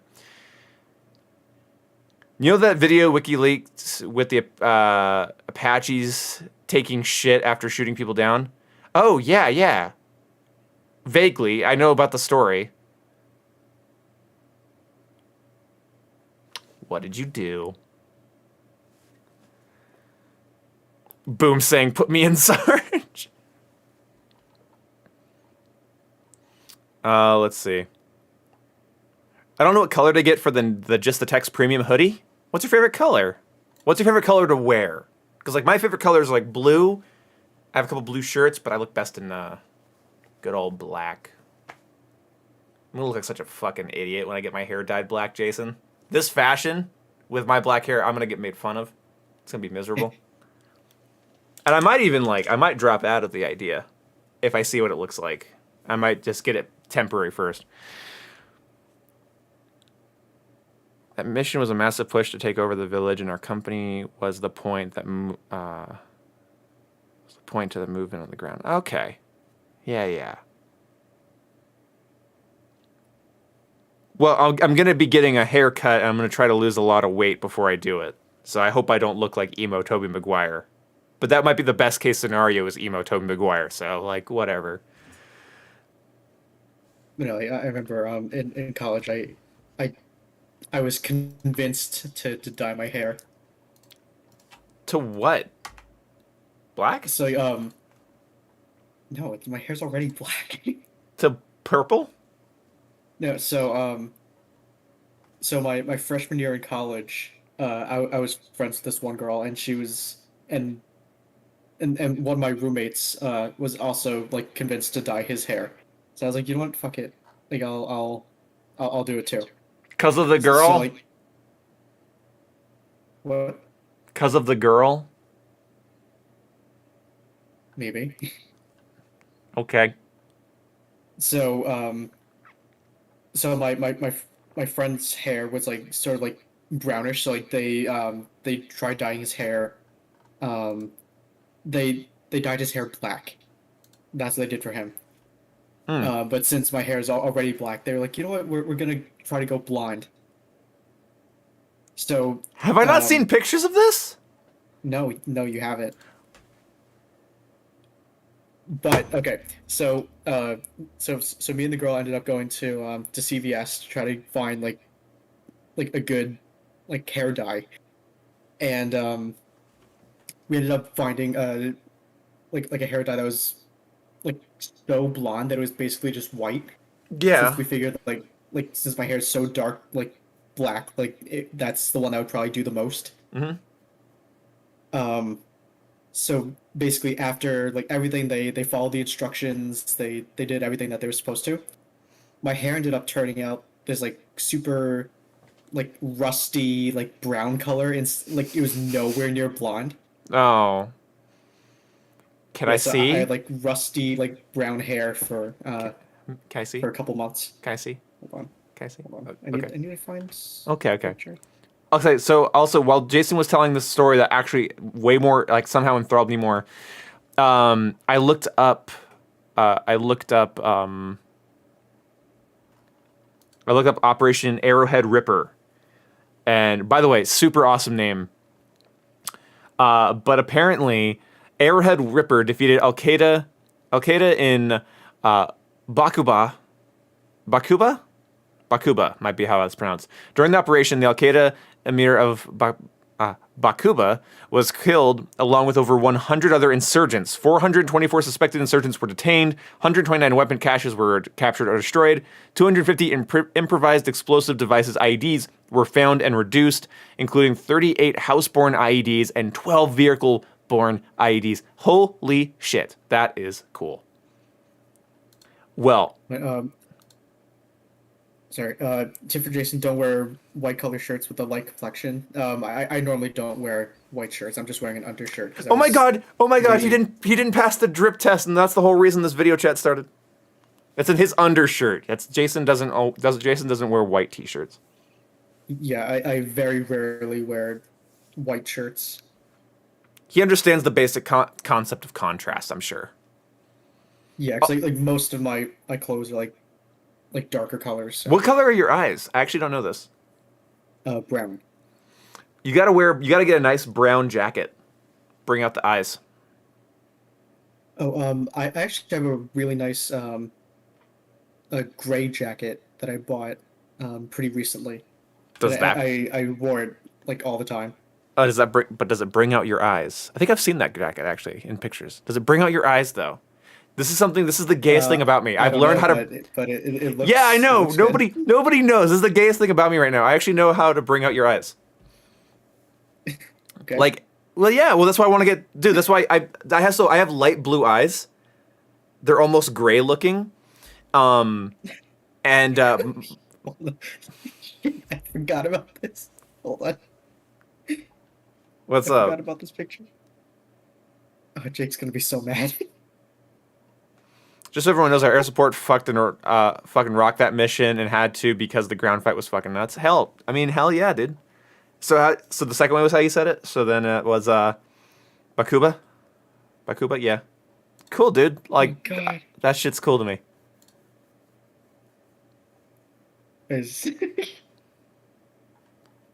I say Al Qaeda? I mean, Al Qaeda. I've heard it both ways.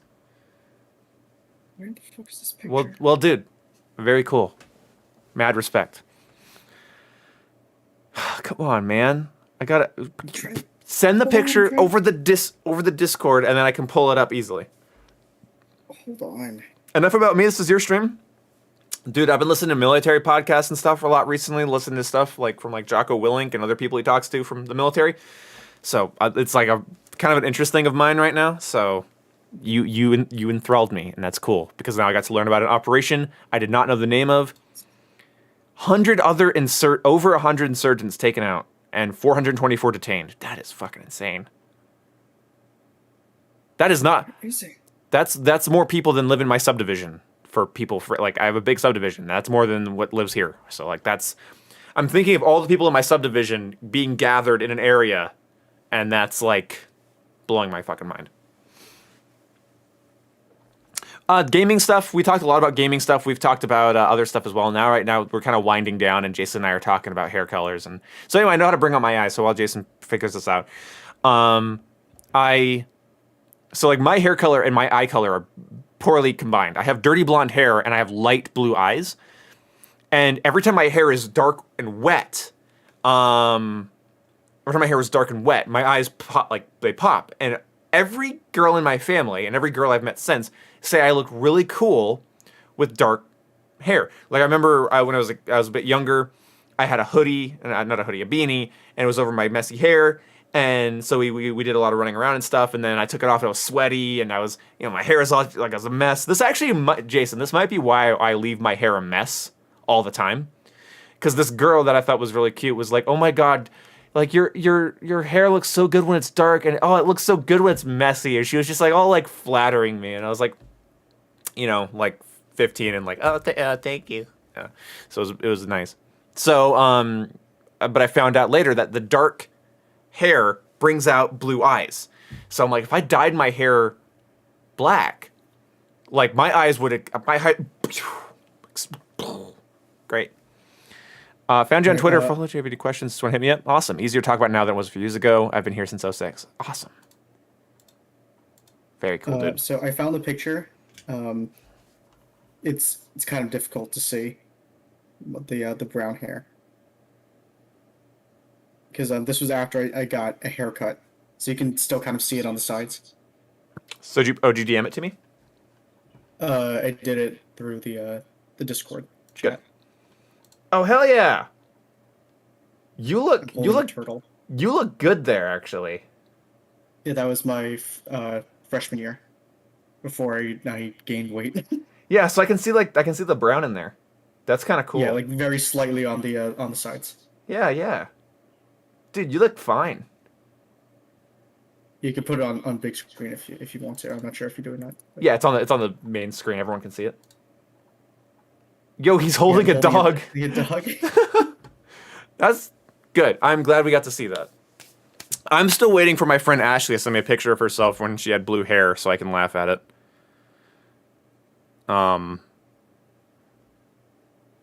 But yeah, it's like the funny story with with me dyeing my hair. Right.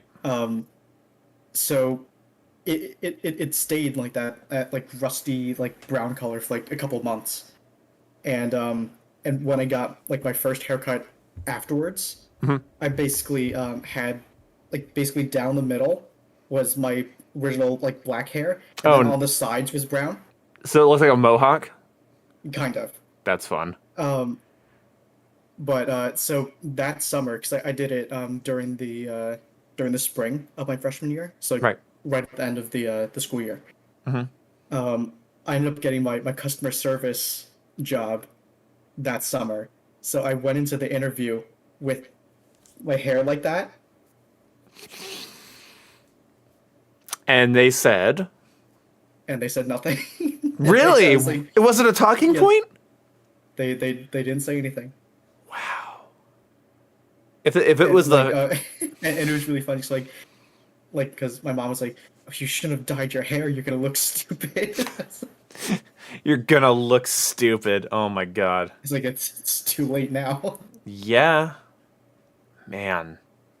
But no, because when because the picture that I sent was a little bit after the haircut that I got, but like when it was actually like still like really short, it didn't look that bad. Yeah. No, like honestly, like that picture that I had there, like that was really good. Sandwich, I appreciate the attention, buddy, but I try to leave my DMs open for problems in the Discord server, so thank you, bud.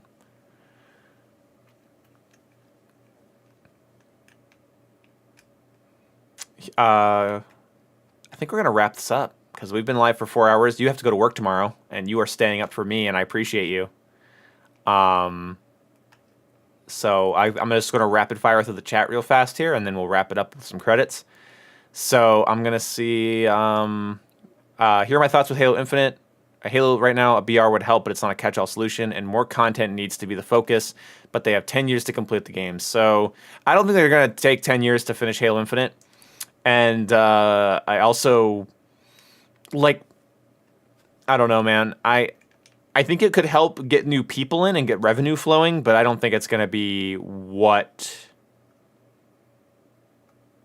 people want. like I just feel like it's gonna be a bad taste in people's mouth if they botch the fundamentals and then try to trend chase right afterwards. Because while BR isn't a trend anymore, it's clearly here to stay in whatever capacity.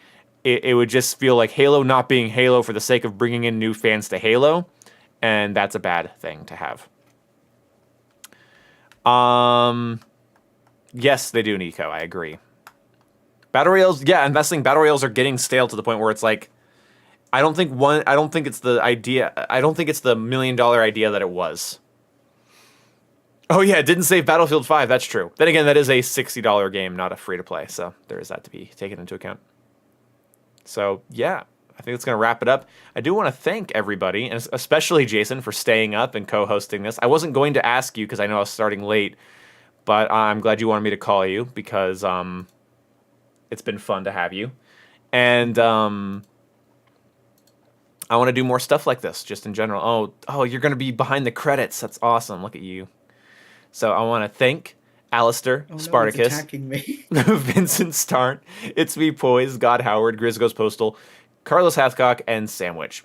Also, thank you to Anthony Williams and Derek Lay for subscribing, and for Gamerboy Bathwater re-upping your membership.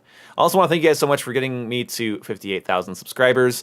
I hope I can do right by you all, and by right, I mean whatever the hell I want. It's my channel, not yours. Anyway, I'll see you when I see you guys. It's been a lot of fun, and Jason, do you have anything you want to say? What? Before you end it, Yes. open up the group chat because I found something that I completely forgot about. On Discord? Yeah, Or no, not on Twitter. okay. I don't want to show Twitter DMs because Jason constantly says slurs in there. What is this? Okay, well, I wish I didn't see that. I wish I never saw that again. Anyway, thank you so much, everybody. Guilty says you look like a Chad. That's awesome. Yeah, it was fun. Thank you. Yeah. I want to do more. I want to do more of this. Like, I would love to do at least one of these a week, if not more. With Jason, without, but like obviously a guest makes it much, much better. I want to do one of these with exclusive Ace, and I think that'd be a lot of fun. Him and I could just shoot the shit for 4 hours. That'd be pretty fun to do. So, because I watched his old room tour. I want to see if he still has the humidor and the hookah, because he has a hookah in his original room tour. He has a fucking. Right. I remember that. Yeah, he's got a humidor. He drew a picture of Salvador Dali. I want to ask him a bunch of questions about his life and stuff. I want to get like really in there. I want to be like a really, really haphazard surgeon and just like start carving into his life on stream. That'll be a lot of fun. So thank you guys so much for coming out, talking to everybody, and asking me questions. And I will probably upload this stream later to be watched if somebody wants to let this play in the background while they masturbate or whatever they do with their day. I will. I will see you guys when I see you guys, and goodbye.